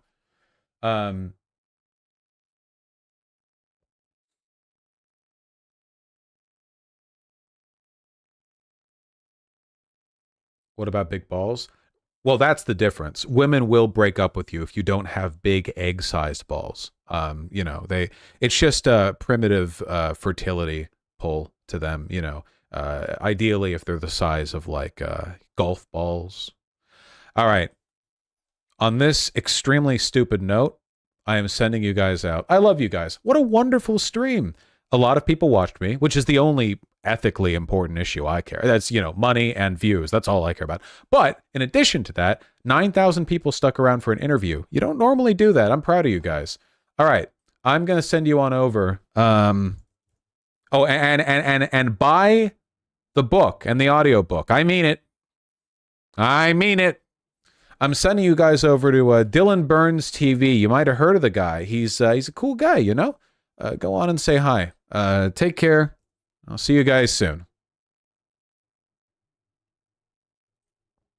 I said that too early. I wasn't ready to hit the button yet.